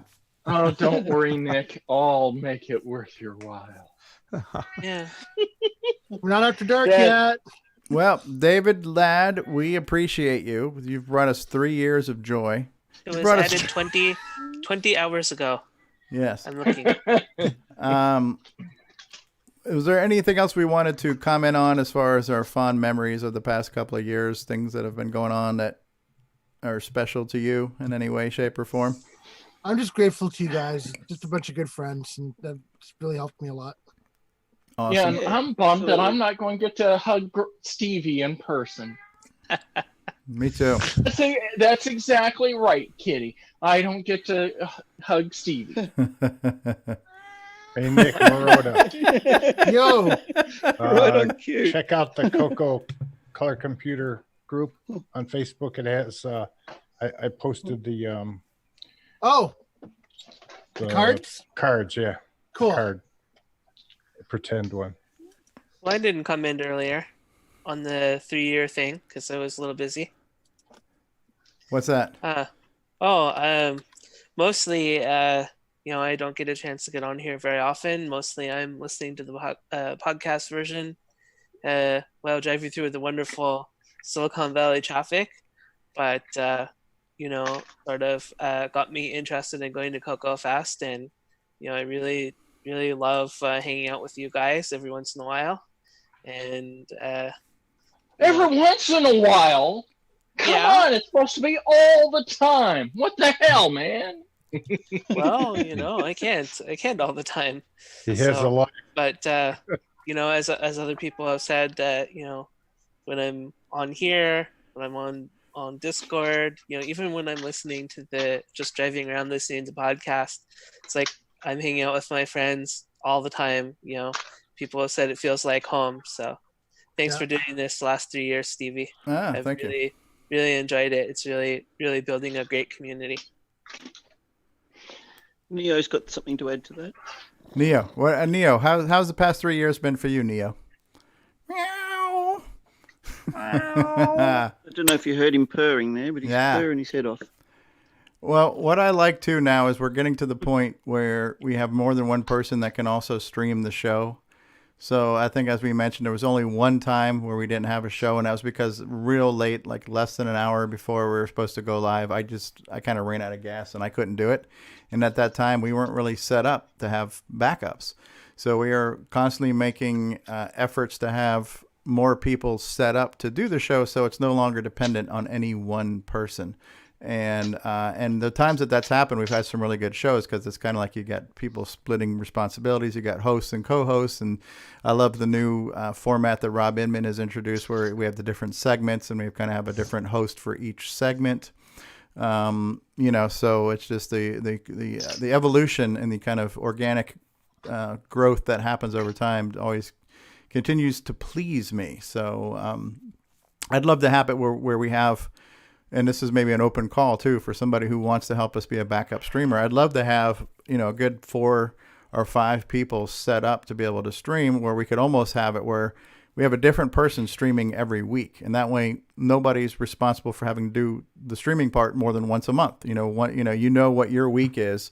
And once a week, a different person streams it, and we get into a setup like that even, or at least have a lot of backups set up and ready to go just in case, so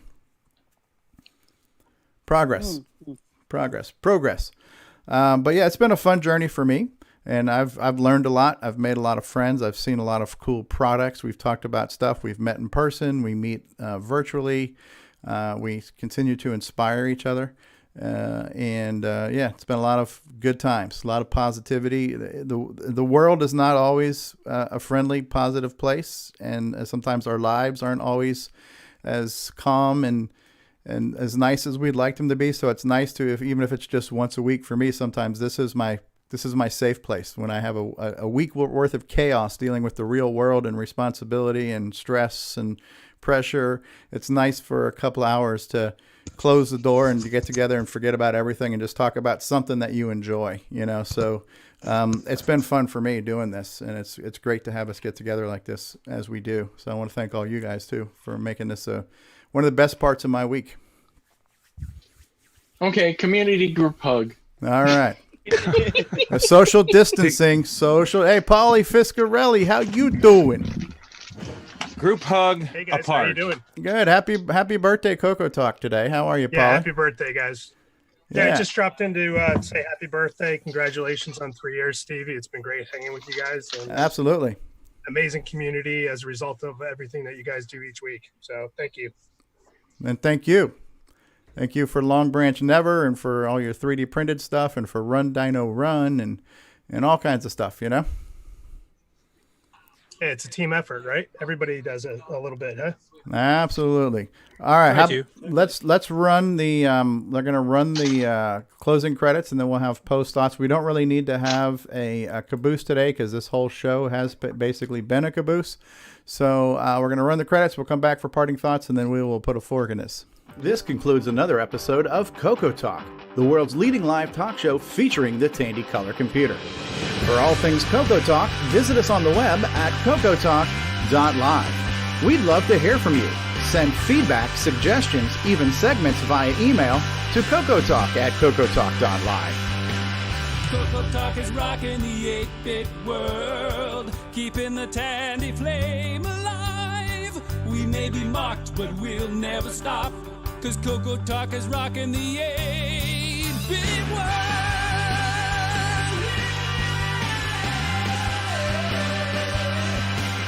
Consider supporting the show with a purchase of merchandise from our retro swag shop at 8bit256.com. If you'd like to become a patron of the show, click the Patreon link at our website at CoCoTalk.live. CoCoTALK is rocking the 8-bit world, keeping the Tandy flame alive. We may be mocked, but we'll never stop, 'cause CoCoTALK is rocking the 8-bit world. CoCoTALK would not exist without the community, its cast, crew, and contributors. Thanks go to Curtis Boyle, David Ladd, Mark Overholzer, Grant Leedy, Bruce Moore, Nick Marentes, Ron Delvaux, Rick Adams, Jason Reichert, Richard Lorbieski, Jim Brain, Tom C., Rob Inman, Mark Bosley, Brian Joyce, Ken Reichert, David O'Connor, Brian Weasler, Terry Steggy, Nick Marotta, John Strong, and many more, especially to Steve Bjork for production suggestions and James Diffendaffer for making my head explode.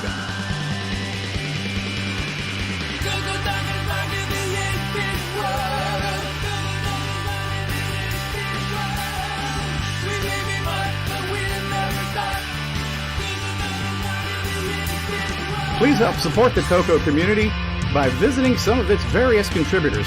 A list of resources is available at imacoconut.com. That's IMACOCONUT.com.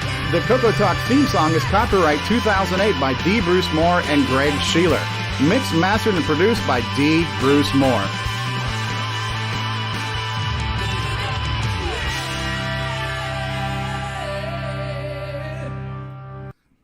So that the CoCoTALK train wreck is over, and we welcome you to the last surviving car. Join us in Zoom for CoCoTALK Caboose, a recap of today's show.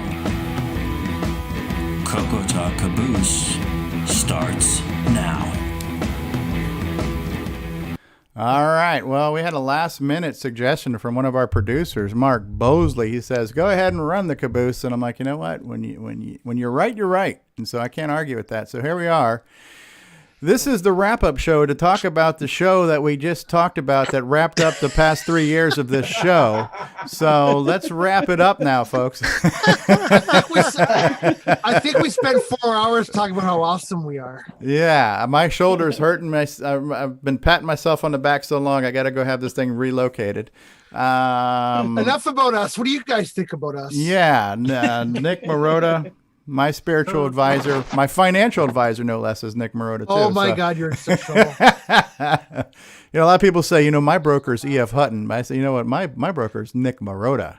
Nick Marotta talks and everybody listens. What a wild ride it's been just today alone, not to mention the past 3 years. I really do love this group. I every time I have the chance to say it, I say it, but I really do. This group's been so so great. Feelings totally mutual there, Nick. I totally agree. Everybody knows BDO.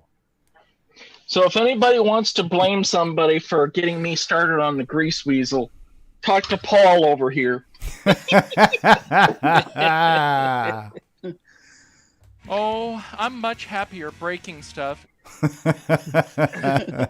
Paulie Fiscarelli, what have you done? I don't care what you said. I had nothing to do with you to start playing with your grease weasel, man.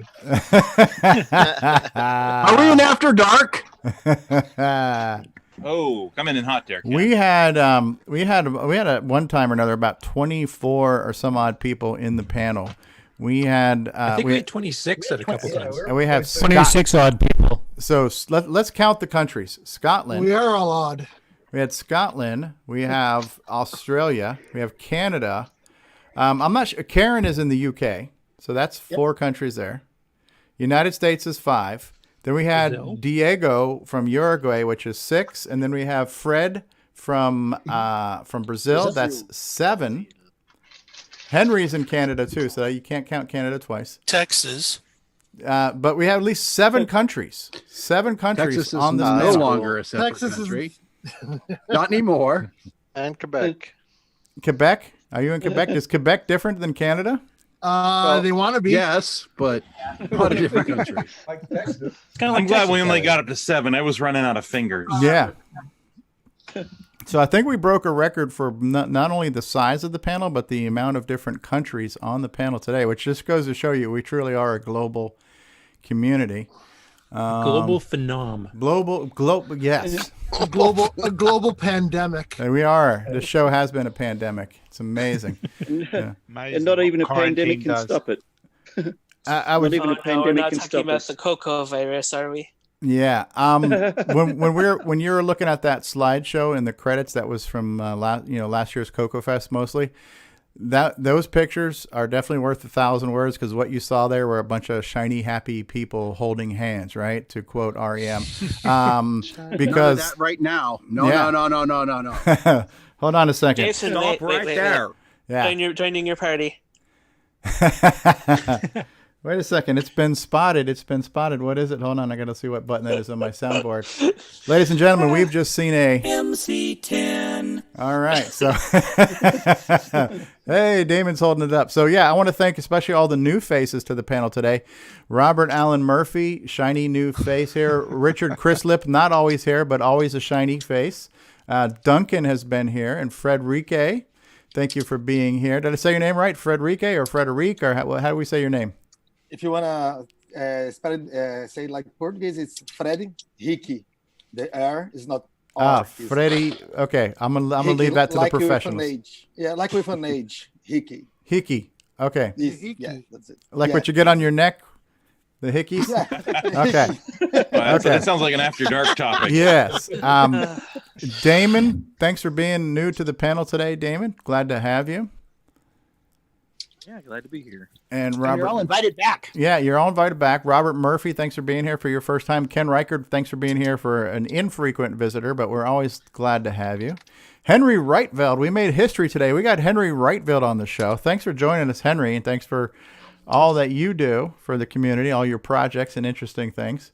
Paulie Fiscarelli and Paulie Thayer. We had a couple of Paulies on the show today. I think we broke a record for Paulies. We have a couple of Davids. We got a couple of Nicks. We got a couple of Paulies.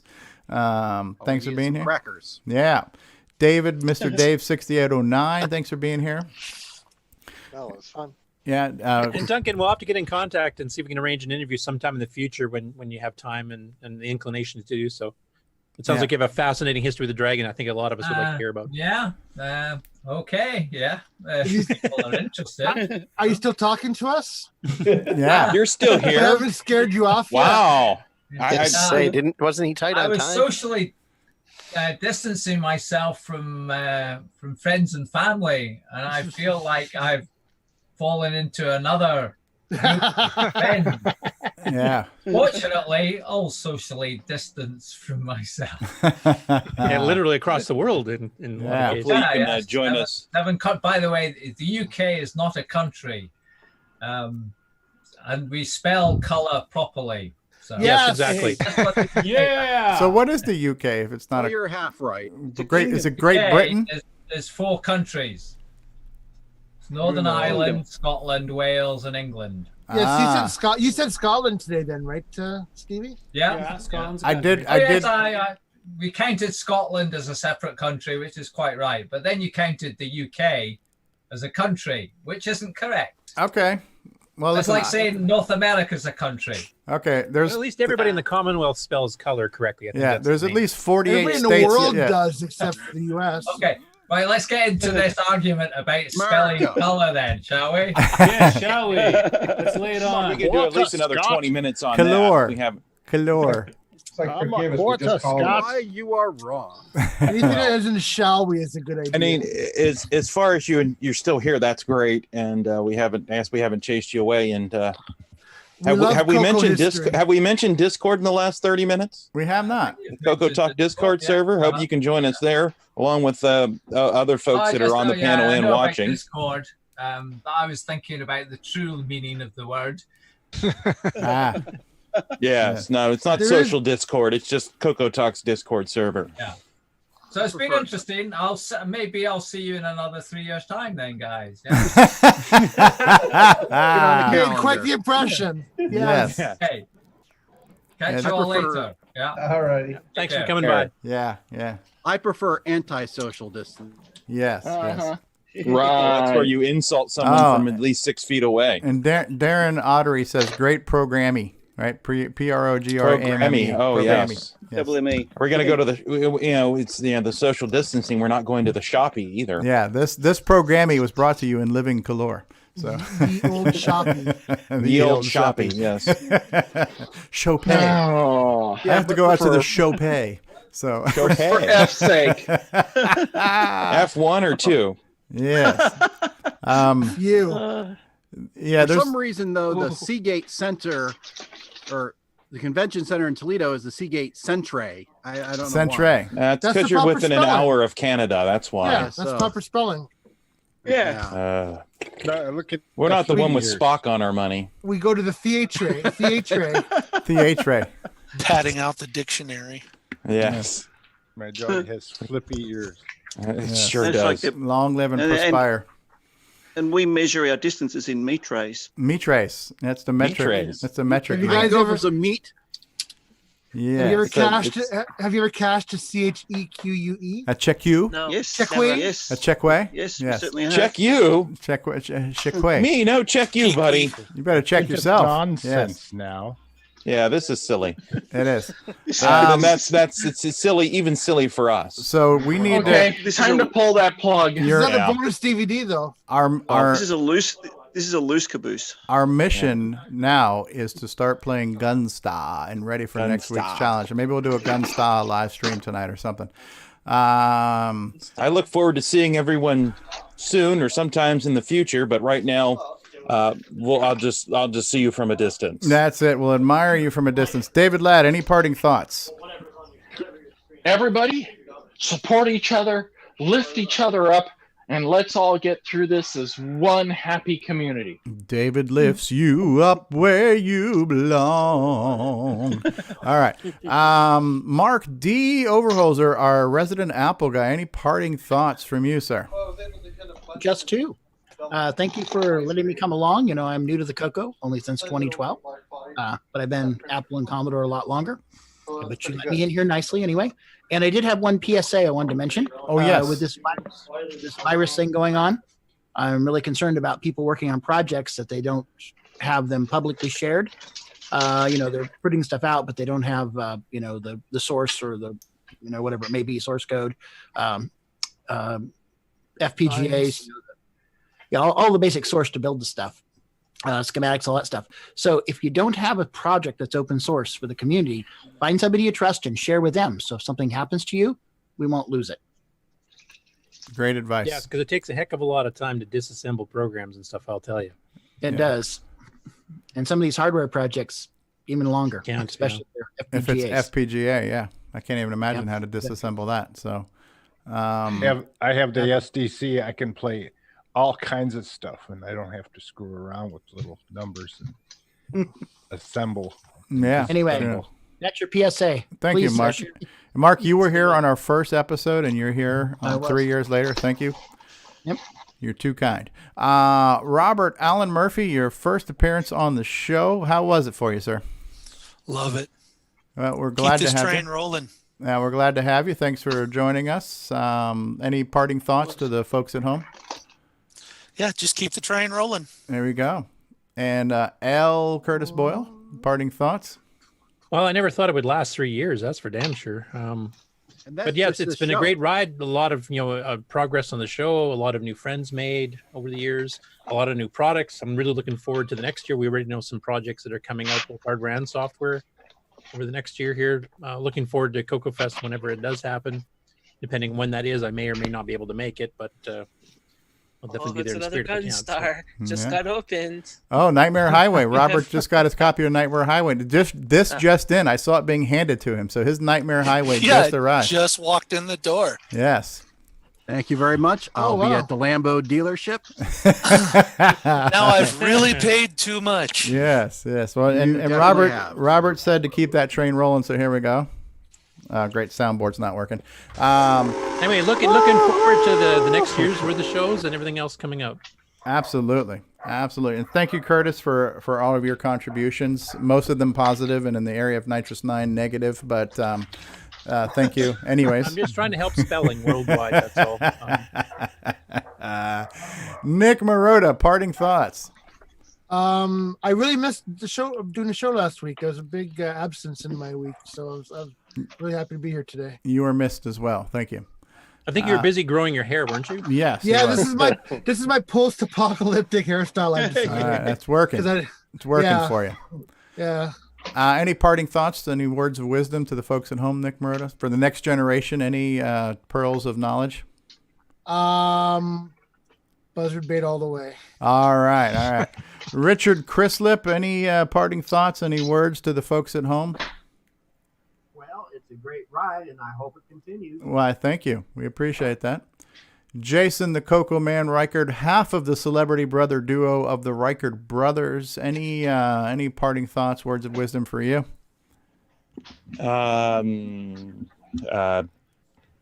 Beware of David Ladd. Okay. Use only as directed. And we'll follow-up question for the other half of the Reichard brother team. Ken Reichard, parting thoughts for you.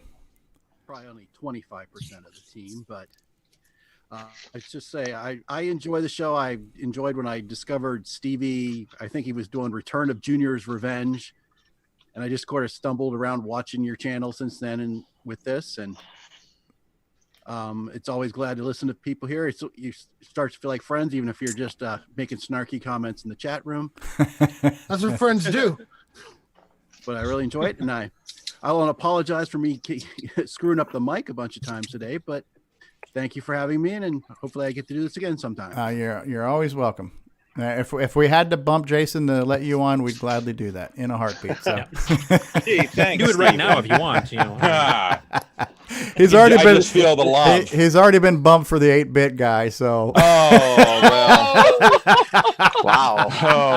Oh, we're gonna bring that up again, are we? You're gonna go ahead and play my awful voice acting on the soundboard too while we're at it. Yes. Ron Murray is not on Jason's Christmas card list. Ron Delvaux. I'm not either. Ron Delvaux, any parting thoughts? Any words of encouragement for the future generation of coconuts? Yeah, man. Don't smoke your cocoa, man. Ronnie Chong. Oh my goodness gracious! Someone's been hitting that plastic too much. Oh, that Dave's is not classic. Here, man. Dave's not here, man. Yeah. I believe the dispensaries were listed as essential businesses. Michael Furman, final thoughts. Keep the show rolling. Keep on hammering away on your CoCo projects and CoCo forever. There you go. David O'Connor, same question. Not even the not here. coronavirus can stop us going into our 4th year. This has been a fantastic ride. Let's keep it going. That's right. Polly Walnuts Fiscarelli, how you doing? I'm doing just fine. I just wanted to say thank you, everyone, for the friendship. and the entertainment is incredible. So always a lot of laughs, and just everybody stay safe and healthy. Yeah, and thanks I for think that's the thanks first for time starting. anyone- Thanks for starting the fire and wine tradition in Chicago now too. So Yeah, we got to keep that one going. Yeah, Did sorry. you just call this show entertainment? It says at the bottom, leave meeting. Yeah, it's in quotes. It's a meeting. We put entertainment in quotes, so it's kind of a loose laughs at interpretation. us, It's entertaining. Yes. Fred Hickey. Perfect. Well, I love to know you all. I joined late, but I watched almost the whole thing, and you guys are just great. Thanks for joining us. That you are out there, and if we have the opportunity to try to join you again on another opportunity. All right.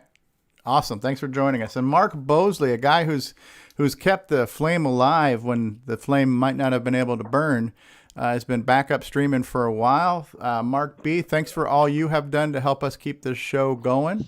You're welcome. Any words of wisdom for the future generation, for all these kids today who don't think they're going to catch the virus when they're hanging out at the clubs? Any advice you want to give these guys? Yeah, when you're ordering your copy of Gunstar, make sure you push the right button. Otherwise, you get Popstar Pilot instead.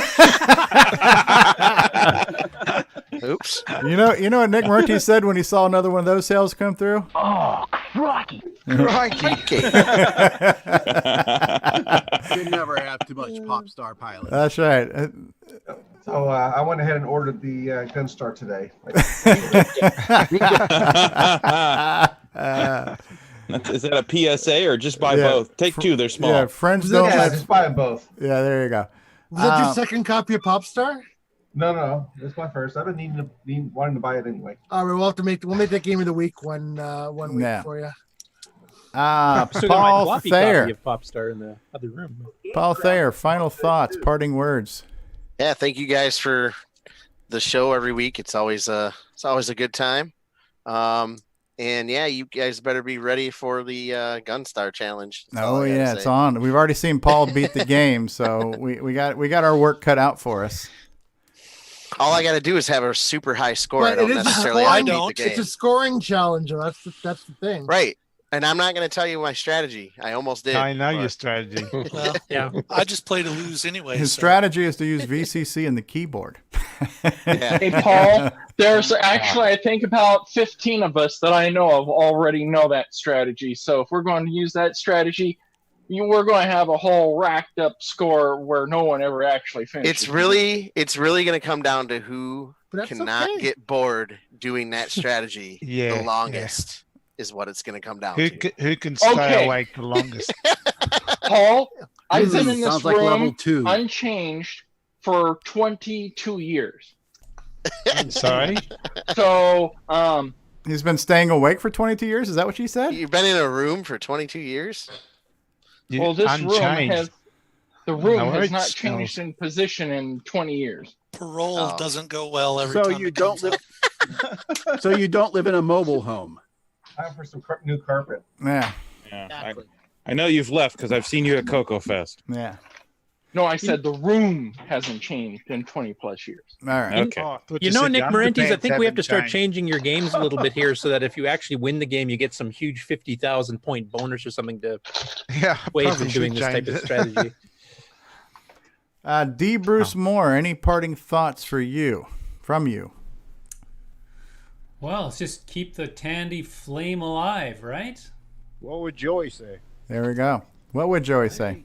What would Joey say? I'll never be playing playing this computer in 40 years. Right? That's what he'd be saying. Now go away, kid. You bother me.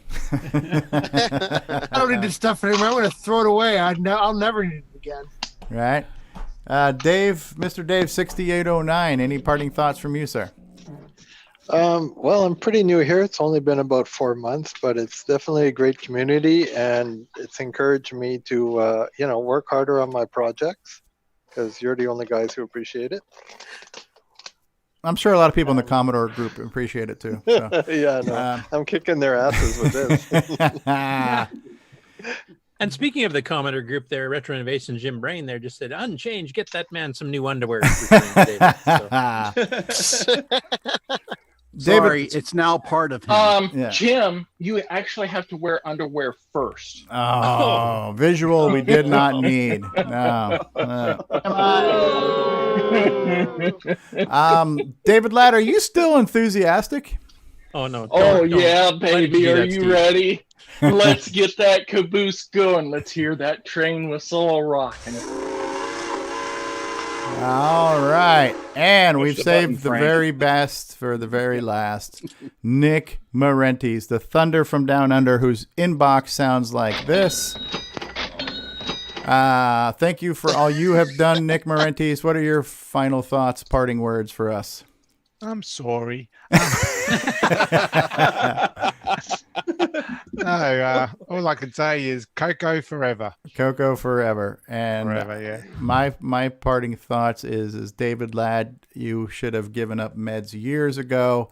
I am looking forward to maybe you do half meds though. Yes, really. I'm looking forward to the next 3 years of unmedicated David Ladd.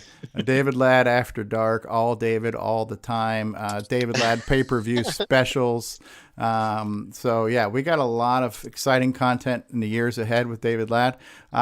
Thank you guys. Thank you everybody who's been watching at home and who watches every week and listens to the replays and all that good stuff. So we're going to press the button, Frank. Say goodbye, everybody. Goodbye, everybody. Everybody. Goodbye, everyone.